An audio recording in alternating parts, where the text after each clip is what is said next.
Belrug steps in and praises the weapon like a living thing, because Alan's divine aura has pushed the musket beyond ordinary craftsmanship. The glow vanishes the moment Alan lets go, which tells Belrug the aura only activates while the weapon is in Alan's hands. Belrug demonstrates the real standard musket next, slowly feeding mana into it, and firing one painstaking shot after another. Alan is stunned when Belrug calls that rapid fire, because dwarf standards are nowhere near the absurd output Alan gets by flooding the weapon with divinity. Belrug explains that Alan's divine enhancement is not simple reinforcement at all, because it actually changes the musket's internal structure into something more advanced. As a smith, Belrug is openly thrilled, calling this true advancement, while lifting the musket toward the sun like a masterpiece. Then the practical problem returns, and Belrug points out that Alan is dangerously exposed every time he has to gather divinity and pray before firing. Alan admits that weak point has already put him in danger more than once, especially against enemies who can fire much faster than he can prepare. That makes Belrug propose the obvious fix. If Alan's body is already absurdly strong, he should wear armor and reinforce that too. Before they can go deeper into it, another dwarf arrives with better news and announces that Hilda is ready and the festival for Alan is about to begin. Belrug reluctantly shelves the armor talk, but not before promising he might forge Alan a set himself. The smith immediately starts barking furnace and material orders, making it clear his brain is already forging ahead to the next project. With that, Alan is pulled away from weapon tests and led toward a full village celebration waiting in his honor. In the village plaza, Hilda climbs onto a raised platform with a bottle in one hand and a cup in the other, ready to open the event herself. She drains the cup, splashes crimson liquor over the crowd, and loudly declares the festival of blood open. The plaza explodes into noise as petals fly and villagers start pelting each other with soft crimson fruit that bursts like fake blood on impact. Alan watches and quickly understands the point of the ritual. After surviving real horror, the village is using this mock bloodshed to shake off bad luck and fear. He notices even the church soldiers are joining in, although their masks and coverings make the whole thing look a little ridiculous from his seat. Then Alan tries one of the fief's famous red fruits and is genuinely impressed by how good it tastes. A moment later the dwarves crowd him with a giant cup of red liquor, already drunk enough to be dangerously enthusiastic.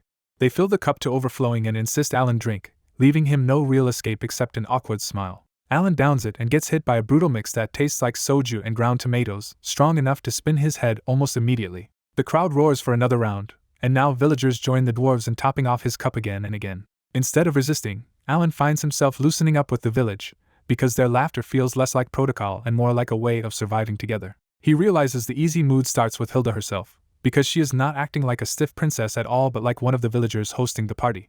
At the heart of the plaza, Hilda calls for a proper toast, thanking Gaia for the monster's defeat and naming Alan as the one who made it happen. The whole square answers with a loud cheer as cups crash together, ending the scene on Alan being celebrated not as a distant prince, but as one of theirs for the night. At Hilda's festival, red fruit kept flying through the village until everything and everyone looked splashed in crimson. Alan spots Alice Astoria throwing fruit at children like she's finally free to act her age, even though she's already soaked red from losing earlier. One stray fruit smacks Alan on the head instead, and the mood flips when Alice realizes who she hit. Alice turns pale and bows over and over, terrified she offended the prince she still associates with old trauma. Alan brushes it off as harmless festival luck and offers Alice a drink so she can stop forcing herself to be afraid. The dwarves nearby stare at Alice with sparkling hopeful faces until refusing a cup starts looking impossible. Alice finally gives in, and the shared drink starts melting the awkwardness between her and Alan. A little drunk and red-cheeked, Alice finally asks the question bothering her, how Alan really pulled off resurrection magic. Alan answers bluntly that he forced healing beyond the limit with an absurd amount of divinity, and the theory Alice taught him. When Alice protests that Juan's soul should have already left, Alan calmly says he just caught the soul and dragged it back. Alice is completely shaken by the idea, but Alan makes it even stranger by telling her the miracle happened thanks to her. Alan tells her plainly that Juan survived because she never gave up on the theory, and that makes her a healer she can be proud of. After downing her drink, Alice stands, formally introduces herself as Rafael Astoria's granddaughter, and thanks Alan from the bottom of her heart. Alan thanks her back, and for one quiet moment the two finally meet each other without fear or distance. That peace ends instantly when Alan feels a murderous stare burning into his back. He turns and finds Raphael glaring from the crowd with bulging veins and enough madness in his face to ruin the whole night.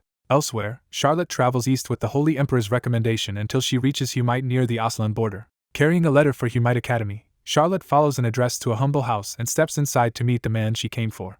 A hushed voice stops her cold, and the old man inside crushes the room with pressure before he even moves. Charlotte faces a gaunt old man with a burnt scar, farmer's clothes, and a glare sharp enough to feel like a drawn blade. He calls her a puppet who received the name Her Eyes, and Charlotte kneels to formally answer as Charlotte Her Eyes. When he names himself Oskel Balder, Charlotte freezes because she has just found the Sword King in hiding. Oskel asks what she wants, and Charlotte answers without hesitation that she wants strength.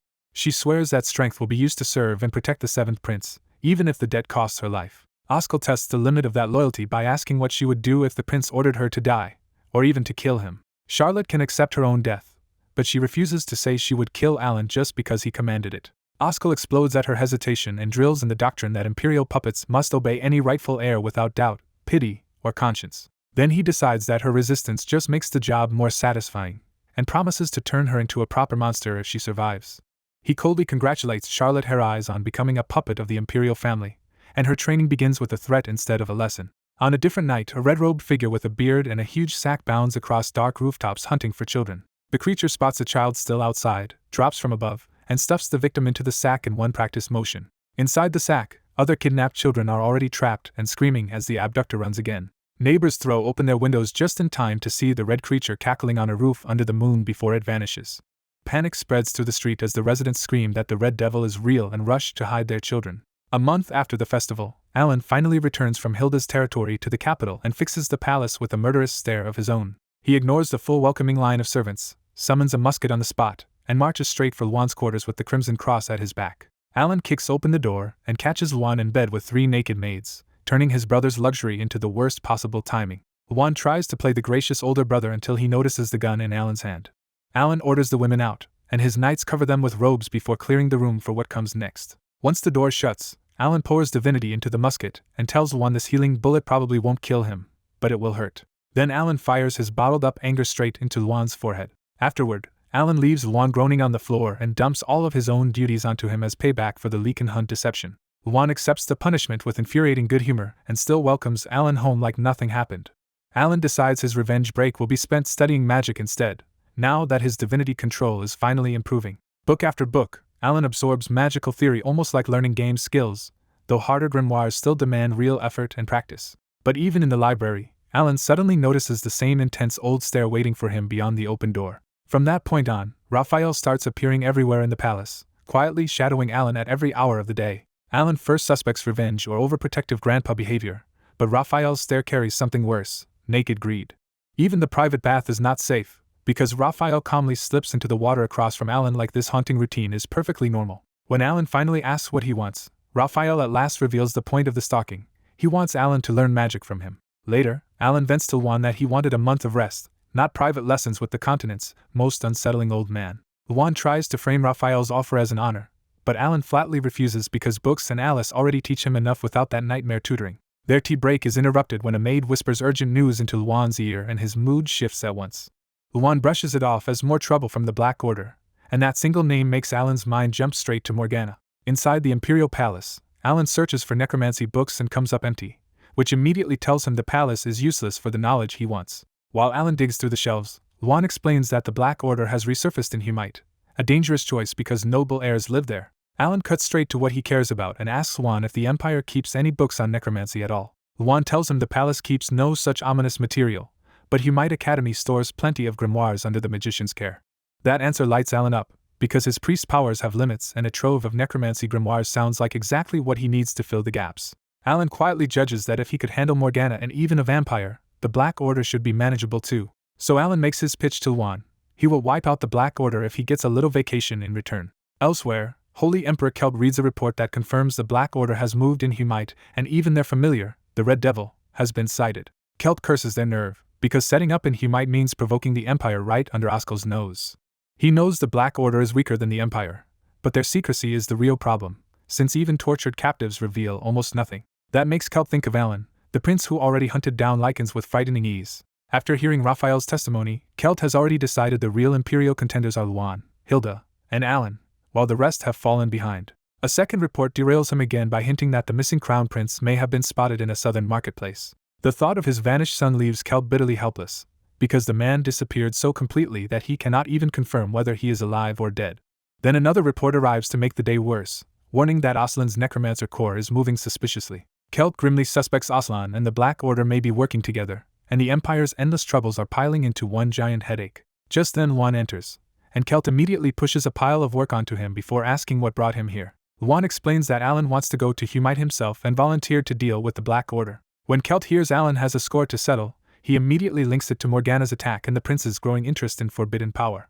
Raphael's earlier plea about Alan's holy undead returns to Kelt's mind, and that idea excites him more than he wants to admit. To Kelt, holy undead are more than a curiosity. They could overturn Aslan's necromancy monopoly and shake the politics of faith itself. So Kelt asks the key question: did Alan demand anything in return for going? Luan admits Alan asked about necromancy tomes and grimoires, which is all Kelt needs to hear. Kelt approves the dispatch on the spot and decides it would be satisfying to crush whatever Aslan and the Black Order are planning together. He goes even further and orders Luan to support Alan without limit, no matter what the boy asks for. 2 weeks later, Alan and Harmon ride for Humite by carriage, and the long trip is already almost over. Harmon hands Alan his new papers, revealing the prince will enter Humite under a false identity, as Viscount Genel's adopted son. Harmon then reveals Luan arranged transfer papers for Humite Academy too, hoping Alan can enjoy a quiet student life while working. Alan clicks his tongue at the extra effort, because he only wanted access to the Academy library and expects this hunt to end fast once he finds the Black Order's nest. As Humite's distant lights come into view, Harmon asks one last time if Alan truly wants to travel without any escorts. Alan refuses again, saying guards would only get in the way and give him more witnesses than he wants. To shut the argument down, Alan asks Harmon which is stronger, the Black Order or the vampire Count of Ronia. Harmon admits even a swarm of Black Order members would not be able to scratch that vampire, which means Alan's point is made. Reading the Emperor's intelligence, Alan sees the Black Order's crimes are brutal but still small-scale, which makes him dismiss them as minor threats. What interests him more is the Black Order's research, because necromancers who risk their own lives for magic should be hoarding valuable tomes and artifacts. So Alan asks Harmon a darkly cheerful question: since he is hunting villains under Imperial authority, he can do whatever he wants to them, right? As a heresy inquisitor, Alan really does have that freedom, and Harmon can only complain that the prince's grin looks exactly like the Emperor's. Alan bristles at the comparison to Kelt, but the banter ends when he spots a report about something called the Red Devil. Harmon explains the Red Devil is the child-stealing monster from local stories, except it is real and works as a familiar for the Black Order.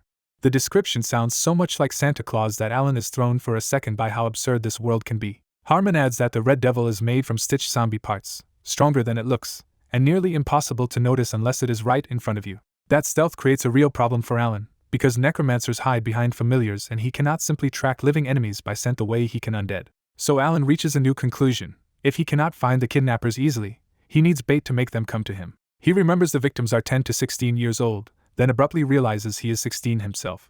With that, Alan starts grinning and asks Harmon what a kidnapper would do if a 16-year-old boy were standing alone with no guards nearby. Later that night, the carriage reaches Humite, and Alan and Harmon step into a city that feels wrong the moment they arrive. Instead of the usual night crowds, Humite's streets are almost empty, with only patrol soldiers showing themselves regularly. The reason is obvious.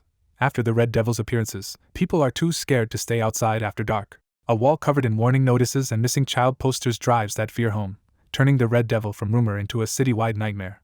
Alan studies the drawing and can only think the monster still looks exactly like a twisted Santa Claus. Then the tip of Alan's nose suddenly stings, and he turns at once toward a fresh, foul presence nearby. Across the rooftops under the cold moon, a long shadow dashes through the dark, and Alan has likely found his first real lead. Alan boosts his eyesight with divinity and finally spots the child kidnappers, not one, but 2 red devils sprinting over the rooftops with red pouches on their backs. Even while staring straight at them, Alan can barely register their existence, and he realizes the red devils are hiding themselves with a presence cloaking trick. Alan points them out to Harmon, orders the patrols alerted, and splits the hunt in 2 so they can save any children before the monsters vanish again. When Harmon hesitates, Alan reminds him he already killed a progenitor vampire and a progenitor lichen, making it clear this lesser undead is not the real threat here. Alan summons his musket, reinforces his body, and launches into the chase alone through Humite's dark streets. The red devil slips out of sight, so Alan follows its stench instead and catches one more glimpse of it squeezing its round body down a chimney. Alan rushes the house instead of hesitating, because if this thing reached a child first, every second already matters. He kicks the front door open, hears screams upstairs, and bolts toward the sound.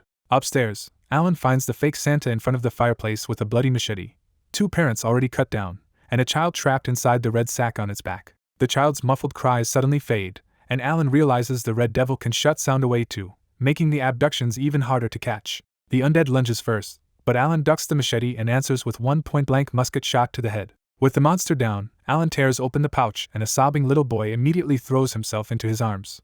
Alan tries to comfort the boy, then has to cover his eyes when the murdered parents start rising back up as zombies. He knows resurrection is already impossible for them, so Alan quietly finishes the 2 fresh zombies out of the boy's sight. After wrapping the crying boy in a blanket, Alan waits for help and learns Harmon's side also killed the second red devil. Alan inspects the two fake Santa corpses and confirms they are an unfamiliar zombie type built for speed, strength, and nearly perfect stealth. Seeing the orphan boy still clinging to his dead parents leaves Alan furious, and he orders Harmon to gather every report on the abduction so they can crush the Black Order fast. Alan stores the Red Devil corpses away, already planning to study the enemy's undead and turn that knowledge back on them. Near a village outside Humite, Charlotte endures brutal night training as more than a dozen Golden Cross knights attack her all at once with scabbards. She deflects most of the blows, but one strike tears open her back and blood sprays before she forces herself to keep fighting. Charlotte drops 3 knights despite the numbers, and even Oscar watches in open admiration at how monstrous her talent already is. But Oscar says this still is not enough to shield the Imperial family from the true monsters, and he steps in himself with a white scabbard to make the training harsher. Day after day she studies at the academy, and every night she comes back here to sharpen herself in these punishing duels. On a rainy night, Charlotte collapses into the mud and coughs up blood, but even that does not end the lesson. She drags herself back upright, refusing to stay down even when her body is already failing. Oscar taunts her that she could give up the sword and live an easier life as an ordinary farm girl, and Charlotte rejects that idea without hesitation. Charlotte endures because she has one clear goal now: she wants the strength to protect Alan. Pleased by that stubborn fire, Oscar swings at her again and drives the training onward. Charlotte slips inside and drives toward his torso, but Oscar blocks her cleanly and praises her future growth in the name of the Imperial family. Charlotte silently rejects his reason, because she does not care about serving the Imperial family at all. She only wants to stay by Alan's side. Back in Humite, Alan spends a week at a local inn and finally hears the full count from Harmon. 15 children have already been taken in just 1 month. Alan is disgusted that every victim has been a commoner's child so far, which makes the city's protection feel especially rotten.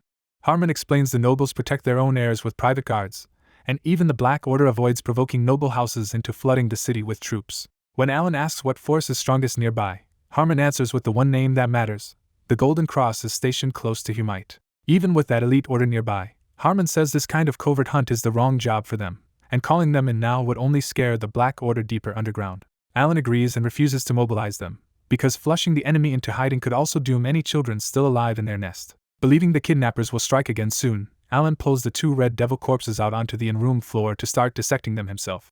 Harmon nearly loses his appetite as Alan calmly cuts one open during the meal, completely unfazed by how gruesome the work is. Inside the body, Alan finds a heart still holding traces of demonic energy, and realizes the Black Order forced it to keep beating to animate the corpse. That discovery excites him, because one corpse is now useless but the other can still become part of a trap. Alan tells Harmon to fetch blue robes, hinting that he is about to hand the Black Order an unforgettable gift of his own. By studying the heart with mind's eye, Alan pushes his analysis far enough to generate a brand new skill.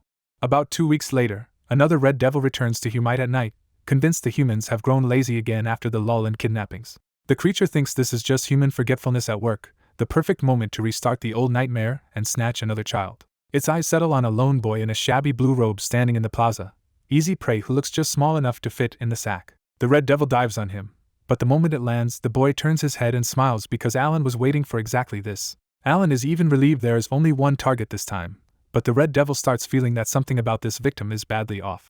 To keep the act believable, Alan suddenly puts on a panicked performance and screams for help like a proper victim. The act works, and once the Red Devil relaxes, it covers Alan's mouth and stuffs him into the red sack. From inside the cramped pouch, Alan immediately starts complaining, making the abduction feel absurdly more awkward than terrifying. Patrol soldiers spot the Red Devil and rush in, forcing it to flee across the rooftops with Alan still inside. Its concealment works again, and after shaking the pursuit, the Red Devil slips into a plain building hidden in a dark alley. Inside, it unlocks a hidden route to the basement, and climbs down into an underground tunnel leading deeper into the Black Order's nest. At the tunnel entrance, a black-robed necromancer stops the Red Devil, checks for pursuers, inspects its condition, and finally grins after confirming the boy in the sack can be brought in. The Red Devil leads Alan deeper underground into the Black Order's real hideout, a sprawling tunnel nest packed with necromancers, undead, grimoires, and crying kidnapped children. The Red Devil reaches a steel-doored corpse workshop where 2 necromancers happily greet what they think is another child sacrifice. When the pouch opens, the child inside is not terrified at all, and Alan pops out smiling like he has been waiting for this exact moment.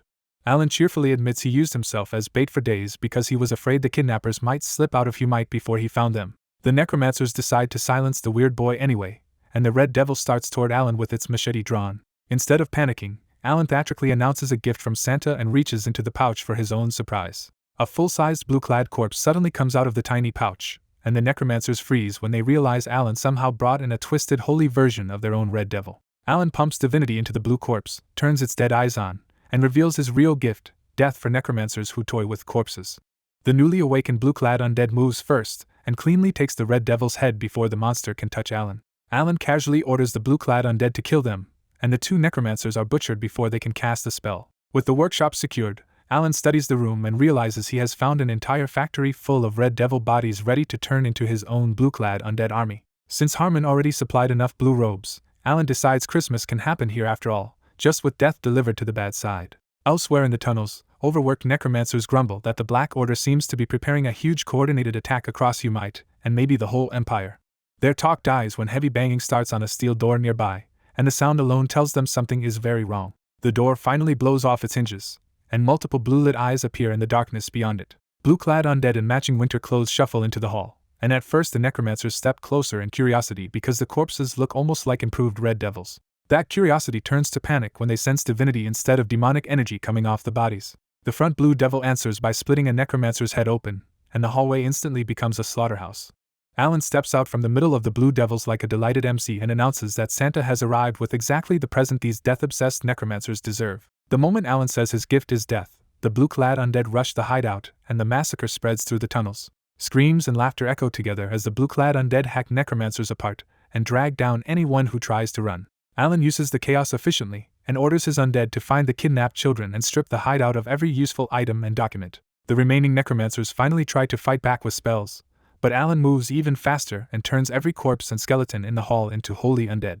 Those newly risen holy undead crash into the necromancers before their spells can finish, tearing the defenders apart from inside their own stronghold. A playful blue-clad undead points Alan toward a sealed room, and he realizes it has found the prison holding the children. Inside, a necromancer is threatening cowering children with a bone knife, but one of Alan's blue-clad undead slips through the dark and breaks his weapon hand from behind. Alan quickly counts only 13 children in the room and realizes 2 of the abducted kids are already missing. Alan tries to calm the children with a warm smile, but after the massacre outside his expression only makes them scream harder. Alan makes an even worse call by asking one blue-clad undead to play Santa and soothe them, and the children panic more the moment it leans in. Thinking fast, Alan lies that these blue corpses are angels sent to take the children safely back to their parents, and that finally gets through to them. When a blue devil drags another necromancer past the open doorway, Alan hurriedly reframes the bloodshed as heaven's punishment and tells the kids to shut their eyes and cover their ears. Alan steps back out and seals the prison room, leaving the rescued children protected while he finishes crushing the hideout.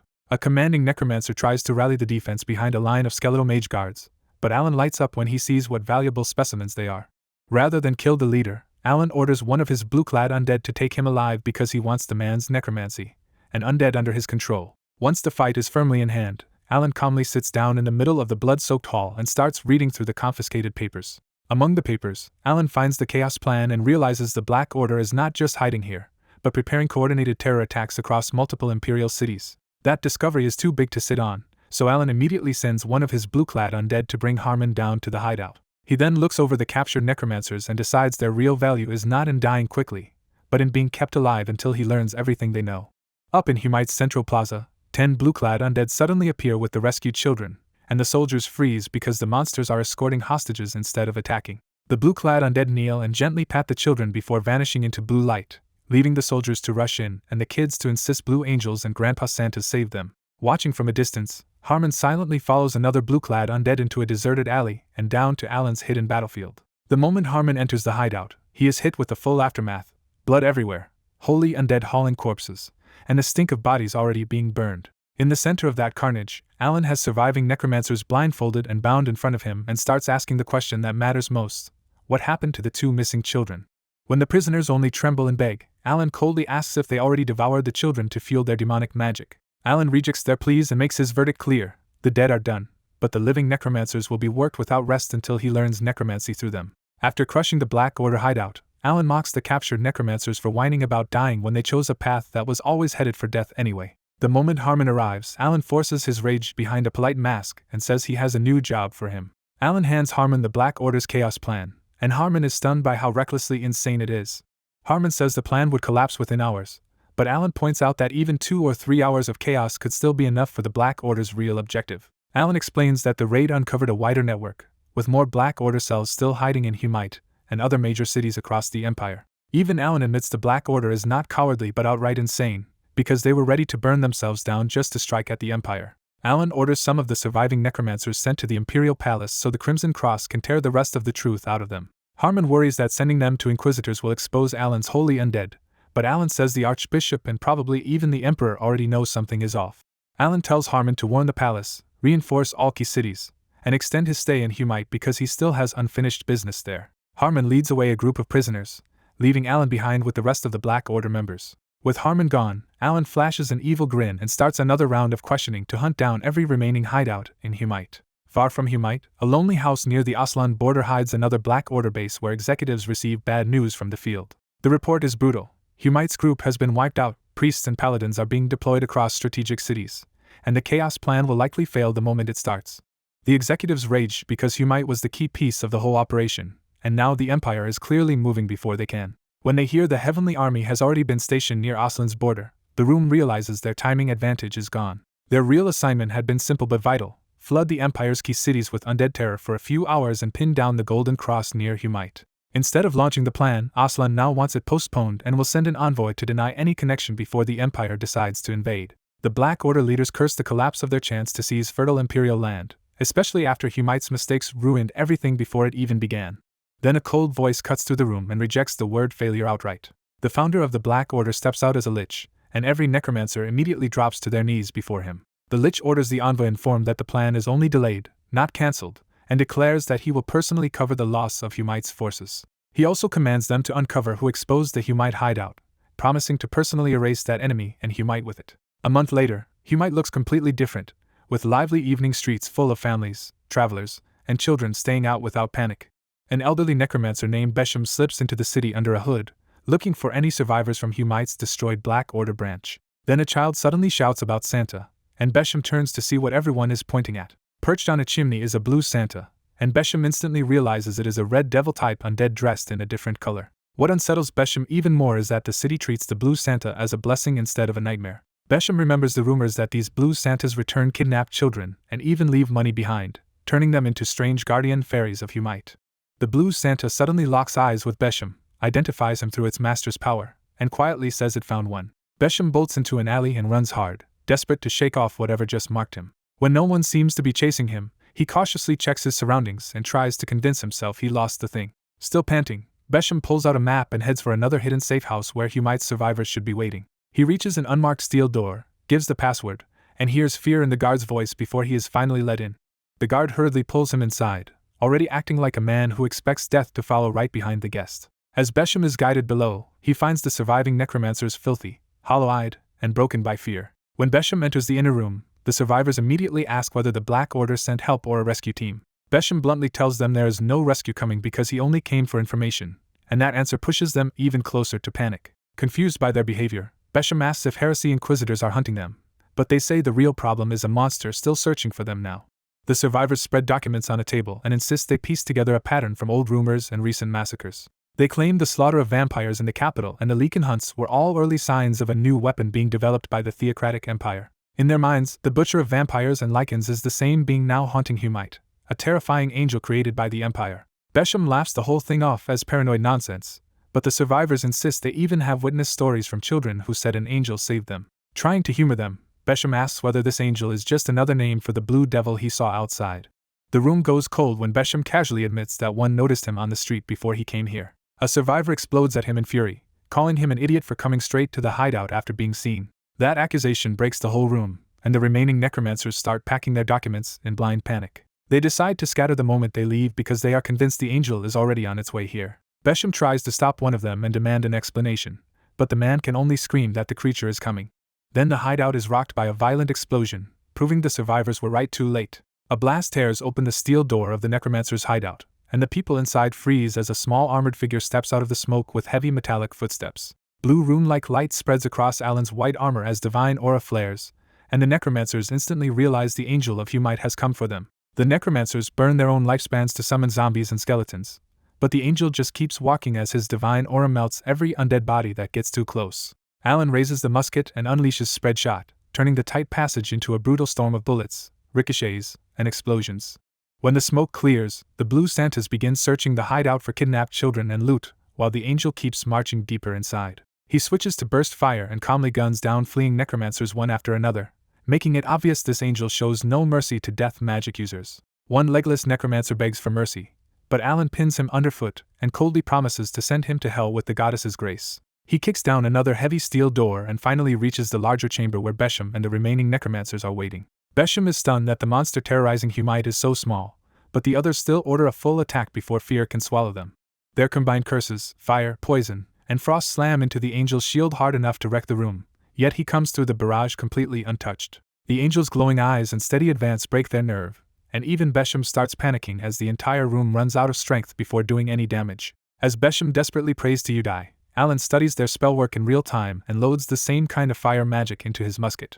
The copied flames incinerate the other necromancers on the spot, leaving Besham staring at a room full of charred corpses. When Besham turns back, the angel is already standing right in front of him, and his terrified demand for an answer gets nothing but a silent reaching hand. The next morning, Alan wakes up sore from his armored rampage and drags himself downstairs at the inn for a simple breakfast. Harmon joins him at breakfast and starts reporting on the captured infiltrator, only for Alan to calmly reveal that he already knows the prisoner's name is Besham. Alan only says he knows Besham's name, but privately he remembers how he used mind's eye through necromancer familiars during the raid to learn more than he is admitting. Harmon says Besham claims he came to investigate Humite, and he promises to pry out the rest with the Crimson Cross helping the interrogations. The wider picture is ugly. The Black Order is spreading through imperial cities, so the Emperor has reinforced key regions and even prepared for a war with Aslan. After ordering Harmon to squeeze every bit of information out of Besham, Alan gets up with a new plan for the day. He says he is heading to the Academy Library, and when Harmon wonders why he goes there so often, Alan dodges with a dry answer about there being lots of books. Alan keeps the real reason to himself. The Academy stores stronger necromancer grimoires, and right now he wants everything he can find on the Necromancer King. Harmon gently pushes him toward a normal student life at the Academy, but Alan snaps back that he can barely survive his nightly vigilante routine as it is. Harmon sincerely says he wants Alan to enjoy at least a little normal life, which leaves Alan privately annoyed at the irony. Alan leaves for Humite Academy, and just as he enters the library hall under his cover name Jeroen Ripong, a familiar voice stops him. The man waiting for him is Ruppel Alfels, the third Imperial Prince, and one sibling Alan nearly forgot existed. Alan greets him warmly enough, but Ruppel instantly notices that his little brother probably forgot him again. Alan smooths it over by reminding Ruppel that he still owes him for freeing him during the vampire chaos in the palace. When Alan asks why he is here, Ruppel says this region falls under his authority, and invites him somewhere private to talk properly. Ruppel takes Alan to an executive office inside the academy, where tea is served and the real confrontation finally begins. Ruppel bluntly accuses Alan of stirring up dangerous incidents in the territory he governs without even informing him. Alan fires back that he did not cause the mess at all. He cleaned it up with the Emperor's approval after Ruppel left the city suffering for more than a month. He goes even harder by telling Ruppel to visit the victims' graves if he wants to understand what his delay really cost. Ruppel snaps and brings up the chaos in the Imperial Palace, but Alan turns the question back on him and forces him to admit he has heard how dangerous his younger brother has become. Trying to retreat from that subject, Ruppel changes tack and complains that Humite spiraled out of control after Alan arrived. Alan mocks that complaint by pointing out the obvious result. Humite is safer now, its evenings are lively again, and even Ruppel has to admit public order has sharply improved. That is when Ruppel finally reveals the real problem. The Blue Santas look too much like the Red Devil, and he wants to know how Alan controls such an ominous, holy undead force. Alan answers with deliberate nonsense and half-truths, casually joking about torturing necromancers and extracting bizarre technology from them just to watch Ruppel squirm. Once the joke passes, the brothers line up on the real danger. Black Order agents are inside the Empire. Aslan is gathering its necromancy core, and the Emperor likely already believes invasion is coming. Ruppel says Aslan has been spooked enough to send an envoy, and Alan immediately starts thinking less about diplomacy and more about how expensive the apology gifts should be. The envoy should arrive in Humite within a month, and when Alan casually says he will still be here, Ruppel looks even more nervous. Ruppel finally says it outright. He needs Alan to stay quiet until the envoy arrives and, if possible, disappear into ordinary academy life for once. He explains why he is so desperate. In Aslan, necromancers are holy men and ruling nobles, so publicly abusing them in Humite could wreck the entire diplomatic mission. Then Ruppel drops all pride, clasps his hands, and begs Alan to let him handle this one success before the Emperor forgets him completely. Alan understands the political desperation, but he also knows necromancers keep slipping into the city, so he cannot promise to ignore the problem for free. So when Ruppel offers to grant him almost anything in return, Alan's mood sharpens immediately. Alan instantly names his price. He wants access to the Academy's stored grimoire of the Necromancer King Aman. Ruppel freezes on the spot, because even he cannot hand over that grimoire without the Emperor's direct permission. With the Holy Emperor backing him in almost everything, Alan pushes Ruppel for one forbidden favor anyway, smuggling out Necromancer King Aman's grimoire so the risk will not fall on him alone. Alan sweetens the deal by promising to behave like a harmless student, and Ruppel nervously agrees to try even though he knows he will be punished if he is caught. Once the deal is done, Ruppel asks the question that really bothers him: how Alan keeps finding vampires, lichens, and necromancers when everyone else thinks they are impossible to tell apart. Alan says he can, and when Ruppel demands to know how, Alan points back to the taboo northern incident with Morgana the witch that nearly killed him. Ruppel quietly confirms he knows about Morgana, so Alan leans into the act and claims he received a divine revelation from Gaia herself. Alan insists Gaia taught only him a sure way to expose evil beings, and Ruppel immediately asks if that secret can be taught to others too. Seeing how serious Ruppel is, Alan gives him a fake holy method: place a god statue, pray with a pure heart, kowtow, and recite an ancient chant.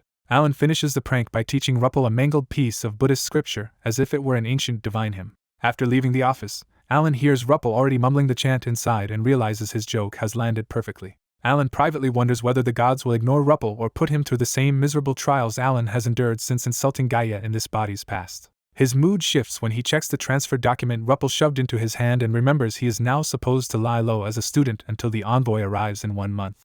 Then Alan remembers Charlotte is studying there too, and the tedious academy assignment suddenly becomes a little more interesting. Elsewhere near a village outside Humite, Oskel drills Charlotte on one point without compromise.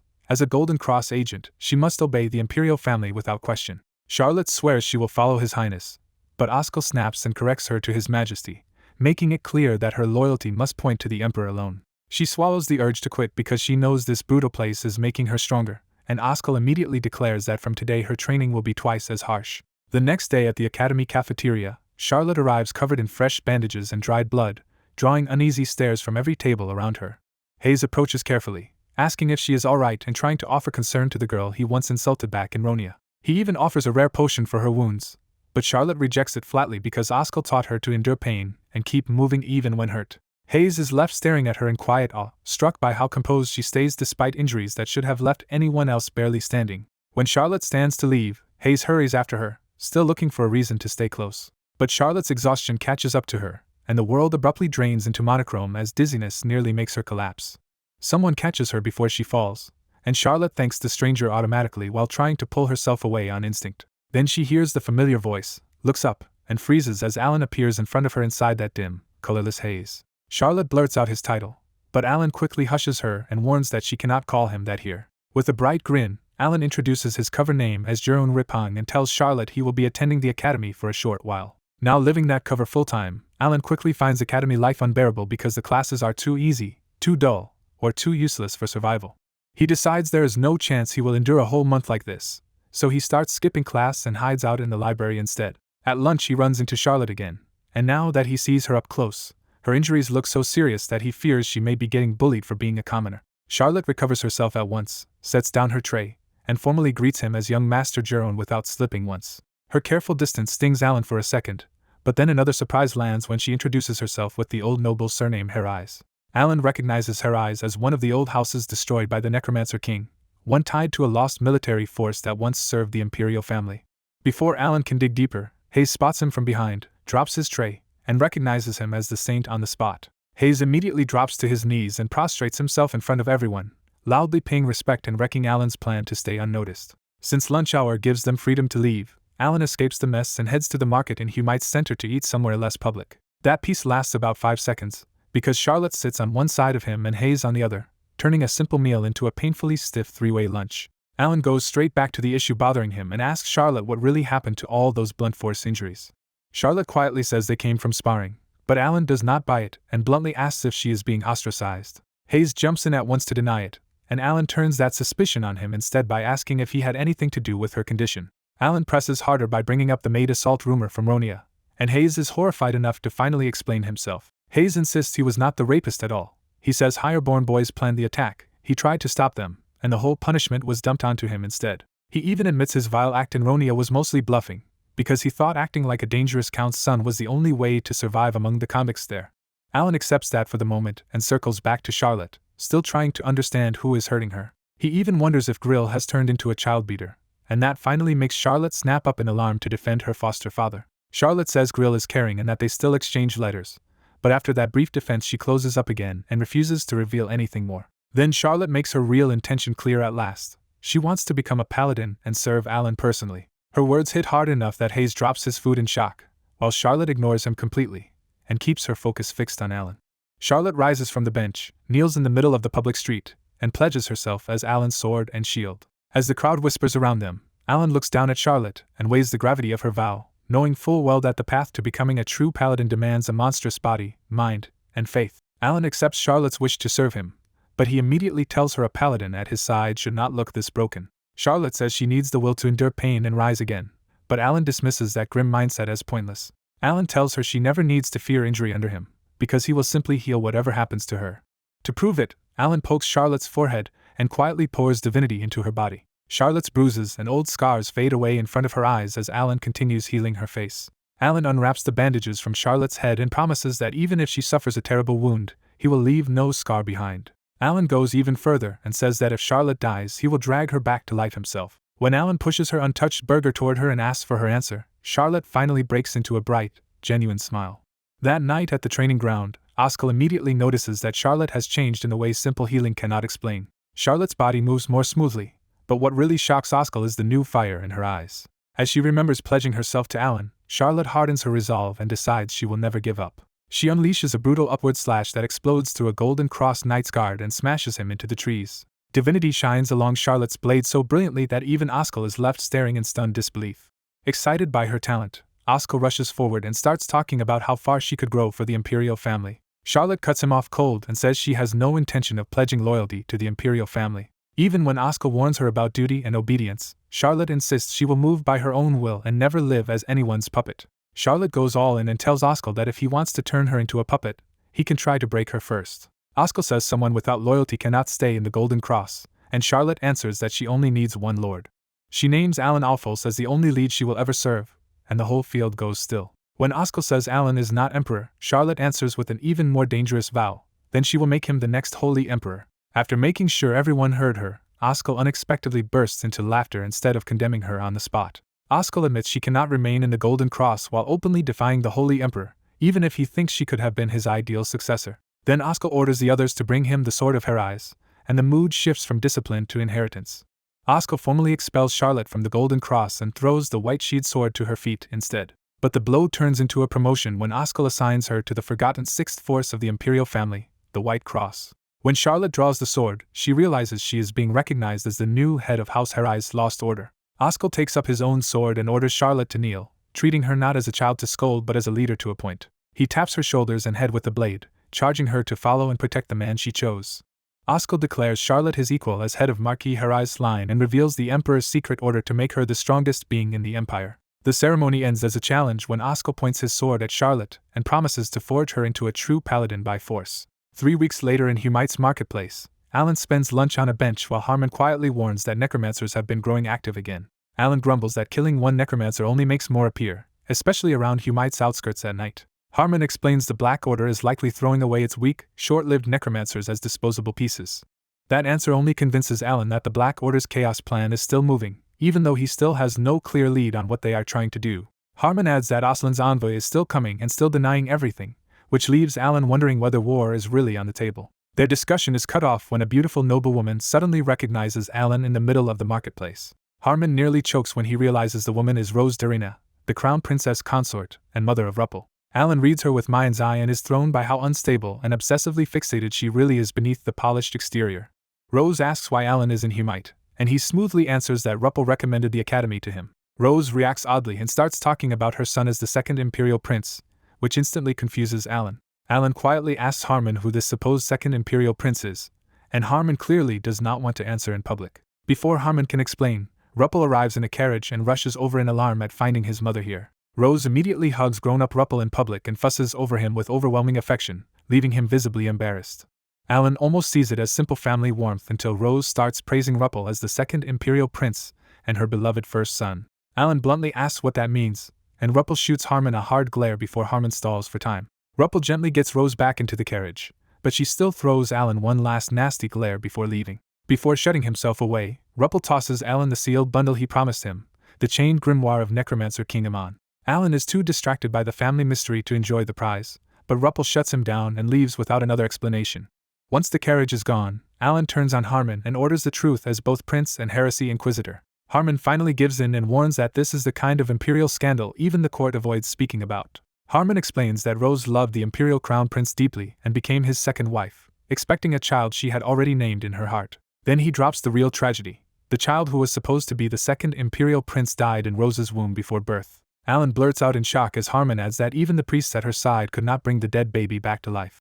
Rose, shattered after the stillbirth, clung to the dead child in grief, and the Crown Prince gave the baby the title of second Imperial Prince before holding a proper funeral. Even after that, Rose never recovered, and Harmon ends on the bleak truth that the Crown Prince stayed by her side but could not pull her out of her sorrow. Harmon explains that Rose's grief twisted into a full mental collapse, until she started calling servants, and even a doll, by her dead baby's name. When Alan asks if a priest could heal her, Harmon says the body can be cured, but a broken mind is another matter. The Crown Prince tried to save Rose's future by giving her another child, hoping a new life would ease the old wound. But while she was pregnant with the current third prince, Harmon says Rose crossed a line she never should have touched. After a long pause, Harmon admits the truth. Rose somehow brought the dead second Imperial Prince back. Alan instantly understands that real resurrection is impossible, so Rose could only have raised the baby as an undead. Harmon confirms it, and even now no one knows how Rose did something only a necromancer should be able to do. The court blamed necromancers and launched a purge, but the real damage stayed inside the Imperial family. The Crown Prince recoiled from Rose in despair, and in the aftermath he was forced to destroy the stillborn child himself. Rose never even seemed to understand what she had done, and when her next son was born, she simply replaced the dead prince with him. That is why the third Imperial Prince grew up being called the second prince, carrying the dead baby's name inside his own life. Alan ties Rose's chaos, confusion, and obsession back to this old crime, and all he can call it is tragic. Later, inside a moving carriage, Rose coldly remarks that Alan looks far too healthy for her liking. She goes further and says it would have been better if Alan had died along with Elysia. When Ruppel protests that Alan is still his younger brother, Rose casually reveals she expected the Black Order to assassinate him during exile. Rose fixes Ruppel with a predatory stare and orders him to win the throne, because his success is the only way she thinks she can be loved by the Crown Prince again. Listening to her, Ruppel realizes his mother is no longer just unstable but monstrously consumed by love, fear, and obsession. When Ruppel tries to steer the conversation away from his father, he suddenly notices the black-haired maid beside Rose staring at him with a bewitching look. That stare is enough to make Ruppel falter, and he hurriedly swallows whatever he was about to say. Rose shifts to business and reminds him that the envoy will arrive soon, pushing him to handle this meeting perfectly as his chance at the throne. Ruppel steels himself, knowing he cannot afford a mistake, and tells the driver he will go greet Aslan's envoy at once. At the Empire's border, Aslan's special envoy rides to a giant gate in the wall under the watch of the Heavenly Army. The moment Jaime crosses the gate, he tears his eyes from the dead desert behind him and stares in shock at the Empire's rich green land ahead. One doorway separates ruin from abundance, and Jaime immediately sees why Aslan would call this land heaven worth stealing. He also studies the rows of armored paladins and remembers that the Heavenly Army can bury nations under sheer scale if the Holy Emperor gives the word. Ruppel receives Jaime with polished courtesy, meeting the envoy at the border like a proper Imperial Prince. Jaime gives his name and bows smoothly, all while sizing Ruppel up as the man Aslan may need to manipulate. When the two men shake hands, Jaime is already thinking that if he uses Ruppel well, Aslan might seize all this fertile land. At Humite Academy, a sword instructor faces Charlotte with a wooden sword and nervously begs this 17-year-old prodigy to go easy on him. He knows 11 instructors have already fallen to this 17-year-old monster, and losing here would humiliate him in front of everyone. To save his pride, the instructor clings to one edge. This sparring allows divinity and mana, so he bets Charlotte still cannot match him there. He pours divinity into his sword with a full prayer and a roaring display, trying to overwhelm the room before the clash even starts. Charlotte answers without a single chant, and clean divine light simply becomes her blade. Even the floor parts under Charlotte's glowing blade, and the instructor suddenly realizes the gap between them is absolute. Before he can recover, Charlotte steps in and slices straight through his divinity-coated wooden sword. The force of that one passing strike caves the floor and sends the instructor tumbling across the hall. Shaking on the floor, the defeated instructor can only stare at Charlotte and ask how someone her age reached that level of enlightenment. Charlotte gives him a proper knight's salute and thanks him for the match, making his defeat feel even cleaner. That makes 12 instructors down, and the academy is running out of anyone left who can test her. Around lunchtime, Charlotte wakes Alan from a nap in the library and reminds him the day has already moved on without him. As the three walk the corridor, Alan notices that students keep staring at Charlotte with obvious awe and attraction. The reason soon appears outside the cafeteria, where a crowd has gathered around a poster announcing a banquet for Aslan's envoy. Alan frowns at the idea of celebrating an enemy nation's envoy, but Charlotte explains that this is standard imperial custom. She says these visits are really about showing outsiders the Empire's key institutions and making that display impossible to miss. The banquet will be paired with a city-wide festival and a huge athletic showcase, turning Humite into a stage for imperial strength. Alan jokes that it sounds like the Olympics, and Charlotte calmly confirms the scale is almost that excessive. Charlotte adds that noble students can win money and prestige from the imperial family here, which is why Hayes and she plan to compete. Before they can say more, a loud voice calls out to Hayes, and his face hardens on the spot. 3 older noble boys swagger up, and one of them throws an arm around Hayes in fake friendship while needling him about his punishment. Charlotte quietly identifies them as scions of Duke and Marquis houses, confirming these are the kind of nobles who can make trouble for Hayes. Hayes tries to push the conversation elsewhere, but the boys ignore him and turn toward Alan and Charlotte instead. Then the seniors finally get a proper look at Charlotte, and all 3 of them freeze on the spot. At the academy, the boys tense up the moment Charlotte shows up, which tells Alan she already has a dangerous reputation here. When Alan asks about a rumor that Charlotte beat a Viscount's descendant bloody, she brushes it off like it was nothing. Alan decides the boys are just immature noble brats, and tries to walk away with Charlotte instead of escalating it. The boys mistake Alan's restraint for fear and call after him and Charlotte, promising to summon them later for something especially fun. When they say they will help Alan do what Hayes could not, Alan immediately realizes Hayes was dragged into something ugly. Alan smiles and plays innocent so the boys will explain exactly what kind of present they give their juniors. The boys openly admit they pick a commoner junior and treat that person like a meal, exposing the academy's rotten side in one ugly breath. That confession kills Alan's patience, and he coldly tells Hayes to get a shovel because he wants these future noble heads buried before they can poison the empire. Hayes goes pale and tries to stop him by reminding him those boys belong to major noble houses. Charlotte calmly asks whether she should fetch a shovel from storage, showing she understands Alan immediately. One of the boys gets bold enough to reach for Alan, and Charlotte drops him with a flawless back throw before he can touch him. Alan openly applauds Charlotte while the 2 remaining boys stagger back in shock and outrage that a commoner touched them. Alan answers their outrage with a snap of his fingers, making it clear the punishment about to fall on them will not be coming from a commoner. A heavy bang from the roof makes everyone look up, and Alan cheerfully tells the boys Humite has a fairy that abducts naughty children. On the academy rooftop, a blue Santa appears with a big sack and a machete, and the boys instantly recognize the infamous Red Devil. The boys try to run, but the blue Santa pounces first and smashes them down with the machete handle instead of killing them. As the corridor turns into a screaming mess, Alan decides this still counts as the quieter option compared to beating them himself. Alan uses the chance to turn this into a lesson and orders the blue Santa to stuff the boys in the sack without harming them too much. Security finally arrives, but the guards freeze the moment they recognize the blue Santa because imperial orders forbid anyone from harming it without extreme approval. Alan sends the captives to the Crimson Cross for moral education, and the blue Santa leaps back to the rooftops with its cargo. Alan casually invites Charlotte and Hayes back to lunch as if nothing unusual happened, but Hayes can only stare after the disappearing monster. The next day, those 3 noble boys are found naked in a vacant lot, and the scandal explodes at the worst possible time, the day Aslan's envoy arrives in Humite. An enraged Ruppel storms in to confront Alan, and Alan assumes this is about the boys and their powerful families. Alan even admits he was responsible, expecting a political scolding, but Ruppel's real accusation catches him completely off guard. Ruppel explodes that dead necromancers were hung in Humite's plaza on the very day of the envoy's visit, and Alan is stunned because that was not his doing at all. Still reeling, Alan demands an explanation, and Ruppel says eyewitnesses claim an angel hung the bodies there at dawn. The situation is even worse than Alan thought, because the dead were Aslan envoy nobles, not Black Order pests he could quietly justify killing. Alan flatly denies involvement, but Ruppel says Envoy Haima already erupted at him and treated the hanging as a direct insult from the Empire. Realizing he could be framed in a disaster he did not cause, Alan asks to see the crime scene for himself. Alan heads to the plaza with Harmon and finds the entire festival district stalled by fear and rumors of war. From the rooftop bloodstains and cut ropes, Alan sees the hanging really happened there, and the city can feel that diplomacy is already cracking.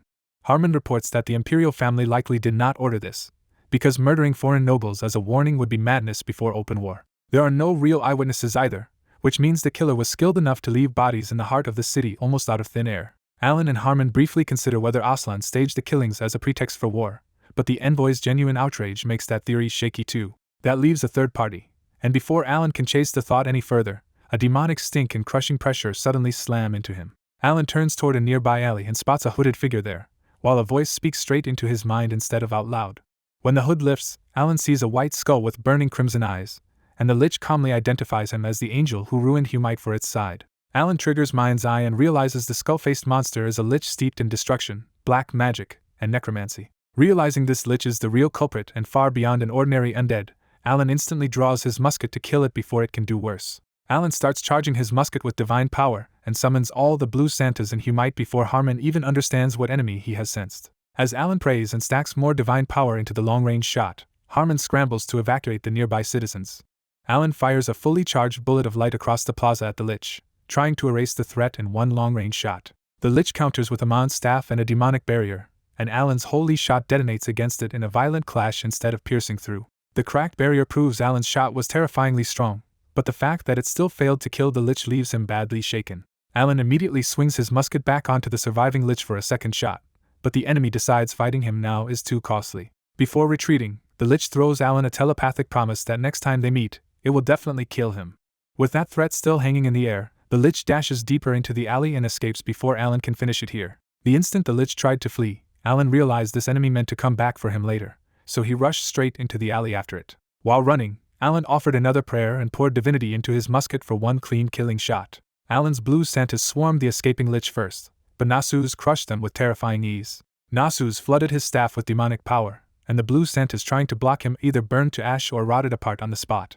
Even in close quarters, the lich moved like a veteran fighter, ducking blades, crushing one Santa's head, and hurling the corpse aside. Watching through the blue Santa's eyes, Alan understood the real danger now. Nasu's was not just a caster, but a monster in melee too.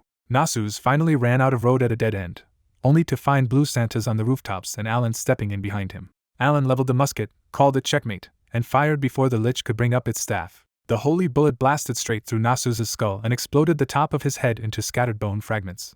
The lich slammed into the wall and collapsed into a heap of bones, but Alan stayed tense instead of celebrating. Alan still smelled the lich's presence, and that lingering menace told him one shot had not truly finished something this dangerous. Then one bony finger twitched across the ground, traced a magic circle in an instant, and the lich threatened to dissect Alan next time they met. In the next blink, the lich's remains and Amon's staff broke into particles and vanished through Hyter warp magic. Alan clenched his teeth as the lich escaped cleanly, realizing the Black Order was far stronger than anyone had admitted. From the lich's words and status clues, Alan pieced together the bigger truth. The Black Order was not some stray cult, but part of Aslan itself. Elsewhere beneath an ordinary house near Humite, the warped particles gathered back together and rebuilt Nasu's over a rune-covered magic circle. Even with his skull restored, Nasu staggered and admitted to himself that Alan's divine bullet had shaken his soul hard enough to become a real threat. Before he could settle, the Aslan envoy Haima confronted him in the hideout, furious about the dead priests in Humite's plaza. Nasu's ignored the envoy completely, rummaging through hidden documents while Haima raged that a puppet undead had no right to act on its own. Haima grabbed Nasu's and mocked him as a failed product built from 100 sacrifice priests. But the lich had already found the paper he wanted. The moment Haima threatened to strip his authority, Nasu's spun around and lifted the envoy off the floor by the throat. When Haima's guards tried to intervene, crimson power burst from Nasu's eye sockets and rotted the necromancers alive where they stood. Haima finally saw the hierarchy had flipped when Nasu's declared he existed for Aslan alone, not as some obedient servant to the death god. As Haima begged him to remember the king's authority, Nasu's cut him off and said the king had already given him all the authority he needed. Nasu's took command of the whole operation and assigned Haima one job at the banquet: secure the third imperial prince and pin down the golden cross. He then revealed the real scale of Aslan's plan. The empire's great wall would be broken, and a massive invasion army would march through the breach. Nasu's calmly explained that he had already prepared the excuse for war by choosing 2 priests and a noble as sacrificial victims the day Haima arrived. With Haima effectively trapped, Nasu's declared that Humite and the empire's green land would become new territory for Aslan. Then the document in Nasu's hand turned his attention to a far more valuable prize than the city itself.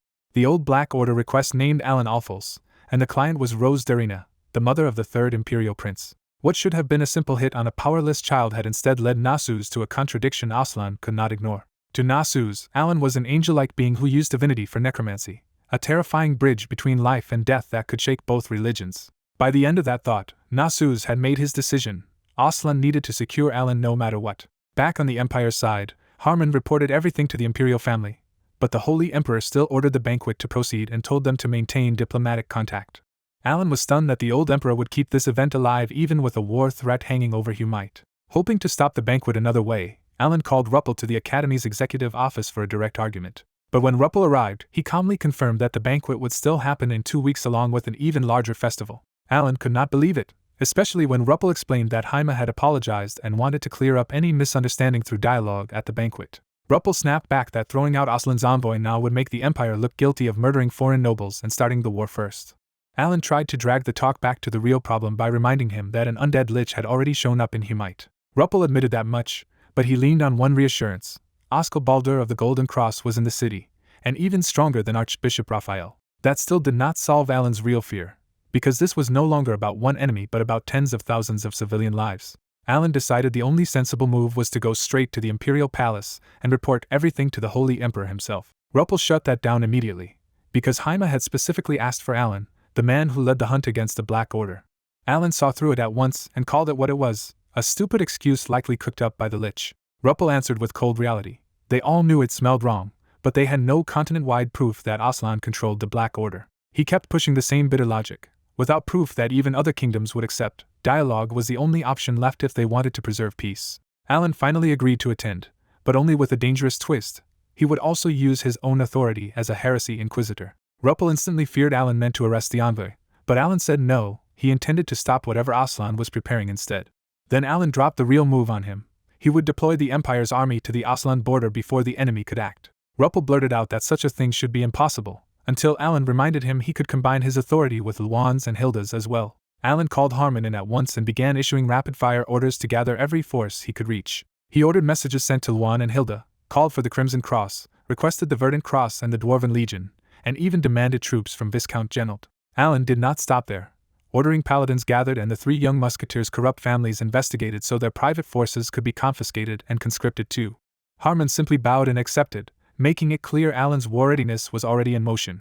Ruppel shouted that Alan was dragging them toward war, but Alan answered that he was trying to prevent one by making invasion impossible. Alan's message was brutal and simple. If Aslan came, they would die at the border wall before ever setting foot inside the Empire. He told Ruppel he was only tolerating the banquet out of consideration for him, and the moment Aslan made one suspicious move, Alan would strike without hesitation. Alan left Ruppel with one last warning for Haima too. If Aslan wanted peace for its own people, it had better behave itself.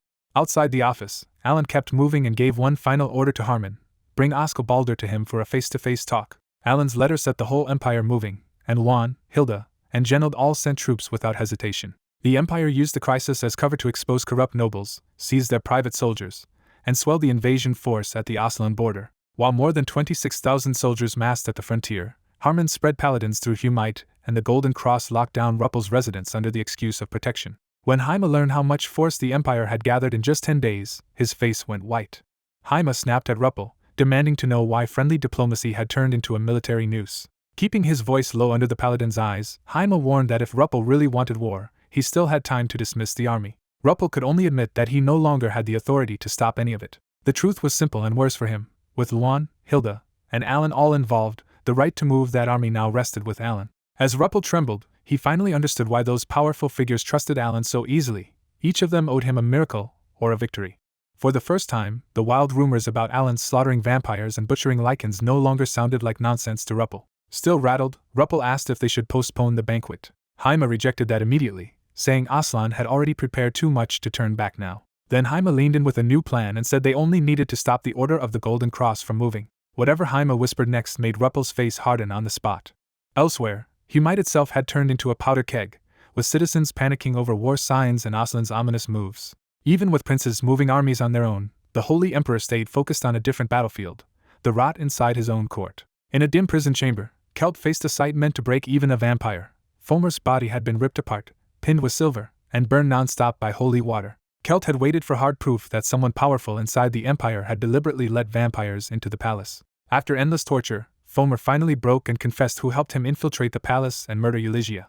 The name he gave was Rose Darina, the second crown princess consort. The Holy Emperor closed his eyes for one beat, and then his rage exploded. A thunderous flash tore through the prison, and the other captive vampires were wiped out instantly. Even in that fury, the Holy Emperor forced himself to think ahead, because Aslan's strange behavior suggested Rose and Ruppel might be tied to something even larger. He swore that Rose, Ruppel, Aslan, and every vampire involved would be judged without mercy.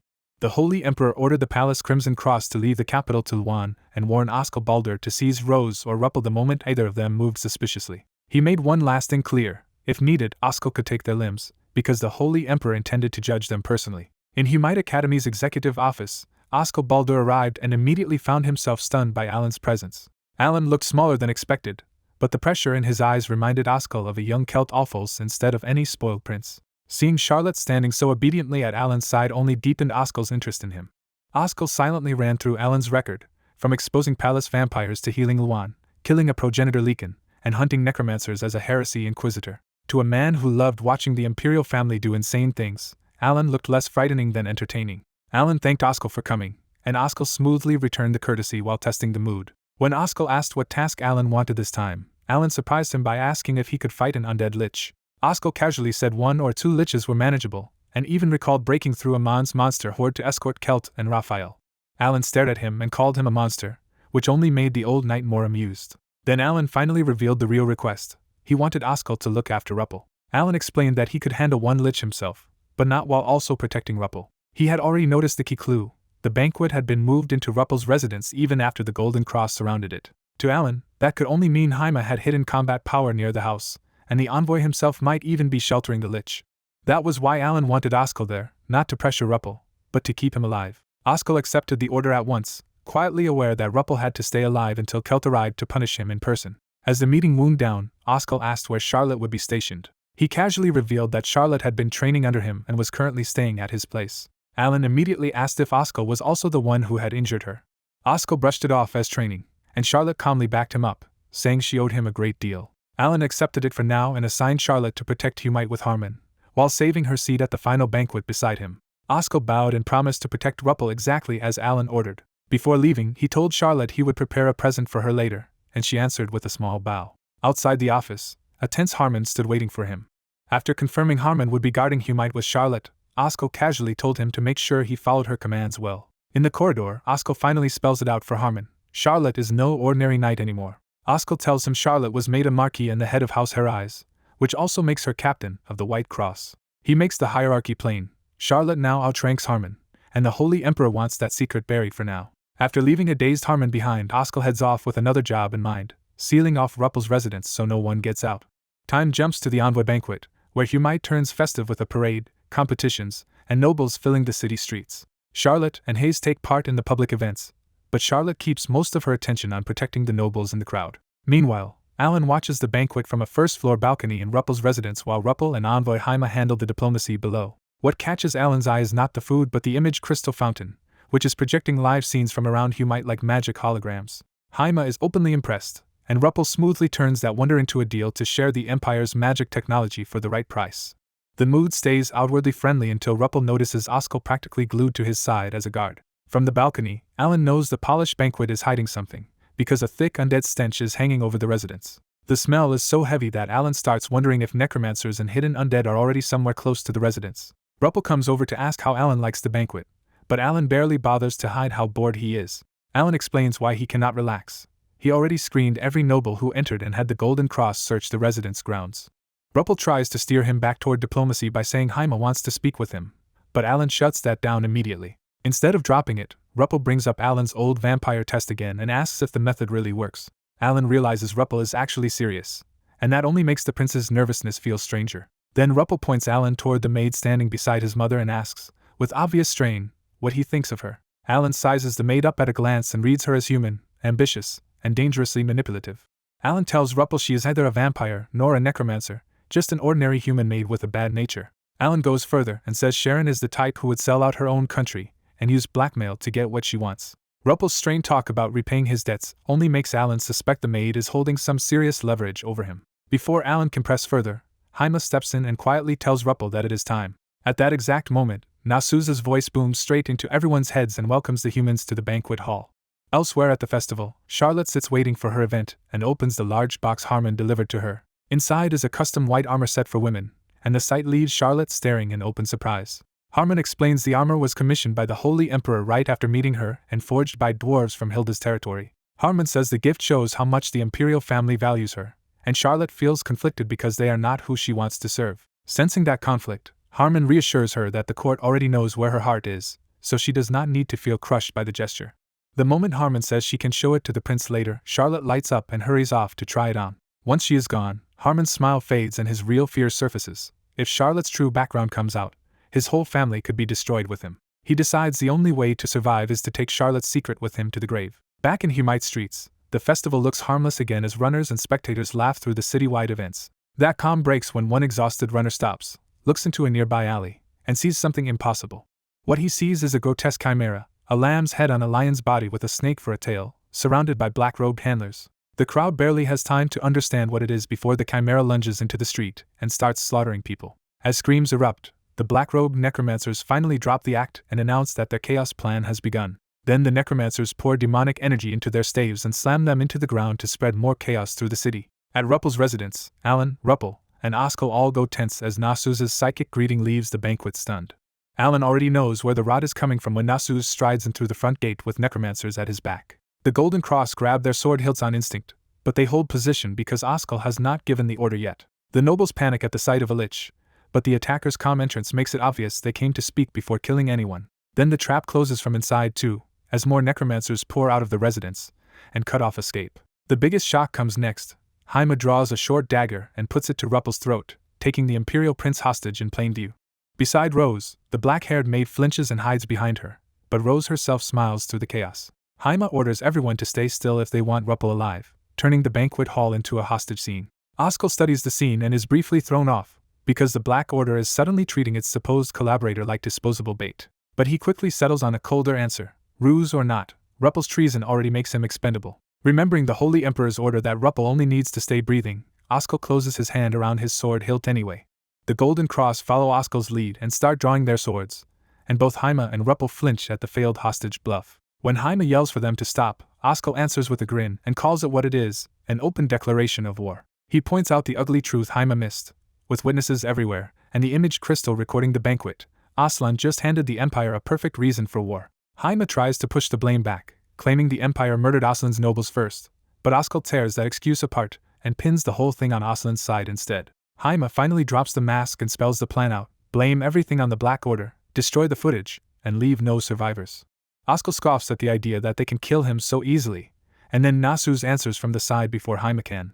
Nasu says killing Oscar here may be difficult, but things will be very different somewhere else. Then Nasu slams his staff into the ground, the whole banquet hall lurches, and a giant rune-filled magic circle erupts beneath everyone's feet. At Ruppel's residence, Oscar realizes the entire estate has been wrapped in top-tier warp magic, and only mass human sacrifice could have powered something this huge. Nasus calmly invites them all to Aslan and pours in more demonic energy, making it clear this teleport trap was planned from the start. As Oscar reaches for his sword, he catches Alan already aiming a musket charged with divinity straight at Ruppel and Haima.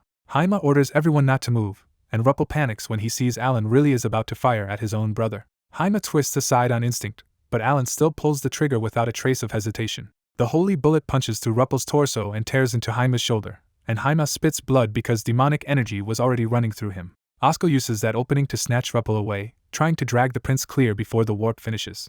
Alan instantly swings the musket toward Nasus, shocking the lich with a second shot aimed to kill before the teleport can complete. Nasus decides the mission still counts if Aslan's invasion goes ahead, then slams his staff down and forces the incomplete warp to activate anyway. Alan's shot shatters Nasus' skull a heartbeat too late, and the residence erupts as every living body on the magic circle starts breaking into particles. Knowing an incomplete warp can scatter people anywhere, Oscar clings to Ruppel and reaches desperately for Alan so they might land together. Oscar vanishes before he can grab him, shouting one last warning for Alan to be careful before darkness swallows everything.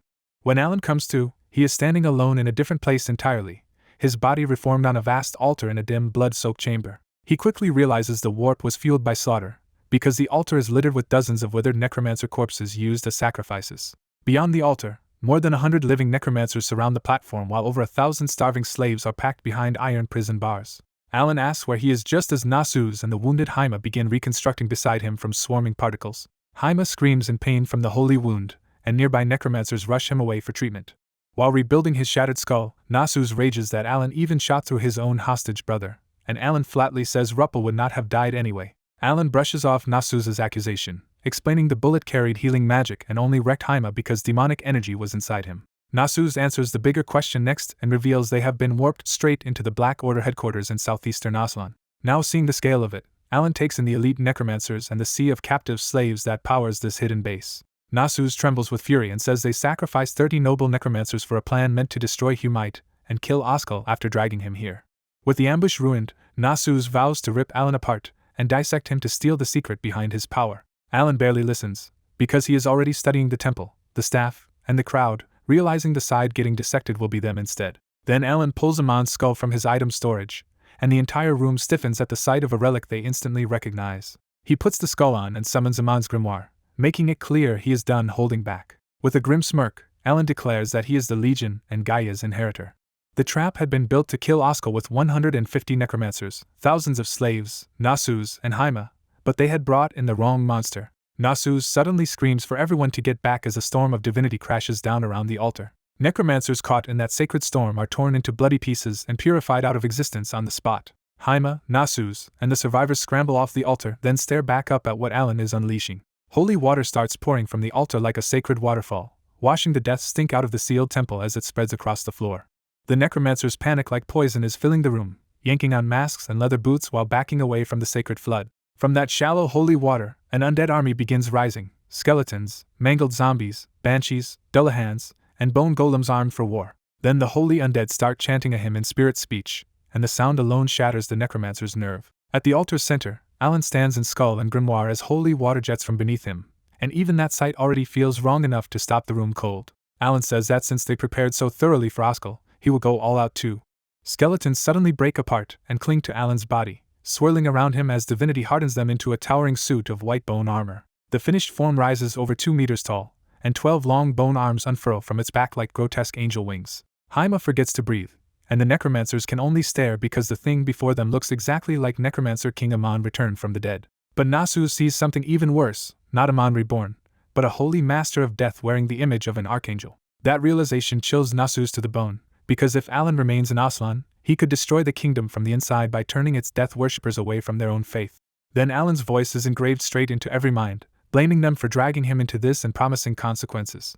For once in his long undead life, Nasus feels real fear and screams for everyone to stop Alan immediately. Haima stares at Nasus in disbelief and points to the thousands of holy undead, saying this is already far beyond anything the two of them can handle. Nasus cuts him off with a harsher truth.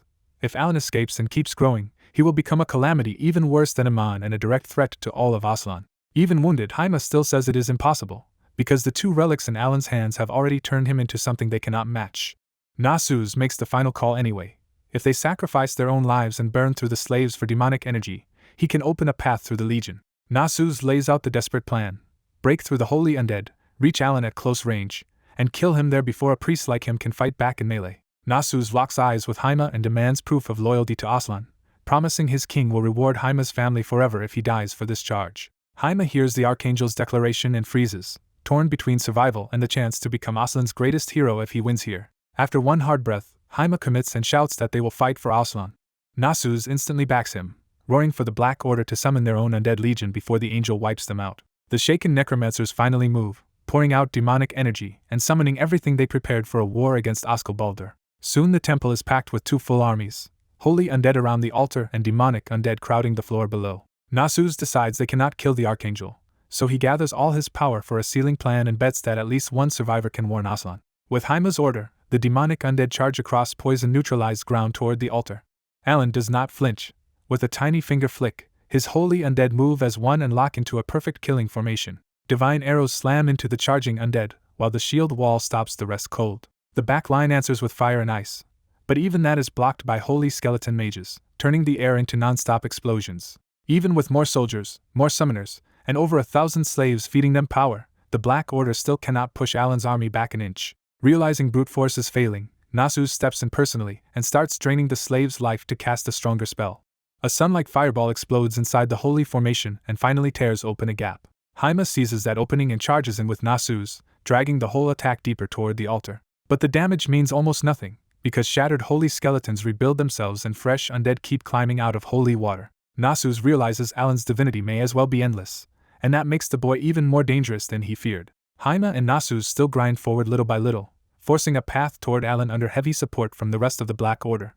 Then holy knights in armor of pure light appear and cut off their path, calling a vampire and a lich threats to the world's balance. Nasus buys time by burning through more lives and throwing death knights at the holy knights, even as some necromancers die from exhaustion on the spot. The death knights are crushed fast, but they stall the holy knights just long enough for one desperate gamble. Haima grabs Nasus and forces a risky short-range warp, jumping both of them straight onto the altar steps. The warp leaves them dizzy and half-sick, but now they are finally face-to-face with the Archangel on the altar.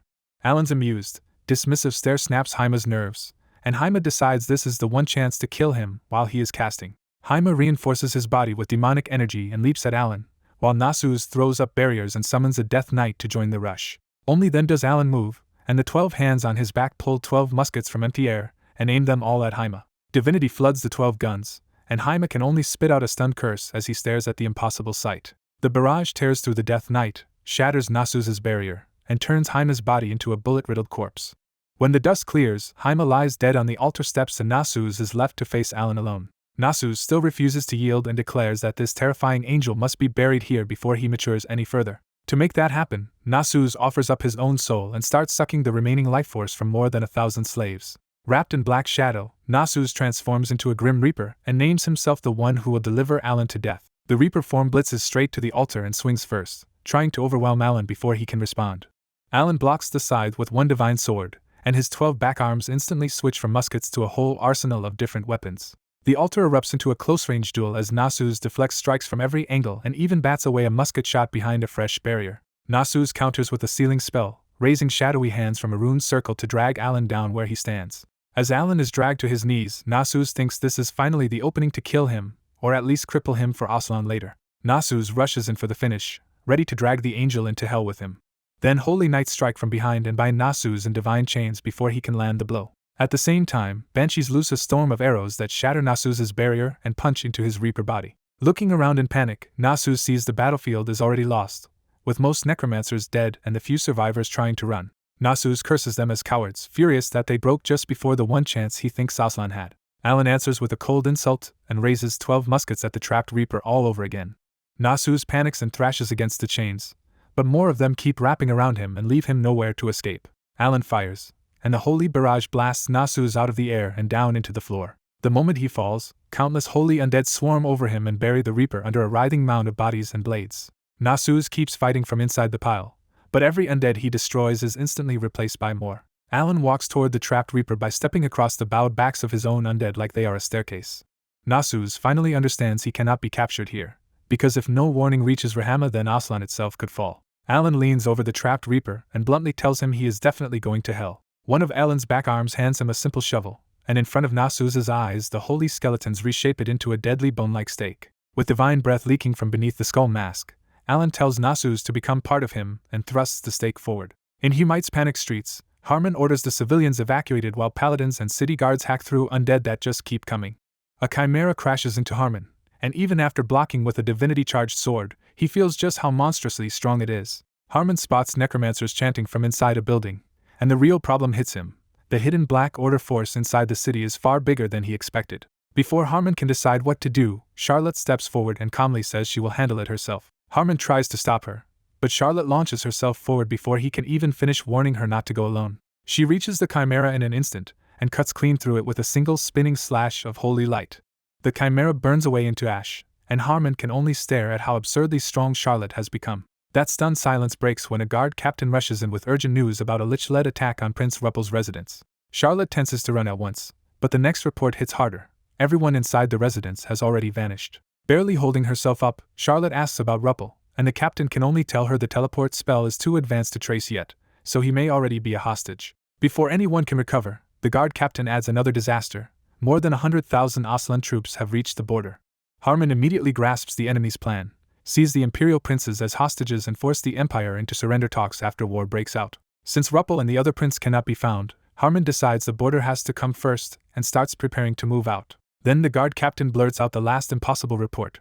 The border gate has already been opened. Harmon first assumes the wall was breached or sabotaged, because nothing else explains how the Empire's strongest border force could fall so fast. But the captain stammers out the truth, and it is even stranger. No enemy broke through, because the Holy Emperor opened the gate himself. At the border, Aslan's Field Marshal Galas has already marched up with undead, necromancers, slaves, and elite troops when the sealed Imperial gate suddenly opens on its own. The army braces for a trap until one lone old man appears in the open gateway and walks out alone to meet them. The old man is Kelt Alfos himself, and he walks forward seething that a traitor escaped and both his trusted knight Oskel and his precious grandson have vanished. Kelt fixes his glare on Aslan's army and declares that if they wanted war and annihilation, he will gladly give it to them. Thunder rolls over the battlefield as Kelt condemns Aslan and its king for bringing their own destruction down on themselves. As the battle truly begins, the hero who killed Amon keeps walking straight toward the enemy all by himself. The enemy commander's confusion twists into greed when he realizes killing the Holy Emperor could win him impossible glory. The commander draws his sword and promises absurd rewards for Kelt's head, sending the whole front line forward at once. Horns and drums thunder, and the undead and slaves rush the lone old man thinking he will be easy prey. One frenzied slave leaps in first, but Kelt casually raises a hand and the man's head simply disappears in a flash of lightning. The front ranks freeze in horror, and Kelt coldly tells them their real crime was stepping into his path. Then Kelt slams down his warhammer, and the earth erupts into a colossal wall of lightning. That lightning wall topples outward like a wave and erases the charging slaves so completely that not even ash remains. Before the enemy command can process the slaughter, Celt vanishes in a flash and appears right in front of the commander like living lightning. The commander barely gets his sword up, but Celt's lightning still burns through his hand and blasts him away.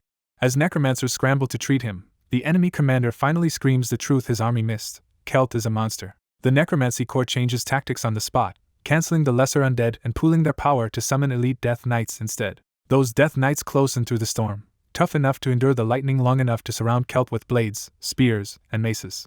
Celt reads every attack at a glance and tears through the formation with contempt, dodging, smashing skulls, stealing weapons, and staking knights to the ground. Annoyed, Celt fires divinity into the sky, and the storm answers with a merciless rain of lightning over Aslan's entire formation. The surviving necromancers answer with heavy magic, but Celt swings his hammer once and his lightning punches straight through every spell and every barrier protecting them. The blast tears through the necromancer ranks, vaporizing some outright, and leaving others screaming with missing body parts. Across the cratered black battlefield and storm-choked sky, the scale of Celt's power becomes unmistakable. He is commanding nature itself. Even half shaken by the slaughter, the enemy commander decides he still cannot retreat and carry the blame for failure. So he makes one last gamble and declares that he will personally take the Holy Emperor's head. Necromancers pour demonic energy into the commander, thickening the darkness around his sword for one decisive strike. Using the Death Knights as cover, the commander charges through the battlefield and slips into the opening at Celt's back. Just as the commander thrusts for Celt's back and thinks he has won, Celt turns his head and meets him with an ice-cold stare. At the border, Gallus crashes into Celt with a demonic blade and is sure he just landed a killing blow on the old emperor. The dust clears, and Celt is still standing because he caught the demonic sword with his bare hand.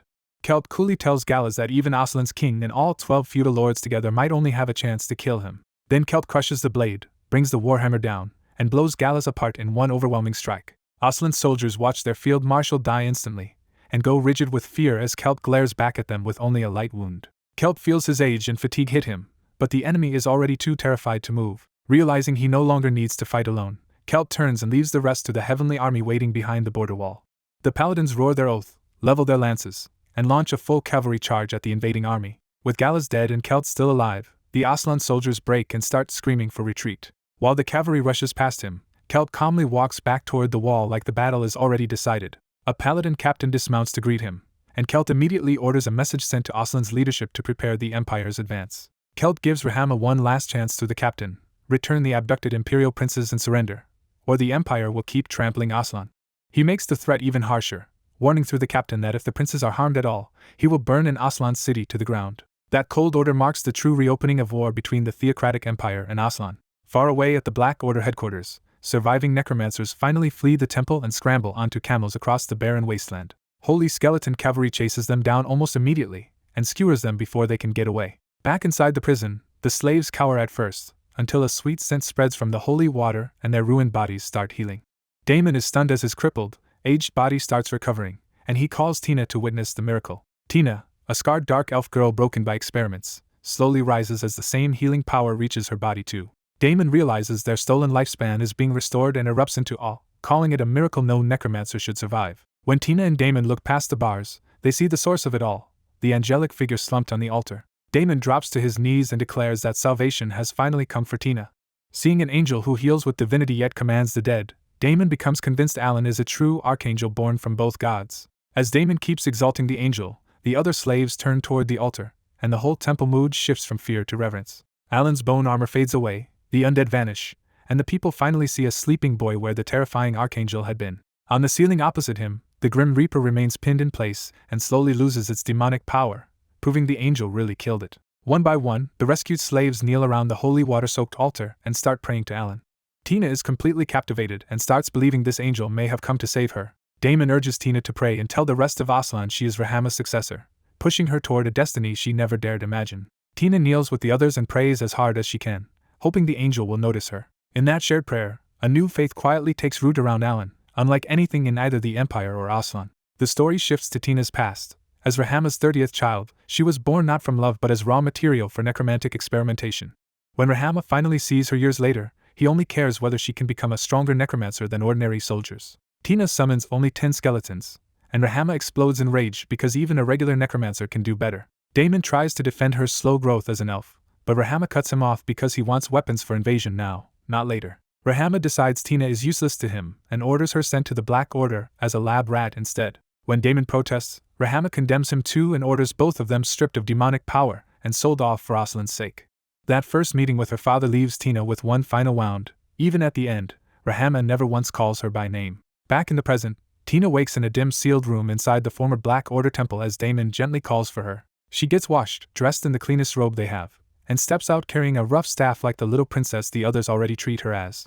Outside her room, the old prison has turned into a strange sanctuary filled with holy water, fresh greenery, and children playing in the flooded halls. The children run up calling Tina Miss Princess and hand her flowers, and she answers them with a gentle smile.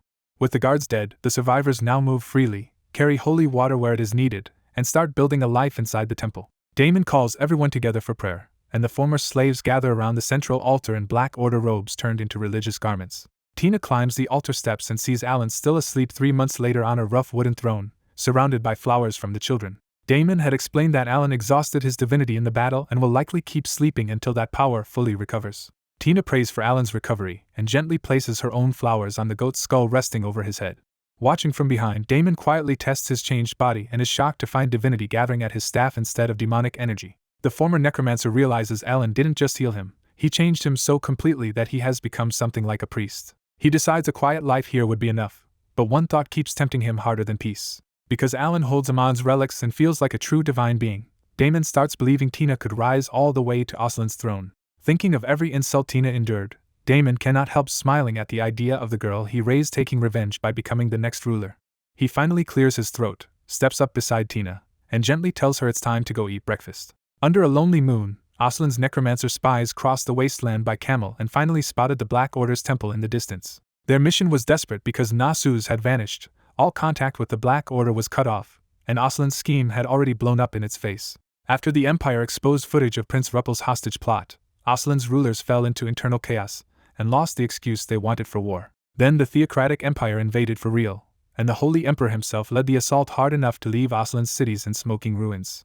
Rahama and 11 lords, with Galas absent, could only barely hold Kelb back, so the king finally sent spies to find out what happened to Nasus. Even before reaching the temple, the spies were nervous that if Oscar Baldur was still alive, they might be riding straight to their deaths.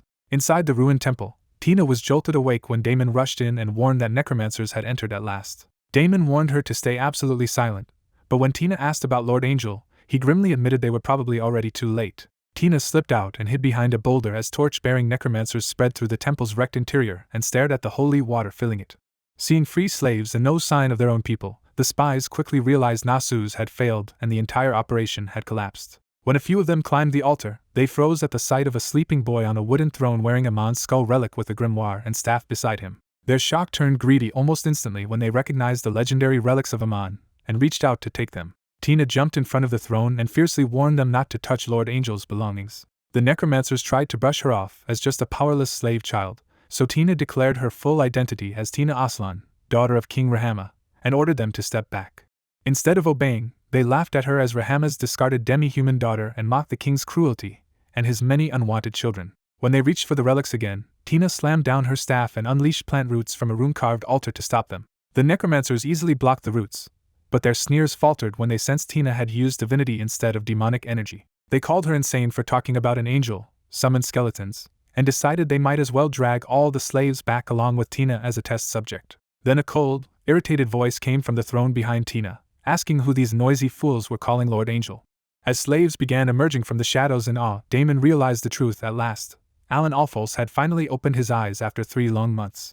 The moment Tina called him Lord Angel again, one necromancer suddenly remembered the terrifying rumor from Humite about an angel who hunted necromancers. That old campfire story suddenly felt real when all of them looked at the boy on the throne and felt his pressure bearing down on them. Tina doubled down without hesitation, loudly insisting that this noble being was the Lord Angel who had descended from heaven. The hidden slaves started chanting that Lord Angel had awakened, and the necromancers grew even more tense when they realized how many people were still inside the temple. They decided to retreat and report first, but one glance upward turned their fear into panic. Nasus was hanging staked to the ceiling like a warning, proving that the Black Order's lich had died here. Seizing the moment, Tina declared that the being behind her was the Lord Angel who had even killed the Grim Reaper. With Oscar nowhere in sight, the necromancers could only imagine the worst and became desperate to run. Damon roared for everyone to stop them, and the freed slaves surged out to block both the altar and the temple's only exit. The necromancers hid behind their skeletons and threatened the slaves, but for the first time the terrified captives did not back down. When one slave shouted to protect Lord Angel, a single arrow slammed into a necromancer's shoulder and snapped the stalemate. The enraged necromancers ordered their skeletons to kill every slave in the temple. Alan barely moved at all, just tapping the throne's armrest with one finger, and a giant rune ignited across the altar. Armored holy skeletons burst out from the glowing rune, and the necromancers freaked out when they realized he had cast chantless necromancy with divinity. Still sounding exhausted, Alan coldly told them that the ones dying here today would be them. His holy undead hit like a flood, shattering the necromancer's skeletons, skewering the dark magicians, and throwing bodies down the altar steps. The surviving slaves rushed the fallen necromancers and hacked at them before they could recover, ending the fight almost instantly. After that brutal flash of violence, Alan looked at Tina and asked the most basic question of all: where was he, and who were these people? From Alan's own point of view, waking up felt awful because his body was so stiff after the long slumber that he could barely move more than a finger.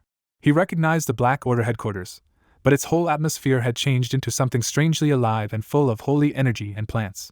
With his memory still blurry, Alan grew uneasy wondering what these strangers had done while he sat helpless on the throne, and he guessed he had been left there for only about a week. The next morning only made things weirder when black-robed followers gathered around the altar, knelt, and prayed to him like a god. Alan tried to cut through the madness by asking who this Lord Angel was and what on earth they were talking about. Damon approached with a bowl of holy water as an offering, calling it tribute for Lord Angel to consume. When Alan casually called him Mr. Damon, Damon dropped the bowl in shock because he took that simple knowledge of his name as a miracle. That only made the zealots louder, and Alan got a first-hand lesson in why arguing with a cult was far worse than arguing with monsters. When Alan tried again to demand a normal conversation, one of his holy skeletons helpfully started massaging his temples instead. Damon backed away in apology and called Tina forward as the one chosen by Lord Angel. Tina knelt before Alan and formally introduced herself as Tina Aslan, daughter of the ruler of this land. Alan ignored the grand title and pushed straight to the point, desperate to understand the nonsense around him and how long he had been sitting there. Tina answered plainly that he had not been there for a week at all, but sleeping in the temple for around 3 full months. Alan could only blurt out his disbelief when he heard he had been unconscious for 3 months. Alan is stunned to learn he did not sleep for a few days, but for a full 3 months on that altar chair. Once the shock settles, Alan realizes he had been frozen in the same position the entire time, which explains why his body barely works. He demands to know how he survived without food, and Tina explains that the slaves fed him holy water 3 times a day. Tina adds that he drank it instinctively even while unconscious, which at least gives Alan one answer about how his body kept healing. Embarrassed but practical, Alan asks about bodily needs, and Tina says he never needed them at all. With that mystery solved, Alan starts real recovery by having skeletons pour holy water over him and massage his deadened limbs while he reinforces himself with divinity. The treatment hurts, but his muscles slowly loosen, and Alan realizes he will need days of brutal retraining before his body is normal again. As soon as his body stabilizes a little, hunger slams into him and he bluntly asks Tina for real food. Tina hurries off to prepare a meal, and Alan decides this cautious truce is good enough for now because he still needs answers about where he is and what happened outside. Elsewhere in Aslan's ancient ruins, a middle-aged man named White Alphonse pushes through a narrow passage under a floating ball of divine light. White grumbles that he has spent 10 years searching the continent for one person, and he is not happy that vampires may have sent him on another useless chase. Then he steps on the wrong floor panel, and the ruin answers with a deadly trap. A massive anti-magic metal boulder comes thundering down the corridor, forcing White into a sprint. The corridor keeps punishing every step with collapsing floors and arrow traps, but White dodges through them on sheer skill and reinforced reflexes.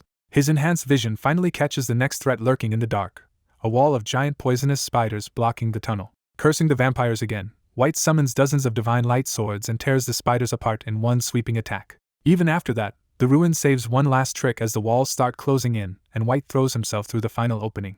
He tumbles into a treasure hall glittering with gold, silver, jewels, and magic stones piled high. But the treasure is guarded by a huge black dragon, and White can only stare up at the new problem with open irritation. The dragon swells its throat and gathers a blazing breath attack, which White knows he cannot tank head-on. He answers first by hammering the dragon with more light swords, pinning and cracking its armored body before the fire can launch. When that still is not enough, White prays to Tomer and forms a massive spear of compressed divinity in his hand.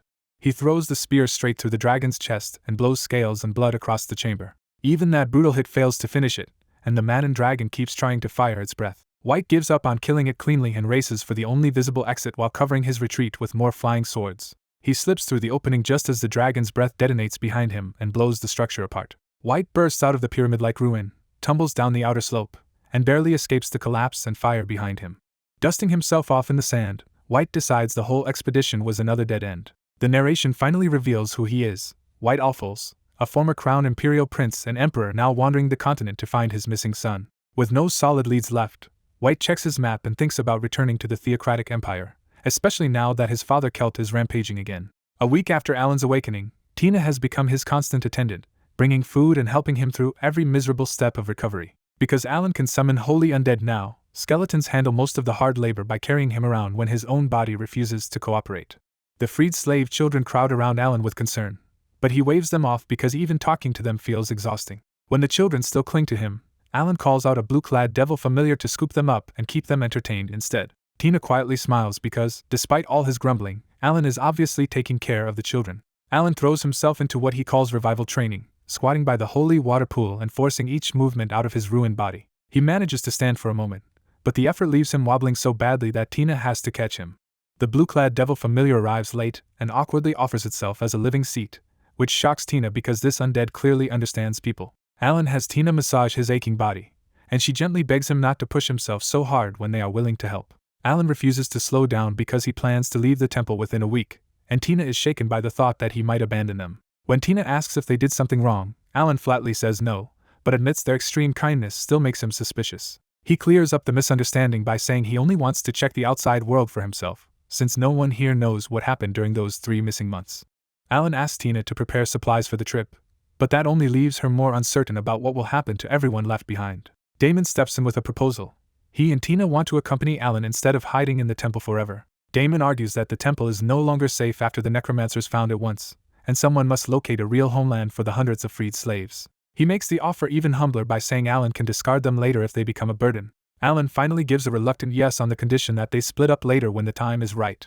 Tina immediately agrees too, far too eager just to stay with him, and Alan can only click his tongue at her devotion. Later, Alan pieces together the likely political disaster outside.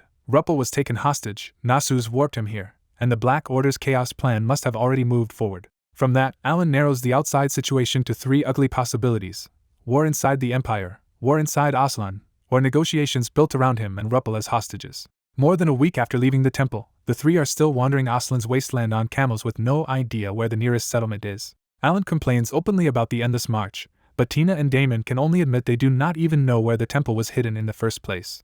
When Alan worries about the 700 slaves left behind, Damon explains that most of them had real trades before enslavement, and should manage for now. Damon also points out that moving such a huge group across this brutal land would be a nightmare even for necromancers, which buys the freed people some time. The journey itself is miserable, with scorching days that burn the skin and nights so cold they have to breathe into the dark like winter travelers.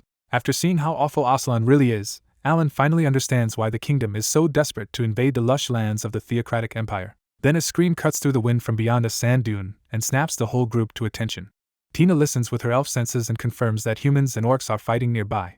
Alan asks Damon for the odds of finding a town without help, and Damon bluntly says their food and water are running out fast enough that they may soon be forced back to the temple. That same answer also gives Alan a reason to act, because any survivors in that fight might know where the nearest settlement is. Even though getting involved in enemy territory is risky, Alan makes the call and leads them toward the battle. From the top of a dune, Alan spots a bad desert fight brewing below. Around 40 brown orcs are crushing a smaller group of merchants and mercenaries. Damon immediately warns him that these are brown orcs, a stronger and nastier breed that usually means death for travelers in the sands. Alan starts to summon a weapon, then remembers they are in Aslan, where necromancy is legal, and decides he can fight openly without hiding what he is. Down in the chaos, merchant alchemist Hans is already breaking down, convinced everyone is about to die as more and more orcs keep pouring in. Kazel tries to hold the line, but even he knows the fight is slipping away because brown orcs keep hearing the battle and swarming in for an endless hunt. Desperate for anything, Kazel yells at Hans to use an alchemist weapon, so Hans digs out a purple poison sphere and claims it can explode if fed mana. That plan falls apart instantly when the mercenaries admit they cannot use mana at all, forcing Hans to trigger the bomb himself. Just as Hans prepares to throw it, an orc's hatchet slices off his hand, and the poison sphere drops at his feet instead. The poison bomb explodes among his own side, leaving Hans screaming over his severed hand while nearby mercenaries clutch their eyes and collapse in agony. Kazel curses the whole cursed escort job, only for an orc to jump him before he can recover. Before the club lands, a glowing arrow punches straight through the orc's chest and drops it dead in front of Kazel. Kazel looks back and sees the source, a line of female-shaped specters in the sandstorm, drawing ghostly bows like banshees. Then the real shock arrives as armored skeleton soldiers march out of the sand in perfect formation, radiating a presence far stronger than normal undead. The brown orcs try to stare them down, but one reckless roar ends with an orc's head flying off so fast the whole horde finally flinches. More orcs flood over the dunes anyway, swelling to about 50, and Alan's undead meet them head-on without a hint of panic. What follows is a slaughter, with skeletons cutting, bashing, and spearing through the orcs while the banshees weave overhead and rain down light arrows. Kazil can only watch in disbelief as the surviving orcs break and run, unable to destroy even one of the undead. The shock gets even worse when skeleton soldiers grab the merchant's camels and ride after the fleeing orcs like veteran cavalry. Hans barely notices his own ruined hand anymore, because all he can think about is one impossible fact: those undead seem to carry divinity. As the sandstorm fades, Alan, Damon, and Tina ride out on camels, and the undead instantly kneel to them like royal guards before their master. Taking Alan for a powerful noble necromancer, Kazil drops to his knees and thanks him with extreme caution before the rest of the mercenaries hurry to do the same. Hans does not bow right away, because his researcher's greed is stronger than his fear, and he stares straight at Alan's group while demanding a name. Alan answers without hesitation, introducing himself plainly and letting the desert hear it. His name is Alan. That night, the rescued caravan camps in the desert, and Kazil treats Alan's trio with the careful courtesy reserved for dangerous high nobles. Off to the side, Hans cannot stop replaying what he saw, because those undead did not feel like normal necromancy at all. He quietly questions a bandaged mercenary, who admits the undead did not inspire terror at all and instead felt strangely soothing, almost like salvation. Hans finally blurts out his conclusion that Alan used divinity to power necromancy, but the mercenary looks at him like he has lost his mind. The mercenary mocks the idea as impossible rumor, and even wonders if Hans's promised ancient ruined treasure was just another hallucination. Hans insists the Empire's holy undead rumors might have been real after all, but the mercenaries still write it off as propaganda and nonsense. When Hans decides to ask Alan directly, the others physically stop him and remind him that offending a necromancer noble could get him maimed or turned into undead. That warning finally lands, and Hans backs down, forced to swallow his obsession and return to ordinary camp work. Meanwhile, Tina has been listening in from Alan's side, and she quietly reports that the mercenaries still do not believe Hans at all. Alan is not surprised, because even powerful church figures doubted holy undead before, so a few mercenaries were never going to spread a believable warning. He decides they are probably safe for now, though he still plans to stay careful once they reach a city with more eyes and more risk. Soon after, Kazil personally shows them to a clean tent, doing his best to keep the powerful strangers comfortable. Alan asks for provisions, and Kazil returns with only a little food and an awkward apology that the caravan cannot spare any water. Instead of taking offense, Alan calmly hands over his own canister of ordinary water, which leaves Kazil visibly stunned and deeply grateful. Once Kazil leaves and the tent is closed, Damon quietly asks if giving away water was wise in the middle of the desert. Alan brushes the concern aside and simply creates more water with divinity, planning for his group to drink holy water anyway. That sight only convinces Damon even more that Alan must be an angel, though Alan grumbles that it is nothing so grand. Tina then hesitantly kneels and makes a formal request that sounds enormous to her. She wants Alan to summon a single skeleton for her. Alan humors her with a snap, and a rune appears on the floor as a skeleton rises into the tent. Instead of being scared, Tina leads the skeleton to a corner and starts talking to it, delighted as it answers her with simple nods and shakes. As Tina happily questions the skeleton, Damon turns back to Alan and thanks him again from the heart for saving both of them. Alan answers bluntly that their rescue was only a coincidence, but his eyes still drift back to Tina as she acts more like an ordinary curious child than a princess. That pushes Alan to ask the obvious question at last: if Tina is really Aslan's princess, why was she treated like a disposable slave at the temple? Damon answers with a bitter truth: King Rahama has fathered more than 100 children, not through noble marriages, but through enslaved demi-human women bred for stronger offspring. In Rahama's eyes, those children are either weapons if they prove useful or slaves if they do not, and Tina was one of the ones he discarded. At the desert camp, Alan leaves Tina in the tent with one of his skeletons and joins Damon and the mercenaries by the fire, already feeling the group's nervous fear of necromancers. Alan notices Hans still sneaking curious looks at the skeletons, so he calls him out by name, and the merchant nearly jumps out of his skin. Alan brings up Hans's alchemy talent, and once the merchant realizes he's being praised instead of punished, Hans brightens and eagerly starts advertising his gadgets. Alan asks if Hans can teach him alchemy, but Hans panics and says his family forbids passing the craft outside the bloodline before dropping into a frantic apology. Alan drops the side topic and asks the mercenaries how Aslan's situation really looks, making the whole campfire circle go stiff. Kazil blurts out the safest answer he can think of, claiming noble Aslan is winning, but Alan can tell he is just trying not to offend a man he thinks is an Aslan noble. Alan presses for the honest view of ordinary people, and after another silence Hans finally cuts in with the real rumor that Aslan is only trying to negotiate because it seized imperial hostages. Hans lays out the grim rumor. Aslan says it seized Rose and the imperial princes, but the empire kept invading anyway. 5 cities were burned, refugees flooded the roads, and ordinary people should be blaming their own king by now. Alan immediately understands why threats would fail against the Holy Emperor and realizes this war will not stop until Aslan's rulers are wiped out, or the hostages are truly returned. Hans goes even further and says many people suspect Aslan never had the captives at all, because a rumor is spreading that the missing royals have vanished and King Rahama is secretly hunting for them. The rumor gets even more specific when Hans says the missing figures are the 3rd and 7th Imperial Princes, Rose, and the Sword King Oskelbalder, while Kazel desperately tries to write him off as a fool. Seeing Alan actually listen, Hans gets bolder and proudly produces a set of insulting portrait prints used by nobles as carpets to trample on the imperial family. The instant Hans compares the portrait to Alan's face, he freezes in shock because the caricature is close enough for the truth to hit him. Alan casually slings an arm around Hans and smiles through the threat, joking that the real prince is much more handsome, which only makes Hans sweat harder. Hans instantly folds, stammering that he saw nothing and heard nothing, but Alan has already decided the merchant's luck just ran out. A summoned skeleton appears behind Hans and grips his shoulder, and the mercenaries immediately scatter as Alan invites him to a much more private conversation. Desperate to save himself, Hans hurriedly offers to teach Alan alchemy after all, but Alan rejects the sudden change of heart. With no other way out, Hans blurts out one last bargaining chip. He knows of an ancient ruin that might be a dragon's lair, and he even has a dragon scale to prove it.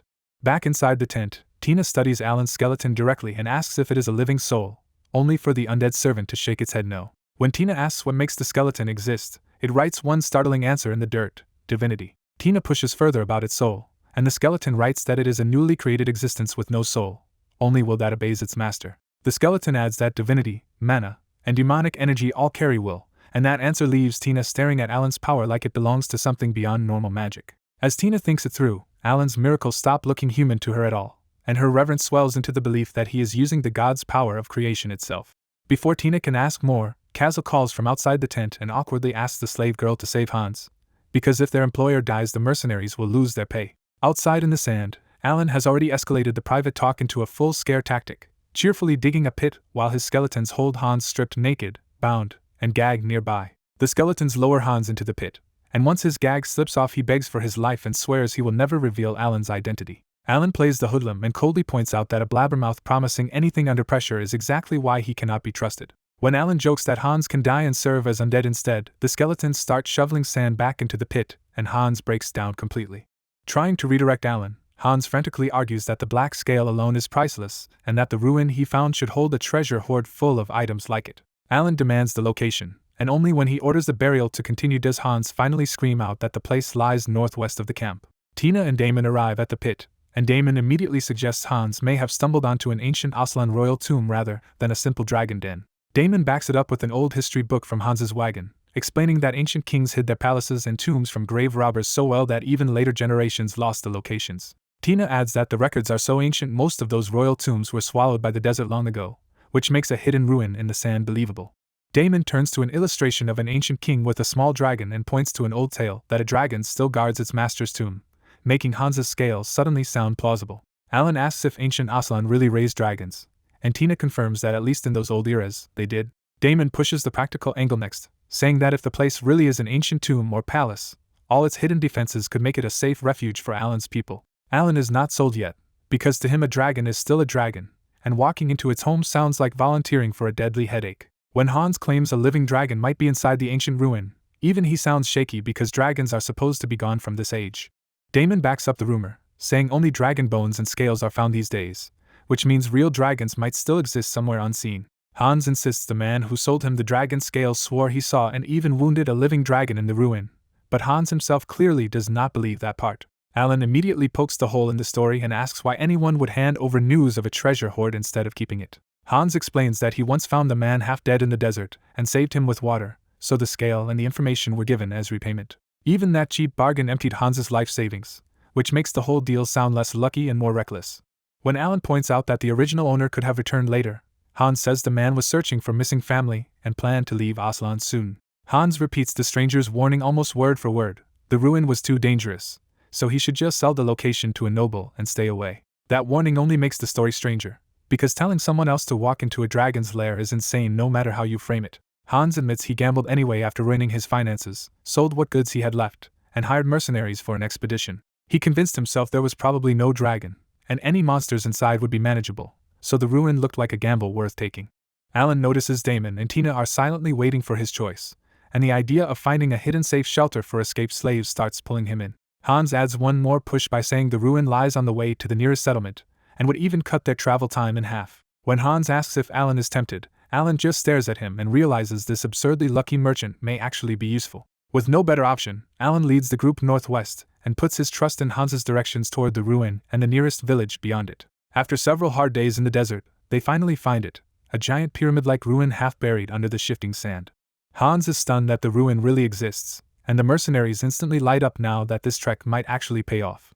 Alan dryly admits Hans was not completely lying, and Hans hurriedly insists that he never lies at all. Alan immediately reminds Hans that telling others he saw him here would still count, and that shuts the merchant up fast. Looking around the barren exterior, Alan sees no food or water and doubts whether rescued slaves could really survive here. Damon sees the place very differently, and says a hidden ruin like this would be almost impossible for pursuers to find. He explains that ancient temples often hide underground waterways, and if Hans's story is true, there should also be edible plants inside. That is enough for Alan, and the group heads inside to test whether the ruin can really support life. Inside the dark corridor, the mercenaries light torches while Alan sharpens his own sight with divinity. Their first discovery is promising, thick webs everywhere, but also a narrow channel of running water cut straight through the floor. Then Alan spots hundreds of glowing eyes in the darkness ahead, and the ruin's first welcome turns out to be giant venomous spiders. Damon and the mercenaries tense up, Tina and Hans go pale, and Alan alone looks at the spiders like they might solve the food problem. When the spiders leap, Alan snaps his fingers and sends his summoned skeletons in before any mercenary needs to risk a step. The skeletons cut down the spiders and burn away the webs, clearing the passage like a practiced undead work crew. A mercenary blurts out praise for Lord Alan, but the shine in his eyes gives away what really excites him: treasure. Alan is thinking the same in his own way, because an ancient Aslan tomb might hold rare necromancy grimoires and plenty worth looting. The corridor opens into a grand hall, and the first thing waiting inside is a towering armored statue holding two curved blades across its chest. Hans runs straight toward the giant statue in delight, already imagining how much money it would bring if he could sell it. Hans senses demonic energy in the giant statue and starts wondering if it is a magic tool, which makes Alan inspect it with mind's eye. Alan's readout is brutally simple. This statue is a crypt guardian built for petrification, crushing, and severing intruders. Before Alan can stop him, Hans touches the guardian, the lone eye flashes awake, and the tomb goes from silent to lethal in an instant. The Cyclops golem brings both swords down at Hans, and he stares up in pure delayed horror as death finally registers. A skeleton yanks Hans out of the kill zone at the last possible moment, and he lands on the floor babbling in shock about Alan's holy skeletons. Alan instantly takes command, ordering more skeletons to pull Hans clear while others bind the giant guardian with steel chains. The holy skeletons strike the guardian's chest cleanly, but the armored shell only throws them back and cracks their dwarf-forged swords instead. Hans shouts the key problem from the sidelines. The golem is mixed with Ultra, so its armor shrugs off normal steel and resists magic too. The guardian answers by smashing the holy skeletons aside with sheer force, turning the fight into a brutal mismatch. Then the guardian tears into the mercenaries, cutting through shields, limbs, and bodies so easily that the whole hall turns into a slaughter. Kazel breaks and runs for the entrance, only to discover the door has sealed shut behind them. Damon drags Tina behind a pillar to cover, and Alan ducks behind another with his musket rifle, already preparing a counterattack instead of panicking. The guardian's single eye burns crimson and fires a narrow beam that starts petrifying skeletons and their shields where it hits. Damon explains the beam in a cold sweat. It is petrification magic, and any one hit could burn alive or suffocate inside the hardened layer. Alan spots Hans still alive behind another pillar and demands to know whether the merchant has anything useful left in that giant bag of his. Hans hurriedly digs through his bag, and Alan picks out the only things that matter: a poison bomb, magic circuit goggles, and a very short-range warp scroll. Hans tries to keep the warp scroll because it is expensive, but Alan cuts him off and makes it clear that a dead merchant does not need premium merchandise. With the goggles on, Alan studies the moving construct and finally sees the hidden gemstone near its eye that functions like a brain. He realizes the poison bomb will never stop a statue by itself, so he floods it with divinity and turns it into a holy water bomb instead. Alan hurls the altered bomb into the guardian's chest, and the blast staggers the giant just enough to interrupt the crimson beam. The instant the opening appears, Alan boosts Hans's cheap warp scroll with divine aura and rips it apart. His body breaks into light and reappears above the Cyclops golem, turning Hans's modest trick into a deadly ambush. Alan lands on the construct's shoulders, grabs its head, jams the musket to its eye, and coldly tells it that it is time to die. The holy bullet blows out the back of the guardian's head, and cracks race through its whole body until it collapses into rubble. Alan stays on his feet over the wreckage, but the victory is ugly. The mercenaries are either hacked into pieces or frozen forever as stone. At the sealed entrance, Kazel is now just another statue, trapped forever in the pose of someone still trying to escape. Hans peeks out in disbelief, and Damon brings Tina from cover as they all try to process that Alan really destroyed the tomb guardian. Then the hall itself starts shaking, and falling debris makes it clear the tomb is trying to bury everyone who survived the guardian. Alan sends his skeletons to break the sealed way out by force, but even Kazel's petrified body is smashed in the attempt, and the door still refuses to open. With the entrance still sealed, Alan searches the chamber and finds a smaller doorway hidden behind the spot where the Guardian had stood. It feels like the ruin is herding them straight into the next trap, but staying means getting crushed where they stand. Hans panics first and urges everyone to run deeper before the ceiling collapses on top of them. Before leaving, Alan scoops up a piece of the destroyed golem and studies its magic stone, already thinking about what he can learn from it. Only after pocketing that clue does Alan head for the hidden passage, with Damon and Tina hurrying after him as the group descends deeper into the ruin. Alan explores deeper into the giant pyramid and realizes this tomb is less a grave and more an ancient war factory. Everywhere they look, the tomb is packed with military relics, finished weapons, old chariots, horse bones, and even incomplete Cyclops golems. Damon stares at the stockpile in awe and says a ruin like this could give a fallen dynasty the strength to rise again. Alan focuses on the broken Cyclops golems and wonders if he can make one move. Damon checks the construct and warns that the design is complicated and normally needs a huge amount of demonic energy to activate. Alan decides the current him can handle it, kneels by the statue, and starts feeding divinity into the golem's head and core. While Alan concentrates, Hans wanders with his torch and notices a strange wall packed with hanging coffins. The darkness peels back to reveal not a few coffins but well over 1,000, and Hans calls the others over with a shaking voice. A coffin lid shifts open, dust spills out, and a pair of eerie eyes suddenly gleams from inside. Creeping insects spill from the coffin first, then a rotten hand shoots out as the ancient corpse forces its way awake. Tina realizes the truth first and shouts that the tomb guardians are undead. Damon looks up in shock as coffin after coffin opens and bandaged mummies begin crawling out across the wall. The mummies crash down from the high wall, stand right back up, and arm themselves with the tomb's stored weapons. Even the dead horses reanimate, and mummies mount chariots as the whole tomb suddenly turns into a battlefield. The undead lock onto Alan while he keeps his eyes closed and refuses to break concentration on the golem. When a mummy lunges at Alan with a sword, Tina jumps in front and slams her staff down to trap it in divine branches. Tina orders Damon to protect Lord Angel, and he rushes in to smash the bound mummy with his staff. Panicking but useful, Hans digs through his bag and throws down silver powder to help against the undead. Alan ignores the chaos, pours divine power into the statue, and reads its inner structure with mind's eye.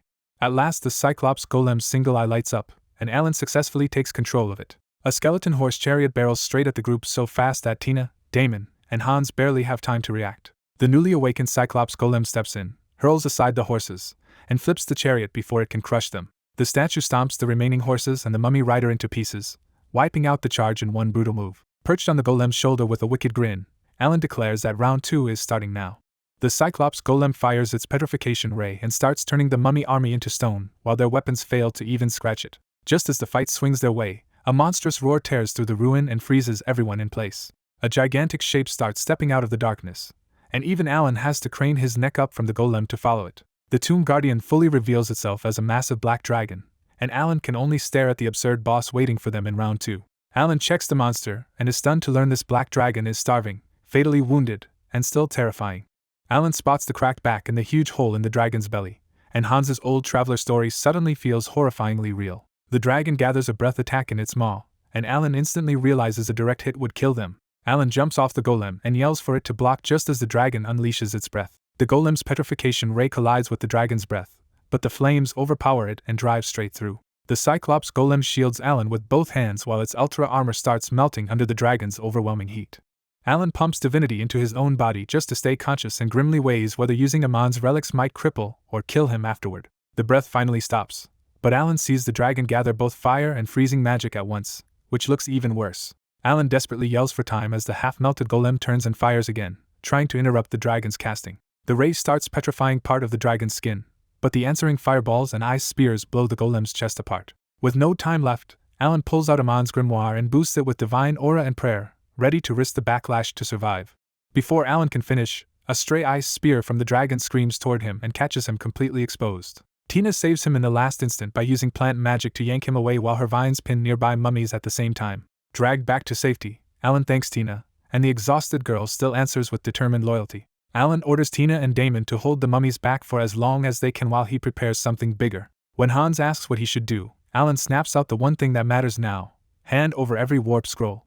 Alan pours out holy water and summons his own undead legion, knowing they can only stall the dragon for a few precious moments. Using the scrolls to jump through the tomb, Alan rushes to the dormant Cyclops golems and starts activating them one after another. While Alan cannot move during the activations, Tina's vines and Damon's staff hold the mummies off just long enough. One by one the statues answer Alan, and soon 10 Cyclops golems are marching together toward the dragon. The golems spread out, grab massive weapons from the tomb, and fire their petrification rays in a coordinated barrage. The petrification barrage seals the dragon's mouth with stone before another breath can get out. The 10 golems crash in with giant broadswords and force their blades hard enough to break through the dragon's scales. The dragon roars, beats its wings, and takes to the air to break free from the golem's pressure. Alan's holy skeletons use the tomb's own siege weapons to fire on the dragon as soon as it takes to the air. It barely slows the dragon down as it bats away the siege fire, wipes out the holy skeletons, and smashes the golems with claws and wide area magic. Watching his whole desperate plan get overwhelmed, Alan clicks his tongue and realizes that at this rate they cannot even survive, let alone kill the dragon. Inside the ancient tomb, Alan starts unwrapping the chains on Amon's grimoire and warns Tina and Damon to look after him if this magic wrecks his body again. Tina and Damon can only nod in a daze while Alan opens the grimoire and studies its runes with mind's eye. The spell turns out to be a devastating summoning, and Alan steels himself with a grim little prayer not to die today before he begins the chant. From the Black Dragon's side of the fight, the whole scene feels absurd because one human is somehow commanding holy undead and Cyclops golems at the same time.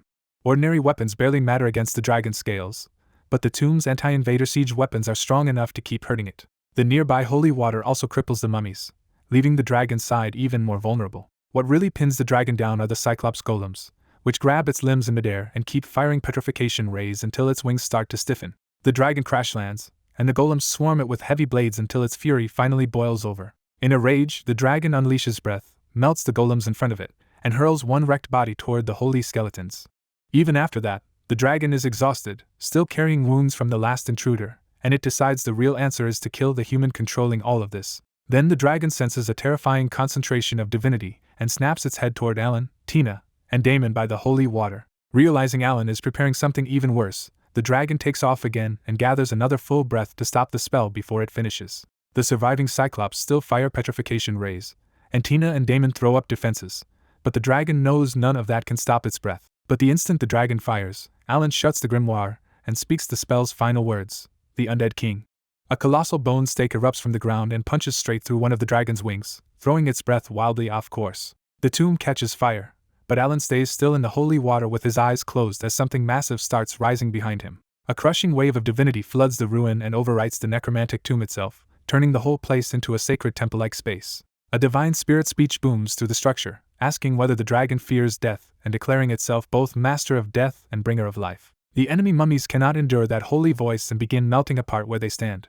Then the true summoning appears as a gigantic crowned holy skeleton with 4 arms slowly rises from the lake. The giant names itself Dan O Danchita, the Skeleton King, and fixes the black dragon with the gaze of something that has come to deliver death. The king reaches into the holy water, draws out a huge golden bone sword, and calmly asks the dragon if it is ready to accept death. The summoning knocks Alan out on the spot, and Tina barely catches him as sacred light fills the whole ruin. Tina stares up in a daze and blurts out that the terrifying undead king somehow feels like a giant angel to her. Damon pulls Tina in to shield her, while even he is stunned that Alan really summoned the legendary Skeleton King. For the first time in its long life, the black dragon truly feels death breathing down on it. It lashes out first with another breath, but the Skeleton King swings once and cleaves straight through the flames. The dragon only survives that slash by ripping off its own wing to escape the path of the sword. Before it can recover, another bone stake nails the dragon's remaining wing and skeletons start crawling out of the stake itself. Those skeletons force their way into the open wound and start tearing through the dragon from the inside. The Skeleton King tells it not to resist and to accept the death his master wants for it, which only enrages the dragon more. Refusing to die, the dragon burns and freezes its own wound shut to trap the invading skeletons and keep fighting. It immediately charges the Skeleton King head-on and blasts him at close range with another breath. The dragon slams into the giant's body, but the king's other arms catch it and start crushing it in place. The dragon barely throws itself free before that next sword blow can cut it apart, and the mist splits the floor instead. The shockwave blasts Hans away, and Damon scrambles to protect both Tina and the unconscious Alan. At the king's command, the holy skeletons open up with siege weapons again, forcing the dragon to waste magic deflecting them with fire and ice. While fending them off, the dragon notices the Skeleton King has not moved at all and realizes the giant is anchored to the holy water lake. That discovery gives the dragon one last plan: stay planted, charge everything into a single maximum breath, and erase the king where he stands. Even Hans can tell this next clash is suicidal, so Damon throws Alan over his back, grabs Tina, and runs for their lives. As Tina looks back, the Skeleton King braces with all 4 hands on his sword and pours white divine fire into the blade for a direct clash. The king promises the dragon eternal rest just as the dragon releases its strongest breath. Their attacks collide so hard that the pyramid starts blowing apart, with sand, debris, and split dragon fire tearing through the ruin. Inside the blinding dust, the Skeleton King searches for the dragon, but the dragon makes one last desperate rush through the storm to bite him down. The king praises the dragon's struggle, then raises his sword for the final judgment. With one descending slash, the Skeleton King cleanly cuts through the black dragon's skull, neck, and torso. A blinding sacred ray erupts from that cut and splits the ancient pyramid itself in half. The black dragon's face twitched once, then its huge body finally gave out and dropped to the ground in two dead halves. The Skeleton King calmly lifted the corpse and stripped all the dragon flesh from its bones with holy power. After checking the dragon bones, the undead king sank them into the holy water lake as if feeding them into another world. Its work finished, the Skeleton King, its sword, and the holy skeletons all faded back into the lake and vanished in drifting light. When the silence returned, Tina pushed herself up and blinked into the harsh sunlight pouring through the ruined ceiling. Then Tina turned and froze, because the dragon's lair really had been hiding a mountain of treasure all along. Hans forgot his terror on the spot and started laughing like a madman at the sight of all that wealth.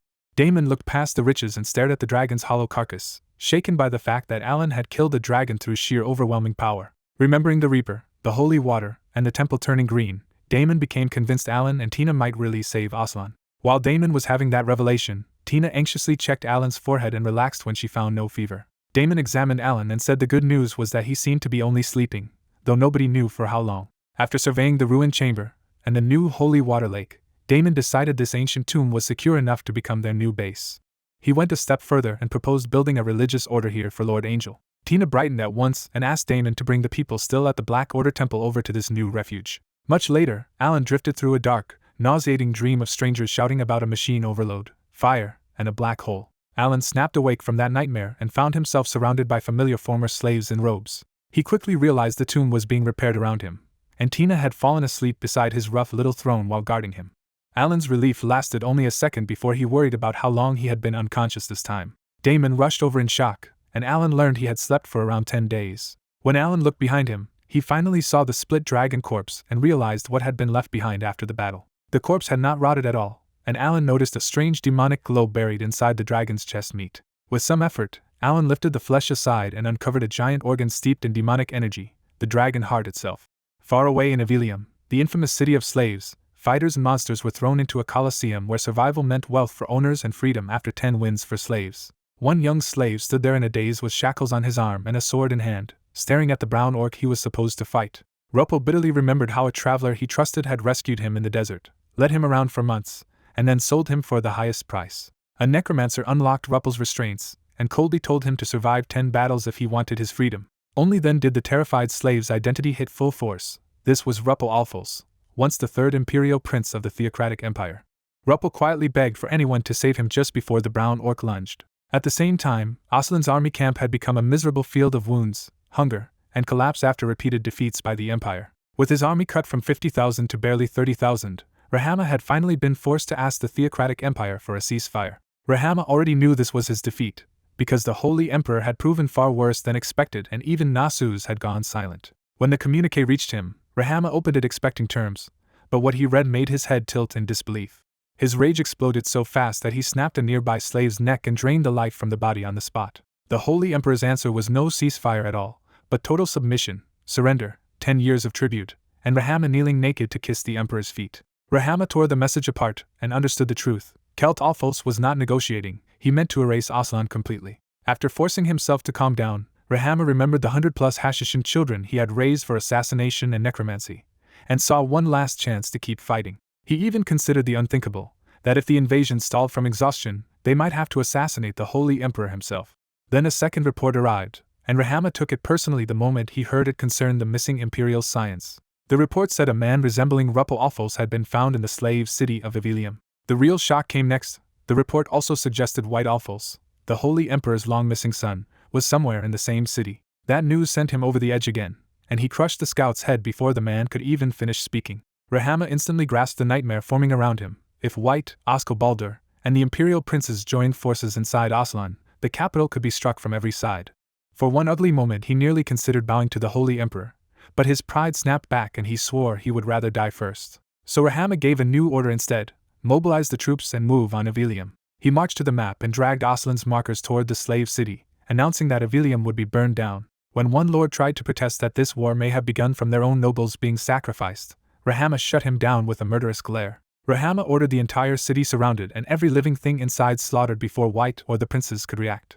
He made it clear there would be no dissent, and after the lords submitted, Rahama stared at White Alphonse's name one last time before tearing the report to shreds. Before leaving the ruin, Alan stores most of the treasure, weapons, golems, and dragon materials for himself, but still leaves a huge share behind for the freed people to survive on. Damon is stunned that Alan would hand over dragon meat, because old legends say it can rapidly strengthen knights and magicians.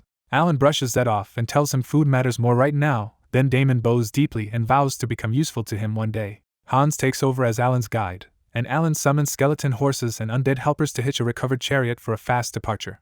Hans practically lights up at the sight of the holy skeleton horses, staring at them like a child who just found a miracle. As Alan gets ready to go, Damon, Tina, and the others gather at the exit and look at him with obvious reluctance to let him leave. Damon says he has to stay behind for the people here, but Tina steps forward and asks Alan to let her travel with him. Tina admits she wants to learn magic from him, and almost calls herself his believer before awkwardly correcting it to disciple. Alan warns that he is no teacher, but Tina insists she will work hard and never become a burden. Her determination reminds Alan of Charlotte, and that sudden homesick thought softens him. Alan points out that traveling with him could get complicated, especially for an Aslan princess, but Tina still begs to serve as his guide. Alan realizes a trustworthy guide really would help, and Hans admits he only plans to show the way before returning to the ruin. When Tina says she can guide him as far as the Theocratic Empire's border, Alan finally accepts her offer. Then Hans checks his alchemy-made map and compass and names their next destination at last, the city of slaves, Ivelium.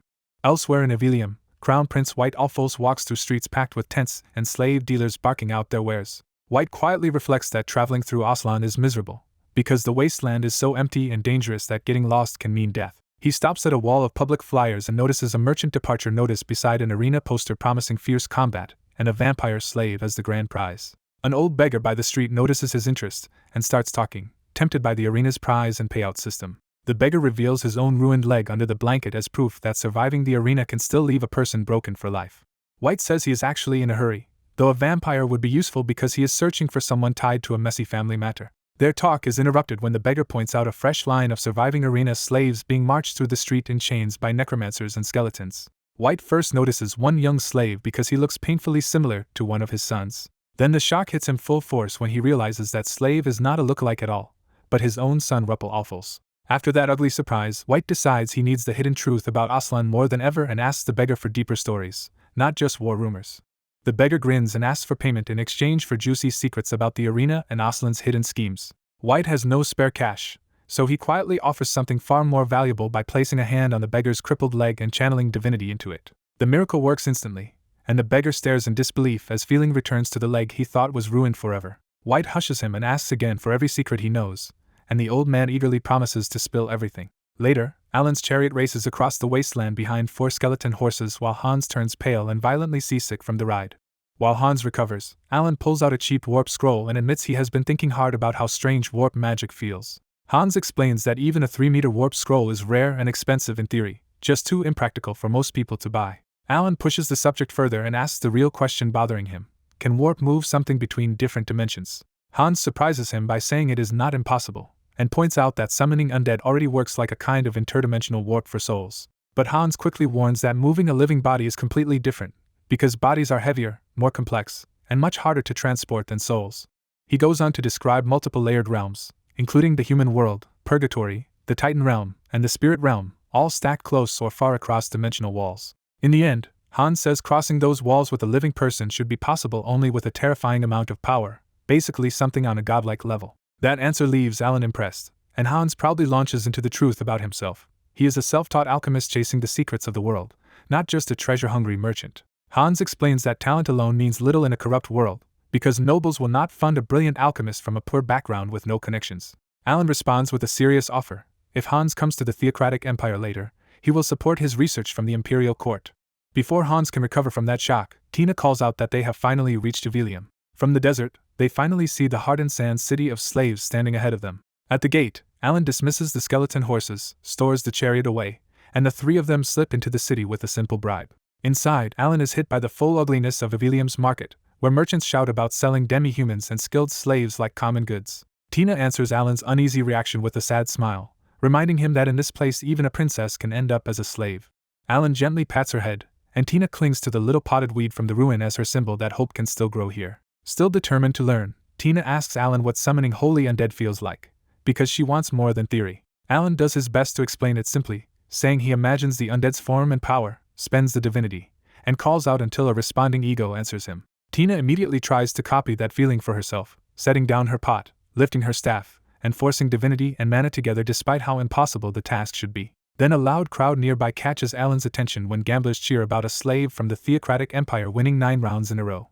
Curious about the procession, Alan starts walking over to investigate while leaving Tina and Hans where they are for the moment. Right then, Tina gasps in disbelief because her desperate attempt actually worked. A roaring crowd parts for a slave procession, and one chained man stands out immediately because he is riding in comfort while women feed him fruit. Ruppel bellows that he is an imperial prince, and the crowd just treats it as the wild bragging of a slave gladiator who has already won 9 straight matches. Alan stares in disbelief when he realizes the mad slave is not lying at all, because the man on the carriage is his older brother Ruppel Alfels. Seeing Ruppel bask in cheers and attention instead of breaking down, Alan realizes this broken new version of his brother is loving the approval he never got at the palace. Alan pushes through the onlookers and calls out to his brother by name. Ruppel recognizes Alan at once and lights up with relief, only to be blocked the moment he tries to run over. When the necromancers question him, Alan hides their connection and decides it is safer to act like a customer instead of a prince. Alan offers a heavy pouch of gold to buy Ruppel on the spot, and the first necromancers nearly give in after seeing how much money he is holding. Before the deal can happen, a better armed group cuts in and announces that the Castellan of Ivilium has already claimed Ruppel. The leader probes Alan about his link to the slave, and Alan quickly improvises that he only wanted a strong bodyguard for the road. The Castellan's men drag Ruppel away, but Alan quietly mouths that he will come rescue him, and Ruppel finally stops fighting and lowers his head. After Ruppel disappears, Hans is stunned to learn that the slave was an imperial prince, while Tina is left trying to catch up to what that means. Alan realizes the Castellan likely uncovered Ruppel's real identity already, which means suspicion will reach him next if he waits too long.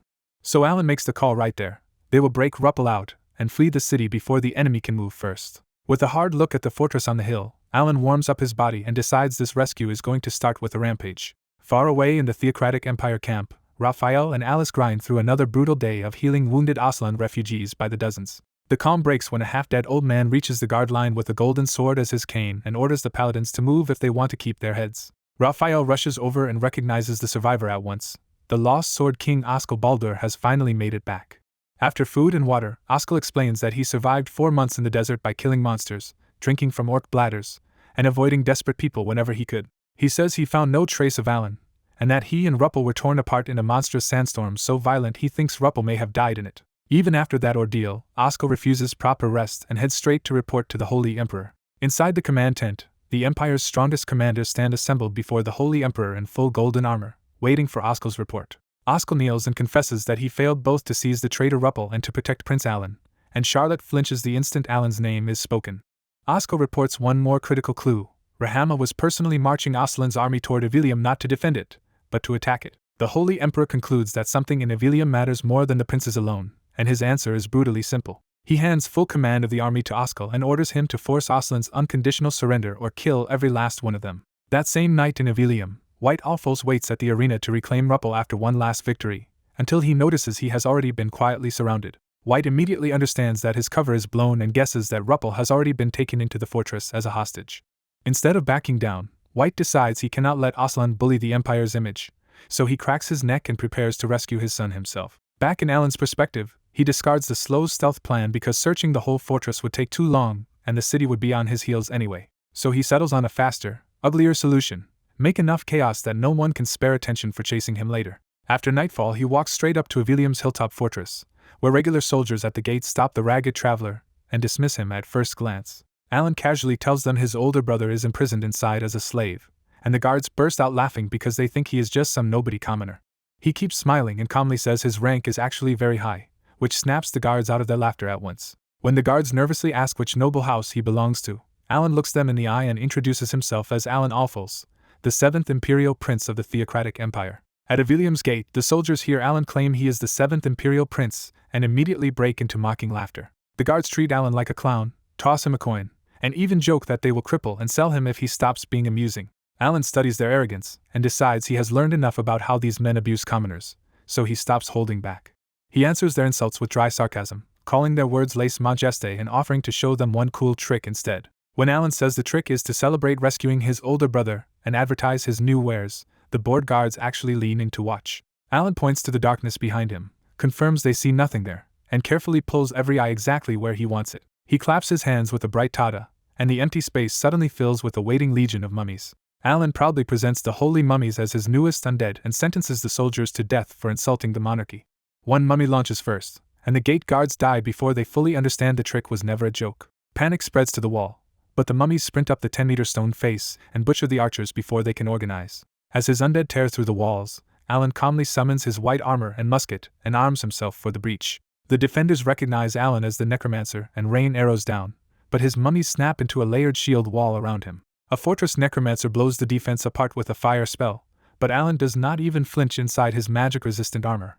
Alan channels divine aura through the musket and takes aim at the closed gate instead of the men shouting above him. One thunderous spread shot punches through the gate and blows it apart in a storm of holy fire and flying debris. With alarms ringing and reinforcements rushing in, Alan walks through the blown-open entrance like he owns the fortress now. The officer leading the defense sees the white armor, the musket, and the holy undead, and realizes the campfire horror story about the angel is real. Alan gives the only orders that matter: find Ruppel, and kill everyone else. Elsewhere in the fortress, Ruppel shivers in a moldy prison cell while screams from a nearby whipping make the place feel like a slaughterhouse. The Castellan suddenly storms into the torture chamber in a panic, ranting that the angel is real and they must flee with the third Imperial Prince at once. As the cell opens and he is dragged out, Ruppel finally sees the torture chamber clearly and realizes he was inches away from the same fate as the mutilated prisoners around him. Ruppel blurts out his noble identity and begs not to be tortured, but the Castellan only screams that they have no time because the mad killer is already inside the fortress. The Castellan's panic is not random. Rahama's army is closing in by dawn, and if he cannot flee with the third Imperial Prince before then, he knows he is dead. Ruppel breaks down completely and cries for anyone to save him, even calling for Alan, the brother he used to hate most. A single gunshot answers him, and the torturer's head explodes before he can drag Ruppel another step. The Castellan turns and comes face to face with the white-armored angel, standing in the corridor with shield raised and musket aimed straight at him. The Castellan shrieks for his necromancers to kill Alan, but Alan fires first and turns them into ragged corpses in one brutal burst. Ruppel recoils from the massacre until the armored figure reaches out and calmly says he came to rescue him. Alan removes his helm, and Ruppel stares in disbelief when the feared angel turns out to be his youngest brother. For the first time in his life, Ruppel feels genuine relief at seeing Alan and clings to him as a savior instead of an enemy. Alan hoists the pitiful Ruppel over his shoulder and carries him out of the prison without ceremony. Outside, Tina, Hans, and the freed prisoners catch up to Alan and beg him not to leave the other suffering subjects behind. Hans reports that the rescue preparations are done, so Alan pauses to judge the battle outside before deciding their next move. From Alan's view, the holy mummies are winning effortlessly, cutting through the fortress troops with a speed and grace normal skeletons could never match. Some soldiers and necromancers try to bolt through the broken gate, but Alan has already decided no witness can be allowed to leave alive. Before Alan's mummies can chase them, swords of light suddenly fly in from outside and pin the fleeing men dead where they run. A lone middle-aged man strolls through the open gate with easy confidence, studies the holy undead with amused interest, and asks Alan whether he is ally or enemy. Alan uses mind's eye, learns the stranger is White Alphals, and freezes when he realizes the missing crown Imperial Prince standing below is his father. At the fortress, White Alphals realizes the holy undead around him are not attacking at all. They are watching him back. Then White spots a strange group coming through the mummies, a dark elf girl, a non-combatant man, and a white-armored figure carrying someone on his back. White's instincts flare the moment he looks at the armored rescuer. Whoever took the castle is dangerous enough to make even him cautious. When White recognizes the person being carried as Ruppel, he understands one thing right away. This so-called angel rescued his son, not captured him. White tests the rescuer with a question about the Imperial family, while quietly piecing together the ugly rumor of a holy being using necromancy. He finally reaches a chilling conclusion: the nightmare rumor was real, and the angel at the center of it is standing right in front of him. White even blames his own father for meddling again, still treating the situation lightly for one last second. That changes instantly when the armored figure removes his helm and reveals a face White knows. White is hit twice at once. The feared angel is just a boy, and that boy is Alan, the son he abandoned 11 years ago. Alan answers the reunion with a sharp jab, making it clear he has not forgotten being left behind. White can only smile bitterly as the two finally face each other as father and son, with 11 lost years hanging between them. Elsewhere that same night, King Rahama drives his exhausted army to Avilium and surrounds the city from every side. Rahama stands at the front with his huge mace and orders the Castellan to hand over the crown prince and the man claiming to be the third Imperial Prince. The reply is bad news. A messenger was already sent, but Kairam never answered, and the fortress has already been attacked by unknown enemies. Rahama immediately guesses White Alphals is inside, and realizes the Castellan probably exposed too much and forced White to move first. Another report makes it worse.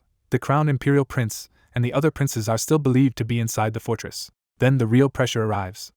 A scout rushes in to report that the Theocratic Empire's army is advancing straight toward Ivilium. Rahama understands the danger at once. If the Theocratic Empire links up with the prince inside the city, he may lose his chance completely. So he chooses brutal speed over caution and orders the whole city sealed. Anyone fleeing captured alive if possible and killed if they resist. His next order is even colder. He will herd all of Ivilium's people into one place and search them like livestock until he finds the princes. Rahama decides to lead the push personally toward the fortress, bringing selected feudal lords with him. And behind him waits his hidden edge, more than 100 armed demi-humans in iron masks, the living weapons he raised as Hashishins. Gripping his mace, Rahama declares he will kill the crowned imperial prince with his own hands. The order to advance goes out, and the nobles can only sigh as their king commits to trampling his own territory. War horns blare, and Rahama's camp begins the assault with flaming boulders hurled into the sleeping city. The bombardment turns Ivilium into a firestorm as buildings burn, smoke billows, and civilians start screaming inside the city. Drums, marching songs, and pounding boots follow right behind the fire as Aslan's infantry surges toward the gates. Back at the fortress, Alan is about to interrogate White when Ruppel suddenly wakes up and tumbles down from his shoulder. Still dazed, Ruppel stares at White and blurts out the truth he can hardly believe. His missing father is really standing there. White answers like he has only been away a few weeks, which makes his return feel almost absurd. Alan watches him with open disapproval, thinking of everything this family suffered while White never once came back. Alan asks the obvious question at last: where has White been for the past decade? White only gives a vague answer, saying he has been searching for someone, and before he can explain any further the city erupts. Everyone whips toward the city as crimson flames rise above Ivilium. They rush outside the wrecked fortress gate, and see flaming boulders smashing through the city while war horns and drums roll in from afar. Alan first guesses the attackers might be the Theocratic Empire, but White shuts that down by recognizing the sounds of Aslan's army. That leaves only one answer, and Tina goes pale as she identifies the marching song. The army outside is led by her father, King Rahama. Alan can barely process it and asks why Aslan would attack one of its own cities in the middle of a war. Tina has no answer, horrified by the sight of her own country's soldiers pouring through the gates. White sheepishly admits the likely reason: Rahama may be trying to erase him before he can return as the rightful Holy Emperor. Alan is stunned that anyone would destroy an entire city just to kill one man, and silently brands Rahama insane. Hans hurries over with a carriage and forged identity papers, hoping bribes and merchant cover might get them out alive. White rejects that idea immediately. If Rahama is willing to burn Ivilium, then every person found inside is already marked for slaughter. Alan grimly admits the crisis keeps getting worse, but White says there are still two ways out. The first option is hiding until a gap appears, but White dismisses that as nearly impossible. The second option is uglier but real. Someone has to act as bait and hold Rahama's attention long enough for the others to break out. Alan asks for volunteers, and the silence says everything. Hans nervously suggests Alan could do it, since he killed the dragon alone, but Alan shuts that down because a long battle would wreck his body. With that settled, White volunteers himself. Rahama came for him, so he should be the one to draw the king away. Alan asks if he can survive it, and White answers in the same maddening calm way that he can at least hold them off unless Rahama and all his lords corner him together. White quickly builds the rest of the plan around Alan's necromancy, asking if he can summon ordinary skeletons as easily as ancient mummies. When Alan confirms it, White tells him to escape on skeleton horses, break through the weaker outer cordon, and leave Rahama to him. Before they can lock it in, Ruppel cuts in and points at the city. They are almost out of time. From the fortress hill, they can clearly see every route out of Ivilium being sealed by Aslan's soldiers. And the invaders are not just searching. They are attacking anyone they find while terrified citizens try to run for their lives. Alan sees the pattern immediately. The army is herding the whole city inward, which means they will reach the fortress soon enough. Inside the city, Rahama's orders twist into open atrocity, as ordinary soldiers treat the roundup like permission to loot, rape, and murder. The men justify it by saying the king will not punish them and that nobody in the slave city counts as a fellow citizen anymore. Months of defeats, fear, and rage have stripped away what restraint they had left, and the city pays the price. One terrified old man throws himself around his grandson and begs for mercy as soldiers close in on them. A soldier casually slashes the old man's back open, and the boy screams for his grandfather. Even bleeding out, the old man begs the child to run, but the boy is too terrified to leave him. The soldier raises his sword to kill the child too, and in that instant a single beam of light punches through his head. Aslan's soldiers corner an old man and his grandson in the street. Then a ray of light suddenly blows one soldier's head apart. The surviving soldiers panic and dive for cover, but the light keeps sniping anyone who peeks out from behind the buildings.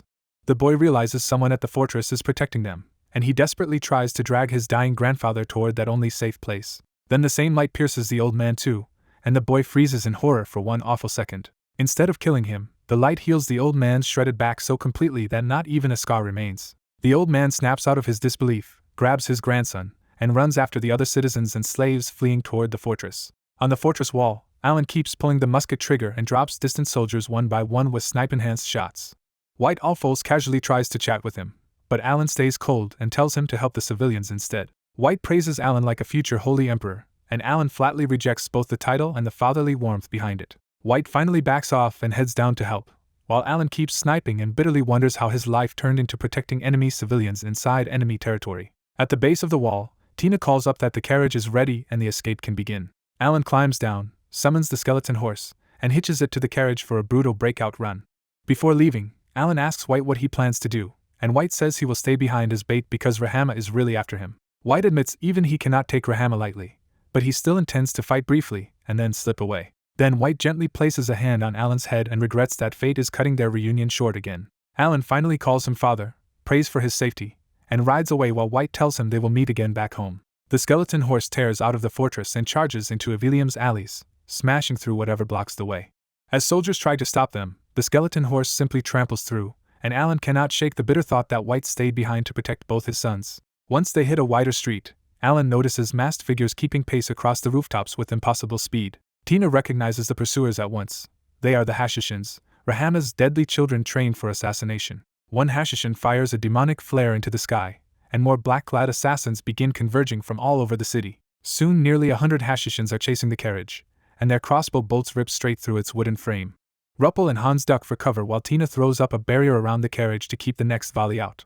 Alan fires back with holy bullets, but the Hashishins twist away mid-run and refuse to give him an easy hit. Then the road ahead closes too, with Aslan soldiers massed in front and more troops sealing the narrow side streets. When Ruppel panics and asks what they will do, Alan answers with total certainty. They are breaking through. Bones burst from the street, and Alan summons armored skeleton horses and riders right in the enemy's path. Dwarf forged armor, helms, and long cavalry lances materialize onto the undead troops, turning them into a heavy shock force. The skeleton cavalry slams into the waiting soldiers, shattering their formation before the spears can do anything. Their dwarf-made armor shrugs off the counterattack, and the undead simply trample the soldiers flat as the carriage follows behind. Elsewhere in the city, drunk Aslan soldiers are still butchering civilians until they notice the crimson flare from the Hashishins. The soldiers mock the Hashishins for needing help and laugh that even Rahama's children are still just demi-human slaves to them. They swagger into position to steal the credit, only for the ground to begin trembling under their boots. An armored skeleton horse appears through the dust, and the soldier's bravado disappears on the spot. A whole undead cavalry line follows behind it and tears through the soldiers in a single merciless rush. The lucky survivors scramble aside and scream for more troops as the carriage keeps pushing deeper toward the gate. More flares go up, and the Hashishins switch to demonic projectiles that hammer the carriage with explosions. But Alan answers by summoning ancient guardian mummies onto the rooftops, cutting straight into the Hashishins' pursuit line. The Hashishins can cut the mummies down, but the guardians keep reappearing in front of them and drag their pursuit speed lower and lower. Seeing the carriage pull farther away, the frustrated Hashishins launch even more signal flares into the sky. Far off, King Rahama watches the repeated flares and immediately realizes his children have found Imperial targets, but are struggling badly. Rahama notices the flare color is wrong for White Alphals, which means the Hashishins likely found only the other Imperial princes. He leaps to a higher rooftop and spots the rooftop battle clearly at last, Hashishins in motion, and mummies somehow shielding the fleeing carriage. The sight of ancient Aslan guardian mummies on an enemy rescue mission rattles him, even if he forces that confusion down fast. Then he spots a plated war elephant moving through the streets, and decides the escape is over once that beast stops the carriage. Before he can look away, the street itself erupts and a giant armored Cyclops golem rises into the night. Rahama is stunned because the ancient Cyclops golem was supposed to be lost to history, not charging through his city.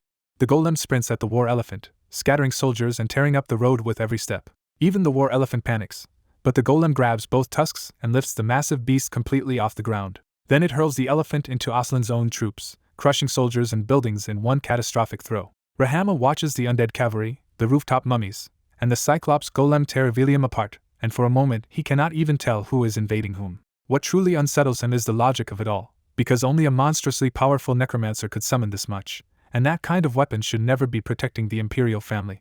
A soldier suddenly reports that the suspected crown Imperial prince is at Evilium's fortress, where Aslan's army is already barely holding him back. Rahama looks from the fortress to the escaping carriage and is forced to choose between White Alphals and the hidden monster escorting the princes. He orders the feudal lords to go pin White down at the fortress, while he personally dashes after the carriage to kill the monster behind this escape. From a hill outside the city, White almost watches Alan's escape turn into complete chaos and mutters that something clearly changed while he was away. White sees black-clad Hashishans in metal masks rush after Alan's carriage and realizes Aslan has unleashed hidden weapons inside the city itself.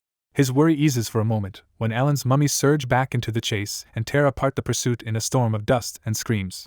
Then a war elephant appears, and White is sure even Alan cannot stop something that huge. White expects the carriage to be cornered, but instead a giant golem leaps in, hoists the elephant like a toy, and hurls it away. As buildings crumble and beams fire from the golem's eye, White stares at the disaster and admits he has never heard of any imperial prince who could do this. He bitterly reflects that the kind boy he knew somehow grew into a necromancer prince marching through a city like a walking catastrophe. White turns away from Alan's battlefield and finds 5 feudal lords of Aslan closing in through a field of mangled corpses, each one radiating demonic power. He braces for a brutal 5-on-1 fight, then suddenly realizes the one enemy he truly feared is missing. When White whips back toward the city gate, Alan's carriage has already crossed out of Evilium and straight into the real trap. Alan sees the full encirclement outside the gate, and can only think that escaping the city dropped him straight into another disaster. The army waiting outside is far from shabby, with necromancers, more war elephants, and siege weapons all prepared in advance, forcing the carriage to stop. Alan looks back and realizes the city side is closing too, with Hashishans pouring out behind them and archers climbing the walls. He angrily realizes the earlier signal flares were meant to set up this ambush, and his father's promise of a weak blockade was a complete lie. The Aslan soldiers nervously shout for the imperial princes to surrender and promise fair treatment, but their fear is obvious. Alan understands why they are rattled, because an undead cavalry, a giant stone guardian, and a legion of holy mummies have just shattered everything these soldiers thought divinity should look like. Ruppel panics and begs Alan to let him talk to the nobles, hoping his connections in Aslan might save them from being taken alive. Tina and Hans are just as uneasy, but Alan chooses a gamble instead of surrender and demands to speak to the commanding officer as a prince of the empire. The enemy line stirs in confusion, but protocol wins out and a visibly nervous Aslan officer finally steps forward with guards. The officer starts to offer proper terms for surrender, expecting a negotiation. Alan cuts him off with a smile and flips the whole exchange, ordering the Aslan army to surrender, disarm, and open a path. When the officer freezes in disbelief, Alan calmly adds that if they refuse, he will slaughter every last one of them.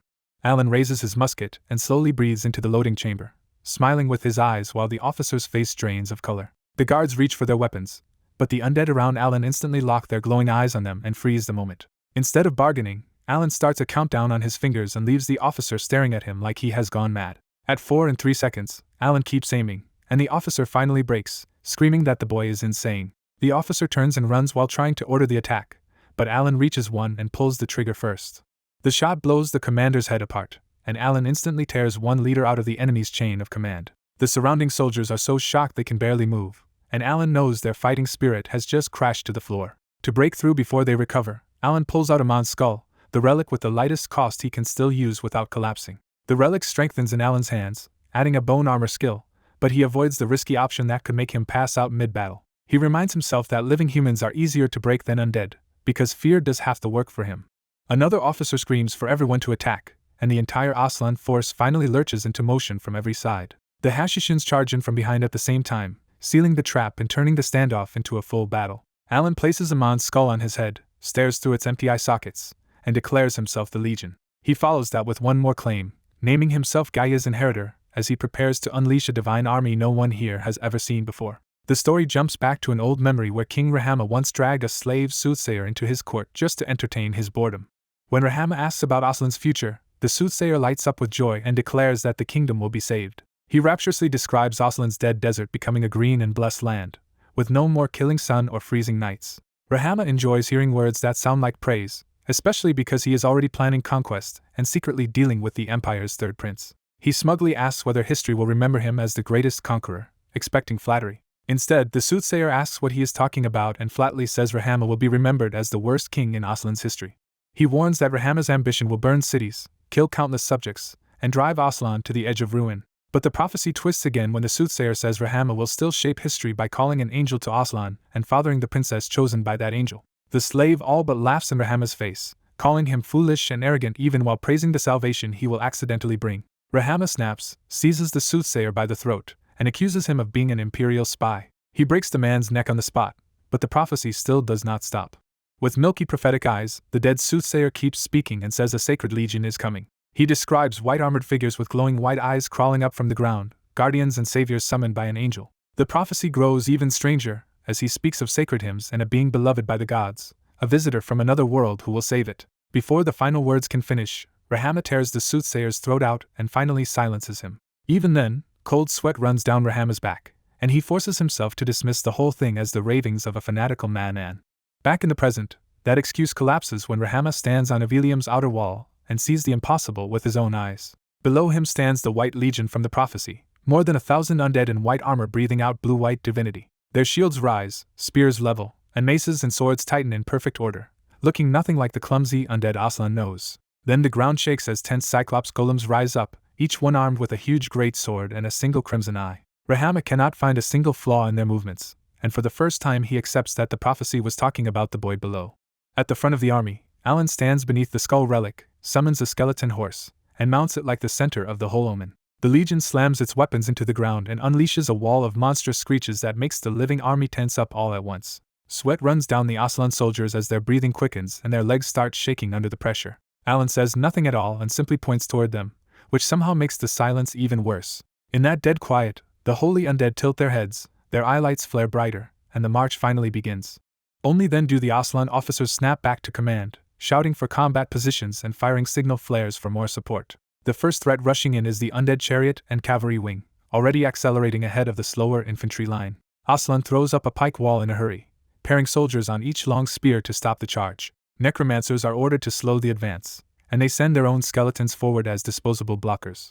At the same time, archers, crossbows, catapults, and ballistas all turn their fire on Alan's army, especially the golems. Some shots do hit, smashing a chariot and punching through mounted skeletons, but the assault still keeps coming. The weak skeletons raised by Aslan's necromancers barely matter, because Alan's holy undead cavalry simply tramples and shatters them under glowing hooves. Even when arrows slip into armor gaps and some riders crash, the fallen skeletons just roll, stand, and keep running, so their numbers never really drop. The holy chariots and cavalry roar through the sand even faster than before, and the Aslan soldiers staring at them feel like a giant wave is about to crush them. Knowing retreat means death anyway, the men on the pike wall grit their teeth, pray under their masks, and brace with everything they have. As the undead charge slams into range, the front line squeezes its eyes shut and waits for impact. Aslan's long spears shattered against the holy undead, and their chariots and cavalry slammed straight into the enemy pike wall with a blast of noise and blood. Desperate necromancers burned up slaves' life force to fuse skeletons into bone golems and finally managed to stop one charging chariot. That little hope died instantly when towering Cyclops golems marched in and swept away bone golems and nearby soldiers with giant stone great swords. Magic fire and ballista bolts slammed into the stone giants, but the Cyclops golems barely staggered. Then the Cyclops golems answered with petrifying eye beams that turned fleeing necromancers and even siege weapons into stone. Aslan tried chains next, but the stone giants simply grabbed them and hurled the soldiers to their deaths. While the giants broke the line, mummies slipped into the center and carved through the formation with fast, elegant scimitar strikes. Aslan did kill some undead in the melee, but the skeletons kept biting and crawling even after losing arms and legs, so the army felt like the enemy never thinned out at all. The Aslan command line started collapsing under panic, and their officer realized Alan's armored bone golems around the carriage were too solid to break through. He looked for Rahama's Hashishins to pierce that wall, only to find the massed demi-humans still holding back. Before the officer could recover, banshees overhead began raining pure white arrows of divinity onto the battlefield. Wooden shields were punched through, metal shields barely held, and the men around the officer were torn apart under the holy barrage. At last the officer screamed for retreat, and the shattered army turned and ran for the main force. The holy undead chased the fleeing soldiers on purpose, turning the escape into a brutal warning for anyone else who thought about pursuing Alan. Watching from the wall, Rahama realized the real danger was not the Crown Prince at all but Alan, a commander who could lead monsters and overpower armies at once. He decided Alan had to die before he could grow into an even worse threat than the Holy Emperor himself. As the prophecy rang in his mind, massed Hashishins gathered around him, and Rahama ordered them to seize the remaining imperial family while he handled Alan himself. Then Rahama kicked off the wall like a launched weapon and hurled himself straight at Alan. From inside Amon's skull, Alan was just starting to feel relieved that the relic's burden was manageable when a sudden wave of demonic energy made his whole body go cold. His bone golems instantly stacked their tower shields in front of him, but Rahama smashed through the whole wall of steel and bone with one monstrous charge. When Rahama stepped out of the wreckage, Alan's status reading confirmed the nightmare in front of him. Aslan's king had come personally. Rahama called Alan the angel from the prophecy, then casually crushed the bone golems trying to swarm him as demonic energy flooded the area. The next instant Rahama's killing intent erupted so hard that Alan lost sight of him completely. Alan trusted his instincts, threw bone armor onto his body, and sharpened his sight with divinity just in time to finally track Rahama's incoming rush. To block the strike, Alan summoned 12 holy weapons in the skeletal arms on his back and braced everything he had against Rahama's mace. It still wasn't enough, and Rahama's single hit shattered all 12 divine weapons at once. Realizing his bone armor would not survive the next blow, Alan yanked out Amon's staff and accepted its crushing burden for one desperate counter. When staff and mace finally met, divinity and demonic energy split the land in two and even shocked Rahama that Alan had stopped him. They kept trading brutal weapon clashes, each collision blowing apart the terrain, while Alan was slowly forced backward. Knowing the fight would only get worse if it dragged on, Alan switched tactics and opened fire with 12 holy muskets from his skeletal arms. Rahama dodged the barrage by inches, and even Alan's bone whips erupting from the ground could not pin him down. Alan could feel his divinity draining and his body growing heavier, so he knew he had to finish Rahama fast or lose everything. Rahama was in just as much danger, because every burst of demonic power was burning away his lifespan and visibly aging him in real time. The more he fought, the more Rahama understood Alan was not just a necromancer but a monster on the same level as the Empire's strongest prince.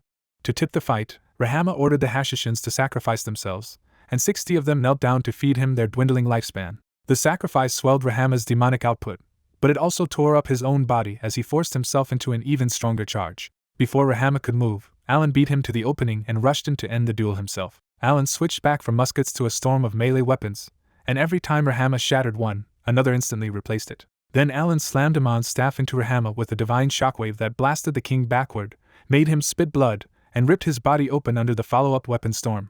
Rahama refused to go down, smashed through the flying weapons, and hurled himself back in for a mutual killing blow. They hit at the same time, with Alan's staff tearing diagonally into Rahama's left shoulder, while Rahama's mace crashed into Alan's shoulder hard enough to make blood surge under the goat's skull. When Alan stumbled from the close-range hit, Rahama finally smiled, convinced he had found the angel's weakness in hand-to-hand combat. But before he could press that advantage, Rahama suddenly felt a far worse omen from the carriage where the Hashishins were blocking the imperial family. That creeping dread dragged the prophecy back into Rahama's mind, now pointing not just to the angel he had summoned, but to the child he himself had fathered for the angel to choose.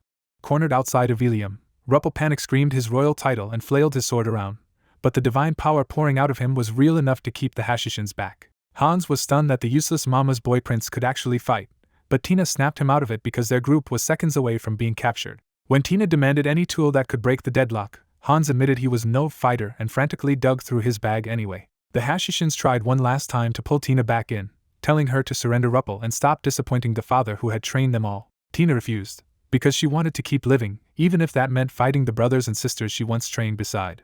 Before the assassins could rush them, Hans yelled for everyone to shut their eyes and hurled a flash bang into the middle of the standoff. The blast of light wrecked everyone's vision, and even Ruppel started screaming while stabbing at thin air. Hans followed with smoke bombs, cloaking the field and begging Tina to run before Alan's battle swallowed them too. Tina still would not leave, because abandoning Lord Angel now would make her exactly the burden she had sworn not to become. So Tina made a reckless choice of her own and declared that she would use summoning magic instead.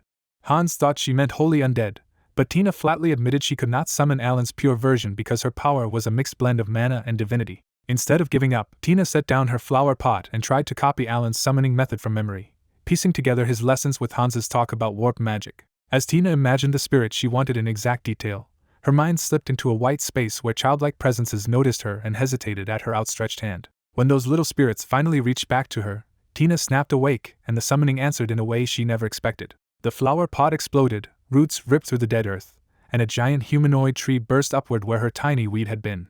Life flooded the wasteland so fast that everyone stumbled back, and the huge tree man greeted Tina like it already knew she had called the children first. Tina could only blurt out that it looked like a tree spirit, because the sacred being standing in front of her was already far beyond anything she meant to summon. The prophecy about Aslan's savior suddenly felt real, because the dead land around Avilium was already becoming a green field under the summoned spirit. Yggdrasil studied Tina and immediately saw how unusual she was, a dark elf carrying both mana and divinity in the same body. The tree spirit then noticed Alan fighting in the distance, and guessed that his influence was why Tina's strange power felt so similar to his.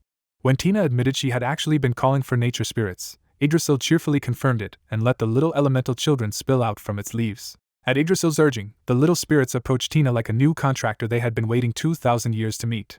Only then did the giant spirit finally introduce itself as Yggdrasil, the world tree that maintained the balance of the world. Tina was completely shaken, because the legendary tree of life from ancient records was supposed to be an impossibly vast being in the spirit world, not standing here in front of her. Yggdrasil explained that this body was only a clone, because even the world tree could not fully break through the wall between dimensions. That meant Tina had not truly summoned the world tree itself at all, But Yggdrasil had crossed over on its own out of curiosity after feeling a new spirit caller appear. After taking in the dead desert and the clash between Alan's life aura and Rahama's death aura, Yggdrasil decided it could not kill Tina, but it could still restore life to this land. With one massive strike into the ground, Yggdrasil split the earth open and summoned water up from below like a geyser. Water rushed across the wasteland, plants burst from the soaked soil, and the dead zone outside of Ilium rapidly transformed into a living field and lake. Tina could only stare as mana and divinity overlapped around Yggdrasil and painted the cursed region in a lush, impossible green. Even the Hashishans tore off their masks and dropped to their knees, because the grass under their hands felt like a miracle after a lifetime in a land of death. Because the clone could not stay long, Yggdrasil told Tina they needed to finish what she had really come to do. Yggdrasil rooted itself in front of Ilium like a giant tree, and a huge mana wave rolled out from its planted body toward the battlefield. The shockwave hit Rahama mid-fight, and the old prophecy crashed back into his mind right as plants started crawling up his own legs. Realizing the soothsayer might have been right all along, Rahama panicked and tried to call for the Hashishans to feed him their life force.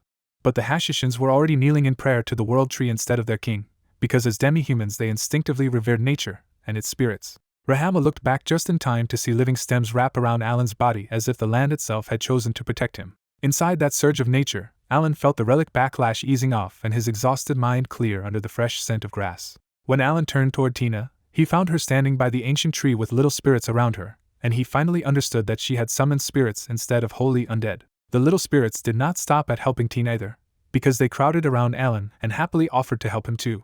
The fire spirit touched him on staff, wind wrapped Alan's body, and the elemental blessings started upgrading his relic gear far beyond ordinary divine aura. Alan lifted his head toward Rahama again and saw the king glaring past him with pure hatred, not at an enemy soldier, but at his own daughter Tina. Rahama explodes forward in a rage, trying to smash both Tina and the giant tree in one brutal charge. Alan snaps out a command, and the spirits rush in to shield Tina before the king can reach her. Even wrapped in water, Rahama powers through and blows the earthen wall apart with raw force. That brief delay is enough for Alan to flash in front of Tina and meet Rahama head-on. Rahama slams his mace down, but Alan catches it with Amon's staff and blasts the weapon with fire. Alan realizes the king is already burning through his own life force just to keep this power going. Alan gives one cold order, and all four spirits pile onto Rahama at once. Rahama refuses to break, and instead starts pouring every last scrap of deathly power into his mace.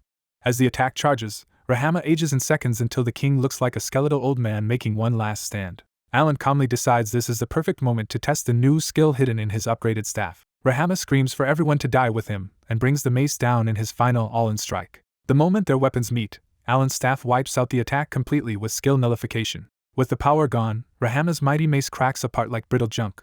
Alan finishes it in one blow and caves in the king's face, sending Rahama flying across the field. Rahama finally stops moving, collapsed in the grass as a broken old man. Only after winning does Alan let the strain show, dropping his bone armor and using the staff just to stay upright. His legs give out, and Tina rushes in to catch him before he falls flat. Tina asks if he is alright, and Alan admits he really is not.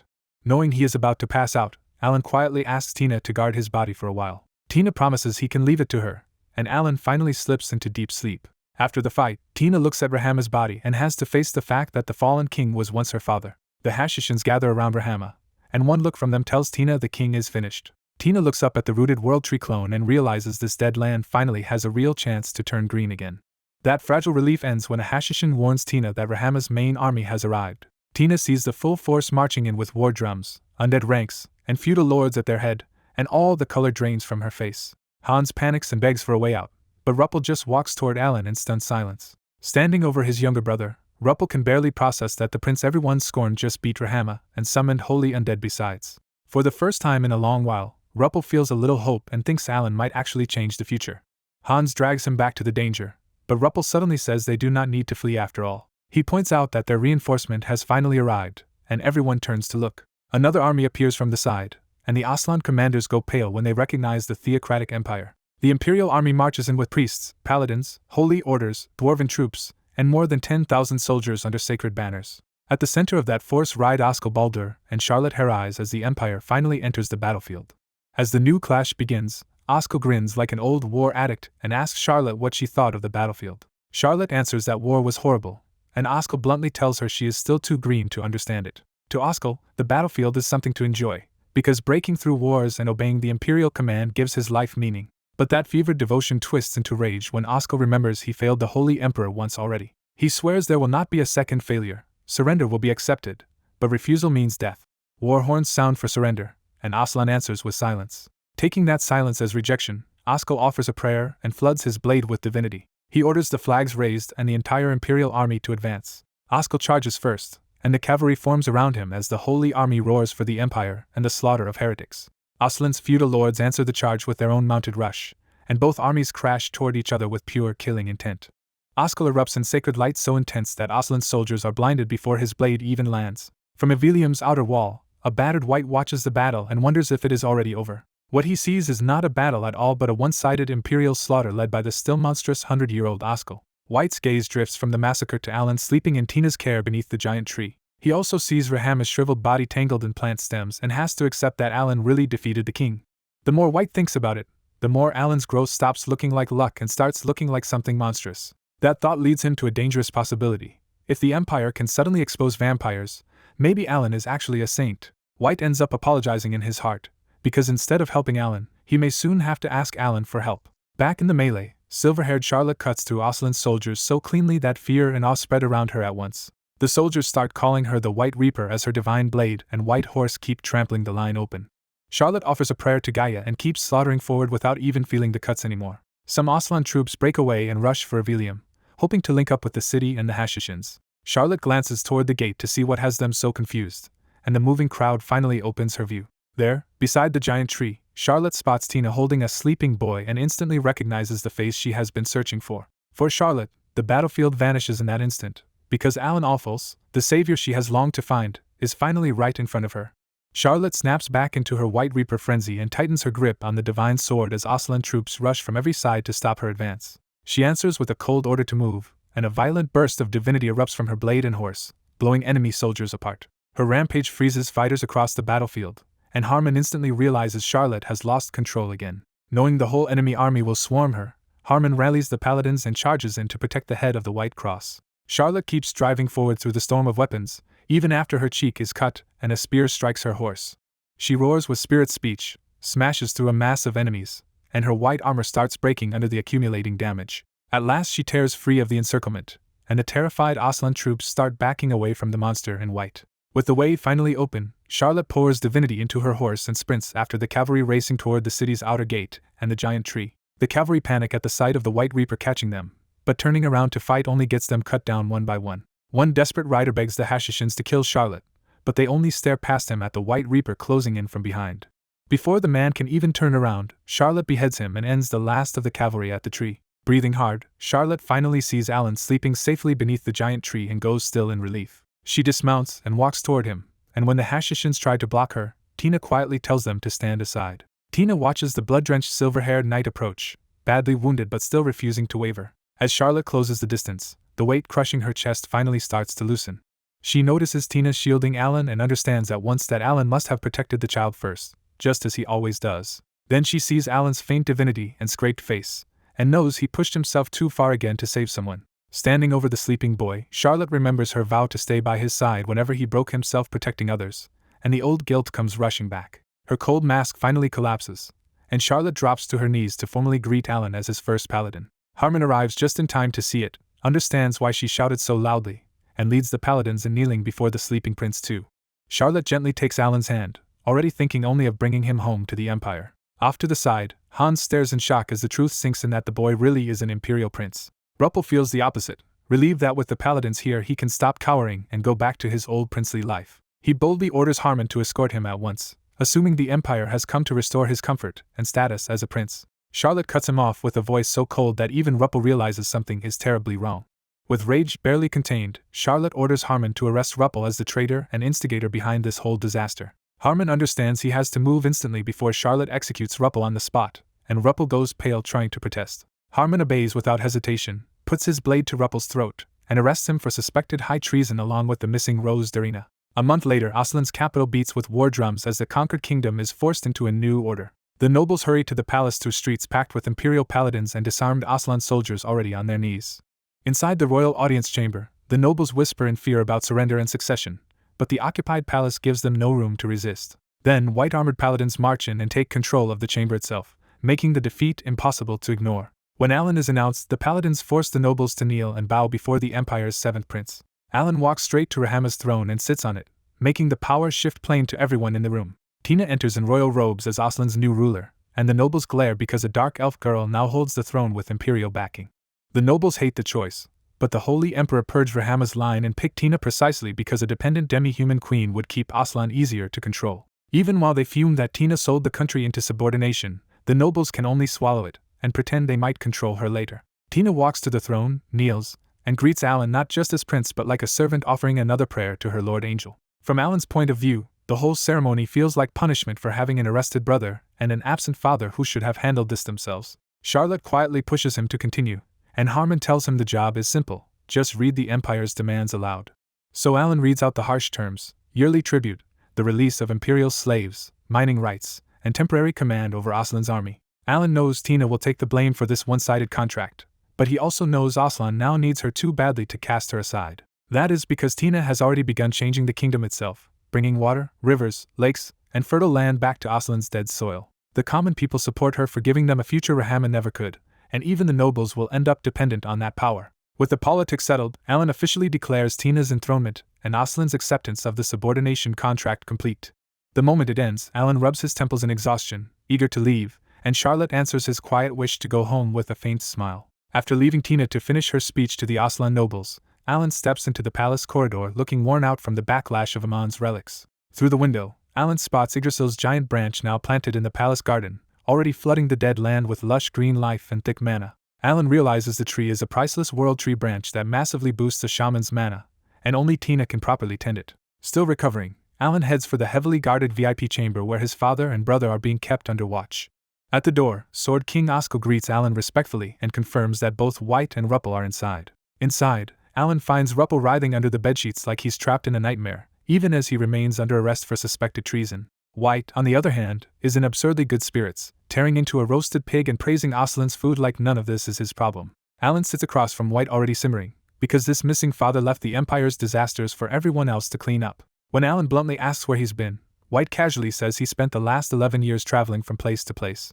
That answer nearly sets Alan off, until White suddenly says his whole journey was spent searching for Alan's older brother. Alan is thrown off, because he knows Luan, Ruppel, and Hilda, but he has never heard of another missing brother. White drops the real bombshell. He was never searching for the third prince in this room, but for the second imperial prince named Ruppel Alfils.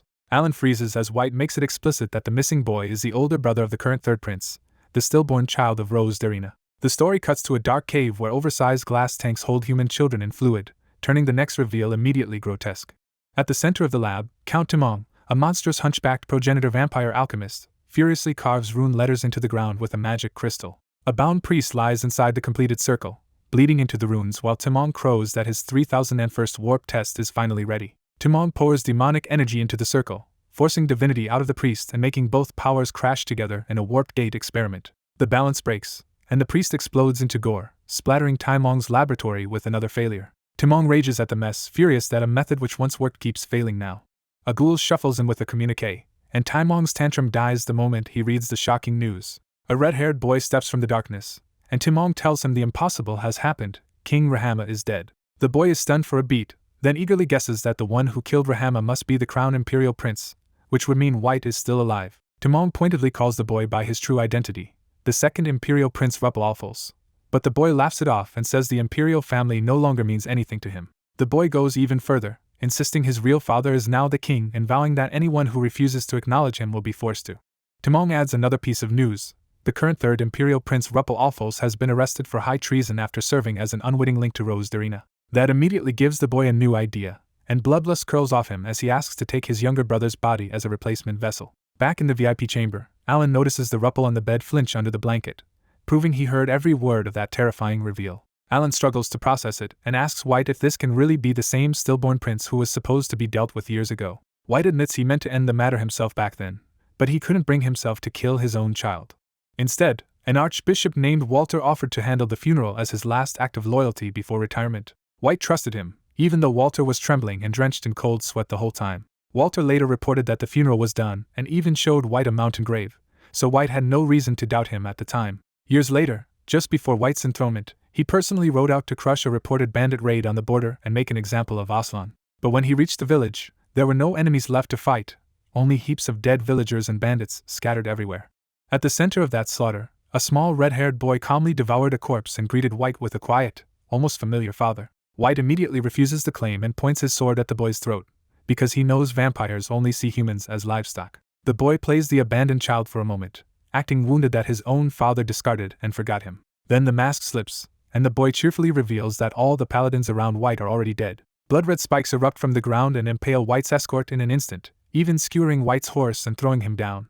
White recovers and charges his blade with divinity while zombies gather around the boy like a waiting audience. Ruppel grins and proposes a twisted duel with his father, saying the loser should hand over his body to the winner. White answers by calling him an abomination and cutting through the zombies until he finally drives the boy onto the back foot. When White carves into the boy's body, something far worse crawls out from inside it, a grotesque crimson baby monster. The creature bitterly says it would have won with a proper body, and White finally recognizes the face of the stillborn Prince Ruppel in that monster.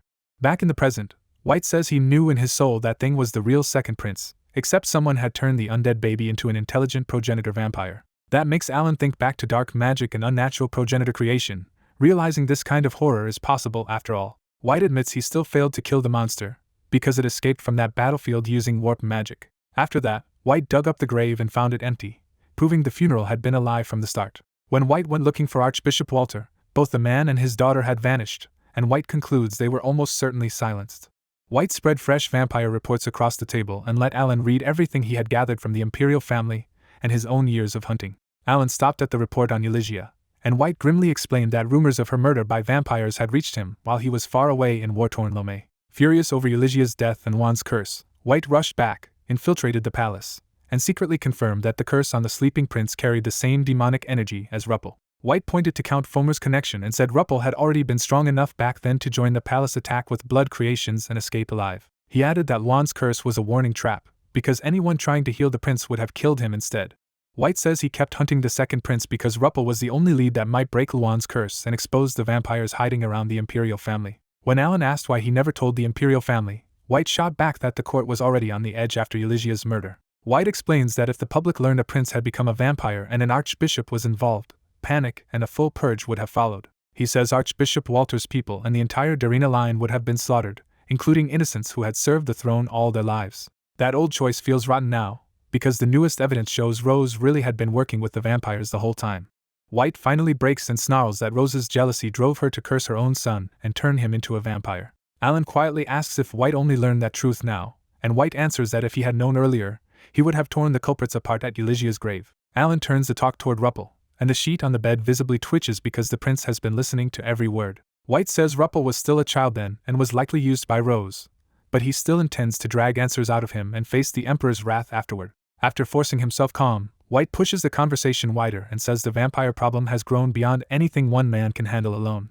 He explains that years of hunting showed the vampires are now organized, systematic, and unlike any scattered outbreaks from the past. White says their real target is not just the Imperial family but the entire theocratic empire, because they want to turn humanity into livestock under a vampire kingdom. He unfurls a map and shows vampire activity in nation after nation until the empire looks trapped in the middle of a tightening web. Alan mutters that it looks like a spider web, and White confirms the center of it all is the vampire king, King Vladimir. White looks Alan straight in the eye and warns that the vampire invasion is coming soon. Late that night, under a crimson moon thick with demonic energy, paladins kept tight guard around Aslan's royal palace in hostile territory. A hooded group with a small boy at its center walked right up to the guards, and the moment a paladin challenged them, the boy mocked him as an imperial prince. Blood spikes erupted from the ground and skewered a paladin in the air while Ruppel calmly announced that all the others were about to die too. Then the little prince turned to his followers and ordered a full slaughter so he could seize a fresh body inside the palace. The vampires threw back their hoods, bared long fangs, and Ruppel declared that the humans before them were only livestock meant to die tonight. At the palace gate, the slaughter started instantly as blood spikes ripped through the guards and desperate screams filled the entrance. The raiding vampires drank from the corpses and pumped demonic energy into them until the dead paladins staggered back up as zombies. When one follower asked for the next move, Ruppel coldly ordered the group to stay outside, kill anything they found, and create more zombies as distractions. The vampires wavered because they had heard the Sword King and the Crown Prince were here, and they did not want to fight men famous for tearing off vampire heads. Ruppel's smile never reached his eyes, and one icy look was enough to make the whole group bow and obey. Satisfied, Ruppel told them to flee once Oskel or White appeared, because all he really needed was time to slip inside and steal his younger brother's body. Back in the guest room, Alan caught the stench of rotting corpse-like demonic energy, and instantly knew the vampires had moved first. Alan cursed the vampires out loud, and White could only stare because Alan somehow knew what was happening before any alarm reached the room. A heartbeat later, warning bells and horns roared through the palace as torches flared and paladins rushed to respond. Oscar opened the door and confirmed the palace was under vampire attack, proving Alan's ugly hunch was right. White immediately demanded to know how Alan recognized the attackers so fast, but Alan brushed it off as a hunch and focused on whether Oscar could handle them. Oscar answered with easy confidence that ordinary vampires would not trouble the palace, even if one of them could manipulate blood. That answer eased Alan's nerves, but White took the raid personally and stood up ready to collect vampire heads for interrogation. Alan asked one more time if they truly did not need him, and Oscar said the Crown Prince and the Sword King alone would be enough. White left with Oscar and casually told Alan to stay behind and talk with Ruppel, leaving the room suddenly quiet again. With the others gone, Alan asked Ruppel what he planned to do with the little future he might have left. Ruppel kept pretending to sleep, but his body shifted and faint sobs under the blanket made his despair painfully obvious. Alan knew Rose had destroyed Ruppel's life and that even mercy from the family might not be enough to save him now. Needing air, Alan opened the window, and the cool night wind finally cleared his head a little. Looking down into the palace garden, Alan found his eyes drawn to the world tree and then to a strangely calm servant boy walking toward it. The boy's red hair, red eyes, and total lack of panic made Alan's instincts scream that something was badly wrong. Remembering how hard vampires were to identify, Alan used mind's eye on the boy just to be sure. The status result hit Alan like a brick. The servant was Ruppel, now a rotting progenitor vampire marquis desperate to steal Ruppel's own body. Alan was stunned that the monster White had hunted for 11 years had just walked straight into his yard in the shape of a little boy. He hesitated over calling White, because killing a child-shaped Ruppel on sight might be easy for Oscar but not for a father already drowning in rage. Before Alan could decide, Charlotte and Harmon stepped in front of the suspicious boy while Tina and her escorts were being moved through the same garden. Alan instantly understood the danger, because that vampire was too much for Charlotte and Harmon to handle if the clash turned real. His gaze flicked back to the world tree, and Alan remembered how its power had softened the backlash when he used Amon's relics before. Alan decided that cleaning up his father's old mess now was better than letting this loose end grow any worse. Wanting to test just how much the world tree could protect him from the cost, Alan opened Amon's grimoire. At the Aslan Palace, Ruppel almost freezes when he looks up at the giant world tree and immediately feels that something about it is wrong for him. Before he can slip away, Charlotte and Harmon step in front of him and force the fake servant to stop. Ruppel puts on a scared child act and tries to talk his way past them, pretending he is just a harmless servant. Harmon calmly asks what message the servants were given that morning, and the question instantly rattles Ruppel. Ruppel scrambles for an excuse and claims he forgot because he is stupid, but Charlotte keeps staring at him like she already has her answer. Charlotte suddenly draws her divine sword at his throat, and Ruppel exposes himself by reflex when a blood spike erupts to block it. Charlotte reveals there never was any code word, and Ruppel realizes she baited him into proving he was a vampire. When Charlotte pours more divinity into her blade, she slices through the blood defense, and even leaves a burning cut across Ruppel's cheek. Ruppel throws up more blood spikes to cover his retreat, but Charlotte slips past them and Harmon handles the rest with practiced ease. Only then does Ruppel notice the world tree's life energy flowing into Charlotte and Harmon, and he finally understands why they feel so dangerous. Charlotte orders Harmon to protect Tina instead of helping her, and she says with absolute certainty that she will not die while Alan is here. Tina steps in like the palace's true ruler, slams down her staff, and declares that this palace belongs to her. At Tina's command, huge woodmen burst up from the roots and take position around Charlotte as living shields. Hidden fighters also reveal themselves, and Ruppel starts to panic because this was supposed to be an easy palace intrusion, not a nest of monsters. Charlotte walks straight at him under a blazing white aura and asks if he is ready to die. For a moment Ruppel thinks about fleeing with warp magic, then forces himself to remember he is a marquis-ranked progenitor vampire, and refuses to back down from humans. He drops the act completely, boasts that he will finish everyone before White and Oscar arrive, and unleashes his full blood magic. The blood pillars whirl into a sinister storm as Ruppel declares that he will feed on all of their blood himself. Far away in a demonic cavern, Count Timon checks giant storage pots full of zombified children and complains that Ruppel's current body is already failing. The cavern turns out to be a grotesque workshop where child zombies are ripened for years as replacement bodies for Ruppel's constantly rotting flesh. When Timon orders his assistants to summon Ruppel for another body swap, they nervously admit he sneaked out to hunt humans again. Timon explodes in frustration when he learns Ruppel went to the Aslan Royal Palace, calling him a stupid brat with no sense at all. His rant lays out the ugly truth. Ruppel was a zombified baby turned into a progenitor too fast, so his mind stayed childlike and his body never stopped breaking down. Timon also reveals that Ruppel keeps provoking White on purpose, slaughtering Imperial subjects, and even murdering Eulygia just to mock the prince he fears. Deciding Ruppel is too much of a liability, Timon orders a warp spell to the Aslan capital and tells his vampires to gather many human sacrifices for the trip. Even while cursing the boy, Timon makes it clear Ruppel cannot be allowed to die because the Vampire King sees him as a useful pet and future source of sustenance. To punctuate that point, Timon grotesquely tears open his own mouth and bites into the zombie child's head while talking about Ruppel like livestock. Back at the palace, Ruppel's blood storm spreads so much demonic energy that the once green garden starts rotting under it. Charlotte, Tina, Harmon, the woodman, and the hidden guards all hold their ground as palace servants flee the battle zone in terror. Ruppel tells himself he only has 5 minutes before White and Oskel sense him. Kill these defenders, grab the third prince, and get out.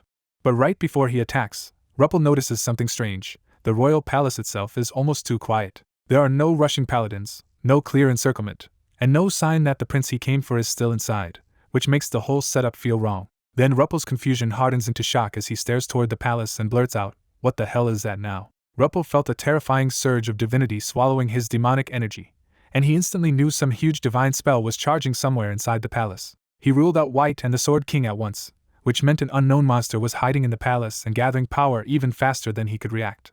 Count Taimong's warning about Rahama's death hit him again, and Ruppel realized White might not have been the one who killed the king after all. His clean kidnapping plan had already collapsed, and instead of humiliating the Empire again like 6 years ago, he now felt completely blindsided. Cursing his spies for missing a threat like this, Ruppel gave up playing with his enemies and decided he had to run immediately. He spilled blood onto the ground and started drawing Taimong's warp spell, trying to escape before the palace's hidden caster finished whatever was coming. Before the circle was finished, Charlotte burst in with a divinity-coated sword while Tina's wind spirits wrapped her blade for a sharper strike.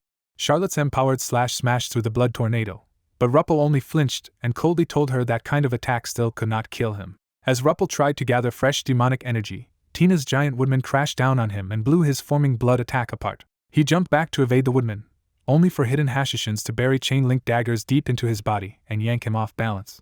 Ruppel cut the chains with more blood, but his temporary body felt weak and the flow of demonic energy was already turning unstable. When he looked from the world tree to the palace, Ruppel understood the real problem. Yggdrasil's mana and the palace's divinity were choking his power from both sides.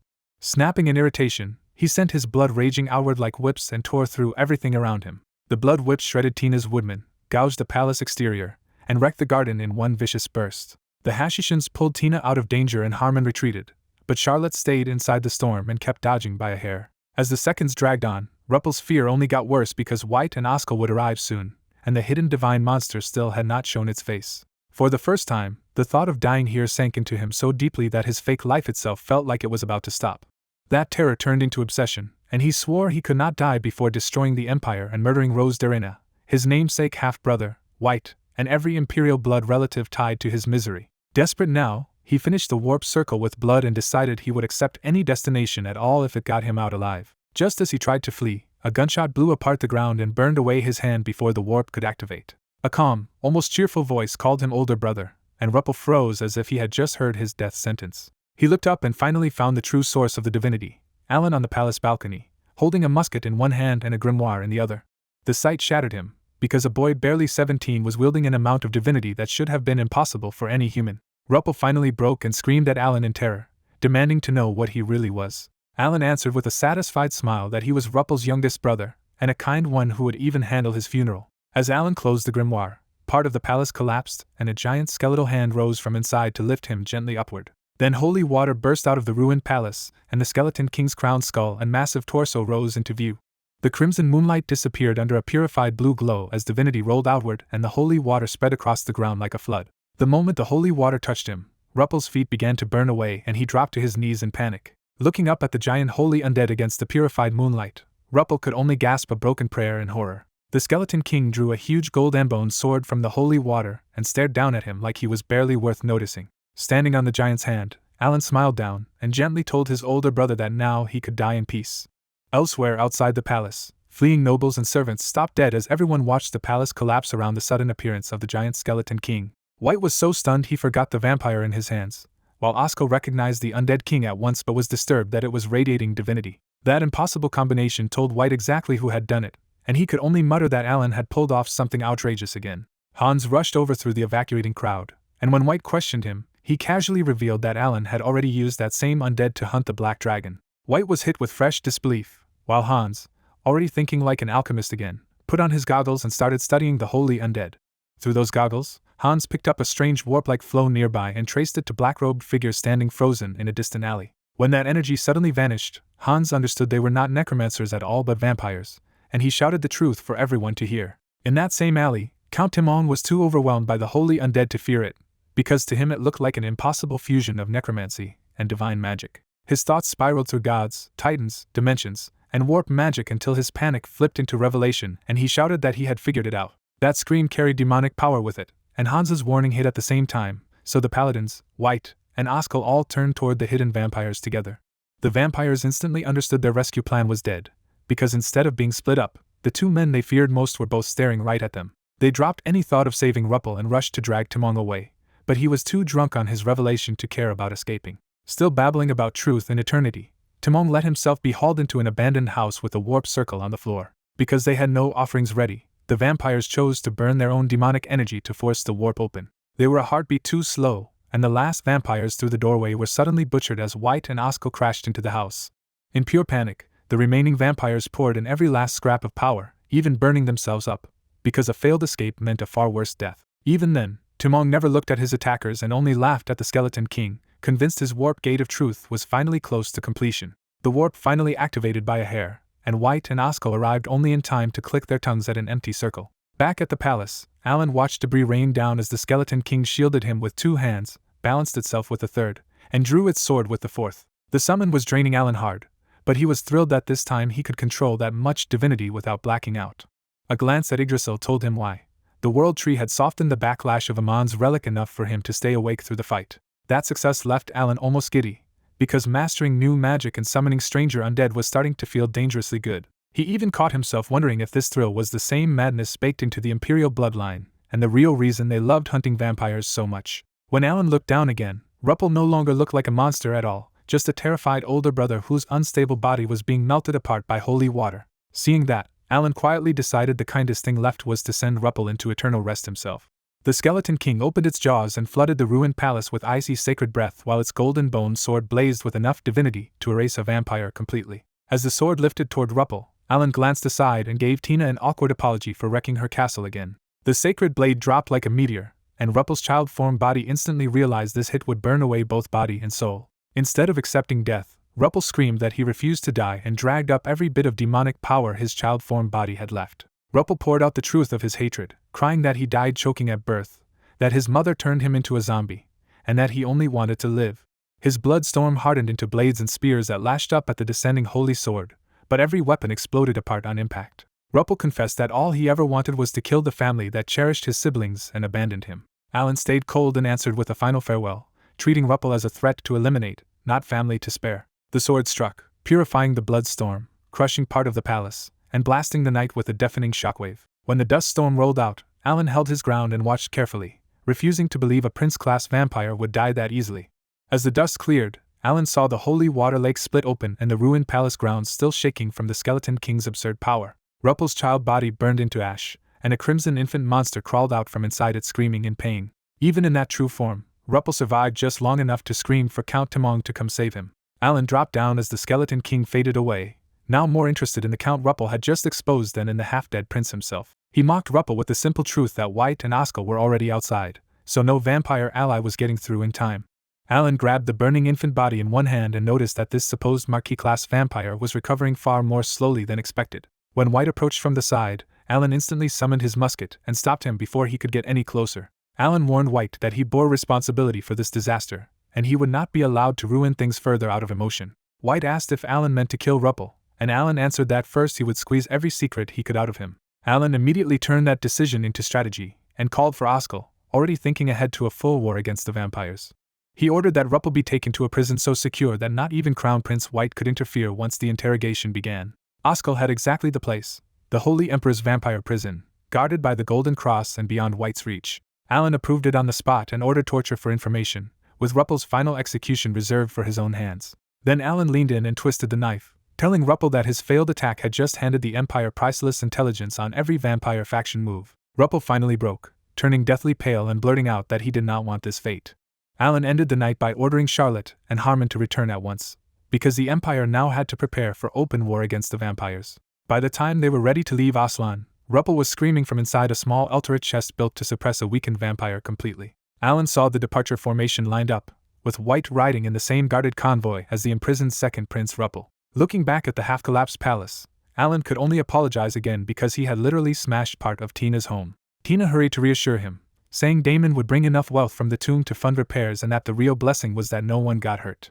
Their farewell turned more personal when Tina admitted she was still shocked that Lord Angel was really an imperial prince, and sad that he was leaving so soon. Alan brushed off any talk of gratitude and instead worried about Aslan's tribute burden, but Tina answered with stubborn optimism that her country would recover. Tina promised that Aslan would answer if he ever needed help, even though Alan privately knew she would be buried in rebuilding her own kingdom for a long time. Before they could depart, Charlotte pulled Alan aside with new trouble. Harmon had found something important at the vampire escape site.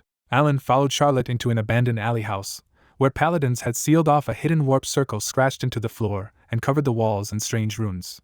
Harmon reported that the circle had been installed long ago, which meant the vampires had prepared escape routes inside Aslan well in advance. Worse, Harmon warned that this ancient warp design was so advanced the vampires had probably planted more of them inside the Empire too. Alan asked the obvious next question, but Harmon had bad news again. Even with the circle in front of them, nobody could decode where the vampires escaped to. The Empire's own alchemists were forced to admit that the formula was too ancient and too sophisticated for them to understand. Just when the trail seemed dead, Hans spoke up from the corner and calmly said he could decipher the circle himself. The room turned hostile at once, because the famous alchemists could not stand hearing a nobody from the Styx claim he could solve what they could not. Alan cut through the pride contest and asked only for results, and Hans boldly answered that he could crack it in 3 months. Hans went further and promised that once he decoded it, they could reverse warp straight to the vampire hideout with enough power behind the spell. That was all Alan needed to hear, so he promised Hans full access to the Imperial Library and even assigned the sulking alchemists to assist him. Then a priest hurried in with a whisper for Harmon, and Harmon's face hardened before he dared repeat the news to Alan. When Alan pressed him, Harmon finally revealed what had just begun outside, the Holy Emperor's purge of every traitor. Soft sacred music fills the Imperial audience chamber, but the calm is broken by Archbishop Gale kneeling there bloodied and terrified under 2 paladin swords. Gale begs for mercy and insists he knows nothing, so Kelt has Raphael compare that plea against the court's investigation. Kelt presses on the real issue, asking whether Cardinal Michael is behind the conspiracy tied to the Crown Princess Consort, Third Prince Ruppel, and their collaborators. Gale stays silent, and Kelt takes that silence as confirmation that church traitors helped Rose Darina and Ruppel work with Aslan. Kelt dismisses the paladins and musicians, clearing the chamber so only he, Raphael, and Gale remain for the truth. The moment the room is private, Gale blurts out that he only followed Cardinal Michael because he was promised help in the next cardinal election. Kelt calls him a greedy fool who boarded the wrong ship, then grabs Gale by the head as the old man begs for one last chance. Kelt crushes Gale's head on the spot, turning the sacred chamber into a bloody warning. Instead of reacting to the murder, Raphael gets more annoyed that Kelt wipes his bloody hand on the precious robe his granddaughter gave him. That honesty is exactly why Kelt trusts him enough to ask the real question: is Raphael riding with the Emperor or with Michael? Raphael answers that he never needed Michael's faction because the cardinal's seat should serve the imperial family, and he was already next in line anyway. Kelt quietly points out the bitter reality. Raphael is already 100, Michael is hanging on to power at 105, and younger archbishops could still outweigh him. Kelt makes it clear he has never respected those church elites, calling them cowards who hid during the Necromancer King Amon crisis while others fought. He lays out the deeper rot in the Church of Caolium, an old institution meant to restrain emperors and train priests has been warped by elections, bribery, and power brokers. Kelt says the church tried to exploit the war with Aslan, manipulate Ruppel, and split the empire's spoils for itself, but now it has crossed the line. With monsters rising and his grandchildren stepping into the future, Kelt decides this is the moment to cleanse the empire instead of letting it sink further. Then he offers Raphael the prize and the burden together, become the next cardinal and help purge the Church of Caolium. Kelt rebrands the corrupt clergy as heretics who betrayed the imperial family, then orders Raphael to cleanse them in the empire's name. When Raphael asks if this means war with the church itself, Kelt answers by simply walking out, reminding him that an archbishop is already dead. Out in the palace corridor, the mood flips from private murder to public triumph as Kelt looks down over Lawrence's celebrating the victory over Aslan. They reach a balcony above the plaza, where rows of paladins and priests stand assembled under banners, officially for a military parade and unofficially as a ready-made force. Unit after unit shouts its loyalty to the Holy Emperor, and the plaza echoes with the sound of a force gathered under celebration's cover. Watching that crowd, Kelt decides Ruppel's treason has given him the perfect excuse to finally throw out the church and noble trash in one sweep. He has been hiding Ruppel's crime for exactly this timing, waiting until the traitors could be struck before they had a chance to regroup. Kelt orders Raphael to invite the Darina household and every ally on the same side to the palace under the pretense of thanking them for wartime financial support. He promises Raphael the leadership of Caolium, then drops the mask completely, and demands the heads of every heretic involved. Far to the south, the Church of Caolium's forest headquarters shows exactly how rotten it has become, with drunken clergy turning a holy refuge into a vulgar feast. In the middle of that filth, Cardinal Michael stays formally dressed and studies fresh reports with a calculating frown. One detail unnerves him more than the rest. Repeated reports say holy undead have appeared, and they were summoned by Alan Alphals. To Michael, Alan's miracles are not holy at all but a monstrous threat, because every holy undead strengthens the imperial family's influence over the church. He remembers the church's original bargain with Ruppel and Aslan: sacrifice imperial land, end a war through diplomacy, make Ruppel the hero, and win church independence in return. That entire scheme collapsed when the imperial family won the war outright. Ruppel was arrested for treason, and Celt started slaughtering the Darina faction at a palace banquet. Even so, Michael refuses to retreat and decides the church will openly oppose the Holy Emperor instead. He rolls back his sleeve and reveals his trump card, a copied Aztec rune glowing in gold across his hand and body. Michael convinces himself he has the perfect weapon and the perfect excuse, because he can brand Alan as a prince who signed a contract with the devil. He plans to twist Alan's miracles into blasphemy, betting that priests and the public will fear undead more than they trust the imperial family's version of the truth. If the rumor spreads right, Michael believes he can poison public opinion, force Celt toward abdication, and build a church ruled by himself alone as pope. That fantasy is interrupted when a young priest bursts in gasping that Raphael has arrived with a combat force and is talking about a conspiracy against the throne. Michael is not surprised for long, and instead tightens his fist as the golden rune glows, ready to test its power on Raphael himself. Meanwhile, on the road back to the Empire, Alan rides in a cramped carriage with White and the living third prince while an ugly silence hangs between them. Bored and irritated, Alan reclaims the Elturate chest holding the vampire's second prince, and presses his ear to it to check whether the monster inside is still active. When he hears nothing, Alan starts violently shaking the chest until the trapped vampire screams at him to stop tormenting his older brother. Alan only mocks that complaint, because as far as he is concerned, vampires treat family like livestock and deserve to be hunted the same way. To amuse himself further, Alan blocks the chest's air hole until the sealed vampire starts shrieking that he cannot breathe. Alan ends the torture by thumping the box and planting his foot on top of it like a footstool, half curious and half disgusted by how vampires still mimic breathing and heartbeat. White finally objects that the prisoner is still Alan's older brother, but Alan cuts him off before any sympathy can settle in. White tries a different angle and asks if Alan can save the second prince the way he saved Juan, only to hear a flat no. Alan explains the hard limit: Ruppel's vampire body is already too rotten, and even his power cannot resurrect someone who has become undead or been dead for more than 10 minutes. He adds that true resurrection is dangerous even in matters of faith, because dragging back the completely dead goes against Gaia's will. Instead of dwelling on the dead prince, Alan turns to the living one beside him, making Ruppel flinch under the weight of what is waiting in Lawrence's. White admits he will try everything he can, but treason on this scale is almost impossible to overlook no matter who Ruppel is. They all know the charge is catastrophic. Ruppel is accused of helping Aslan threaten his own empire, and sparing him would stain the imperial family in history. White says that even wiping out the third prince's whole household might not satisfy the gravity of the crime, leaving Alan with nothing but a bleak sigh. The tense ride finally breaks when Charlotte appears outside the carriage window to announce that they are about to reach the capital.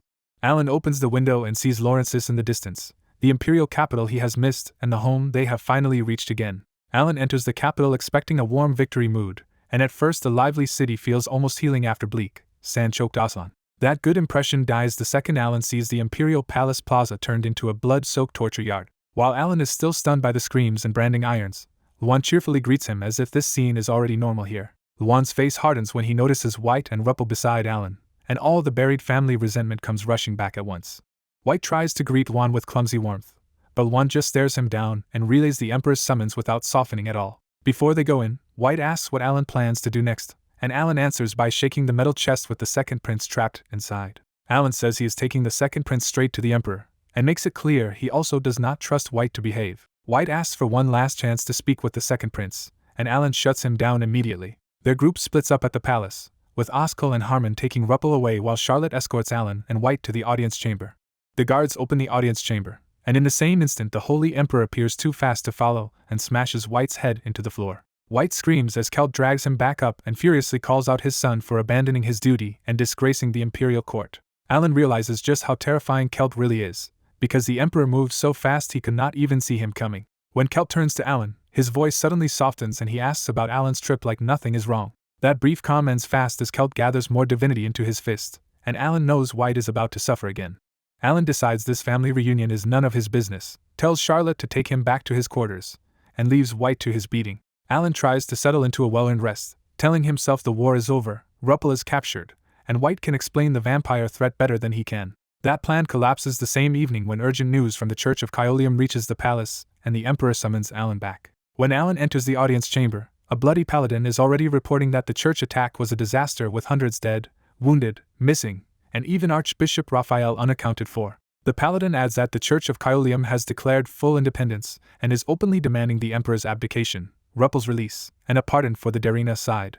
Then the report swerves straight onto Alan, and the paladin says the church also demands an investigation into the Seventh Prince's corruption. Alan is so stunned he drops the metal chest on the floor, and even Ruppel's furious shouting from inside barely registers.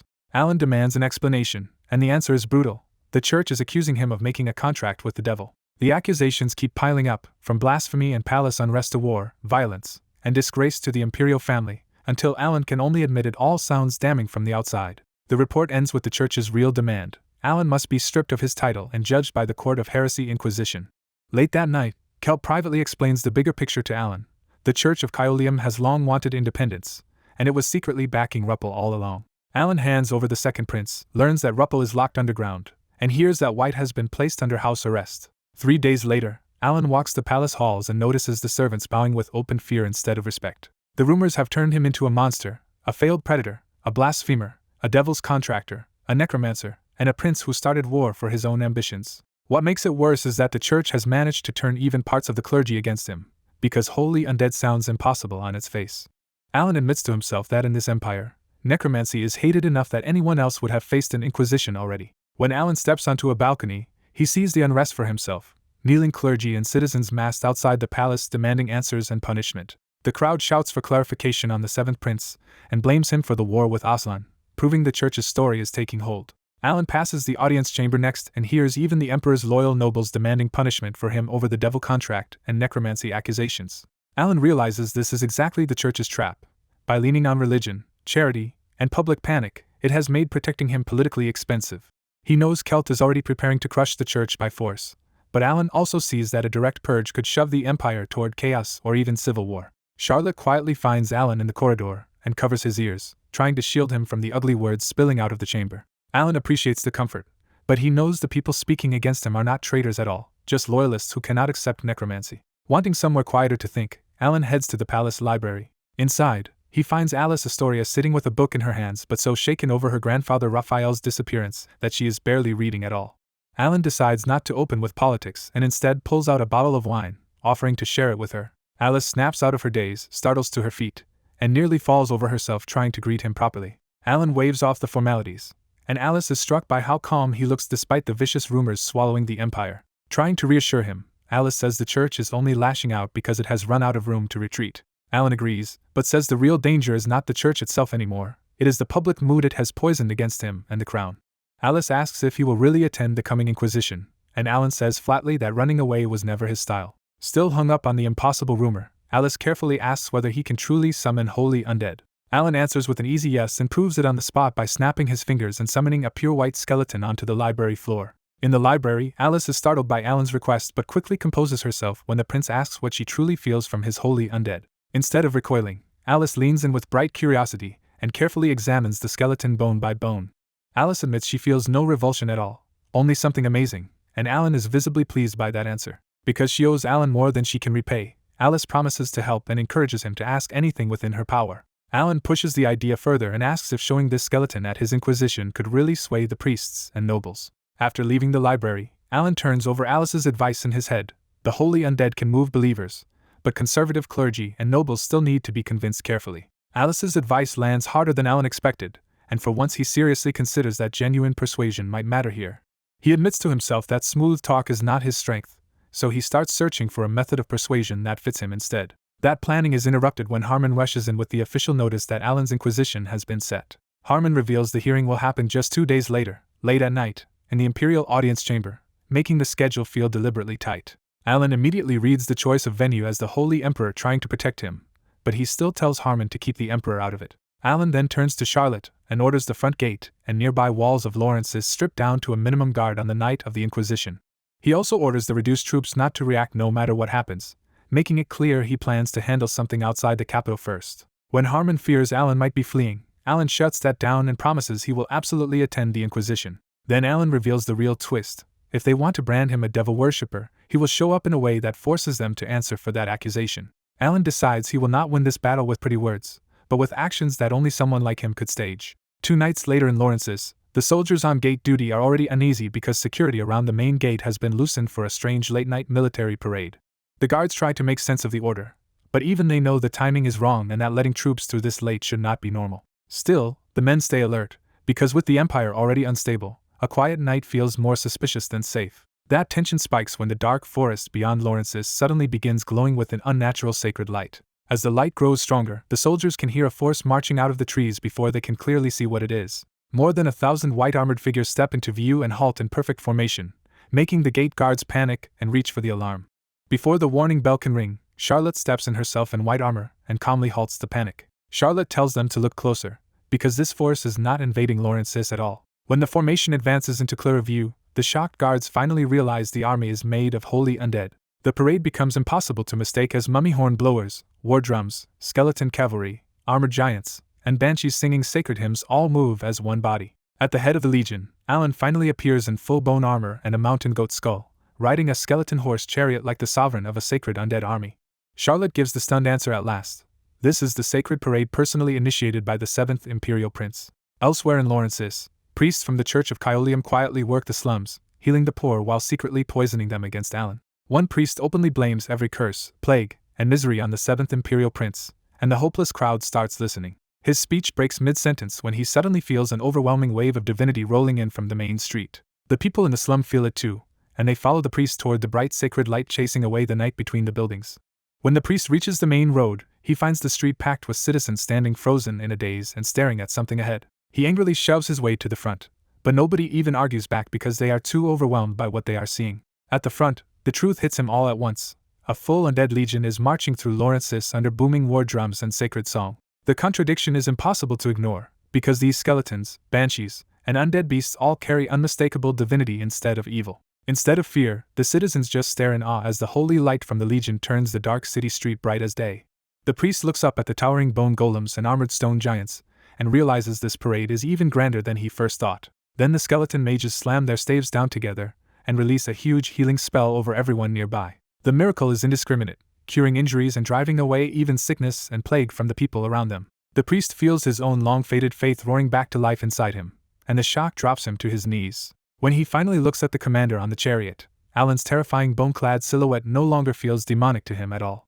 The priest can only name what he sees one way, not a devil, not a saint, but a divine king leading Gaia's army.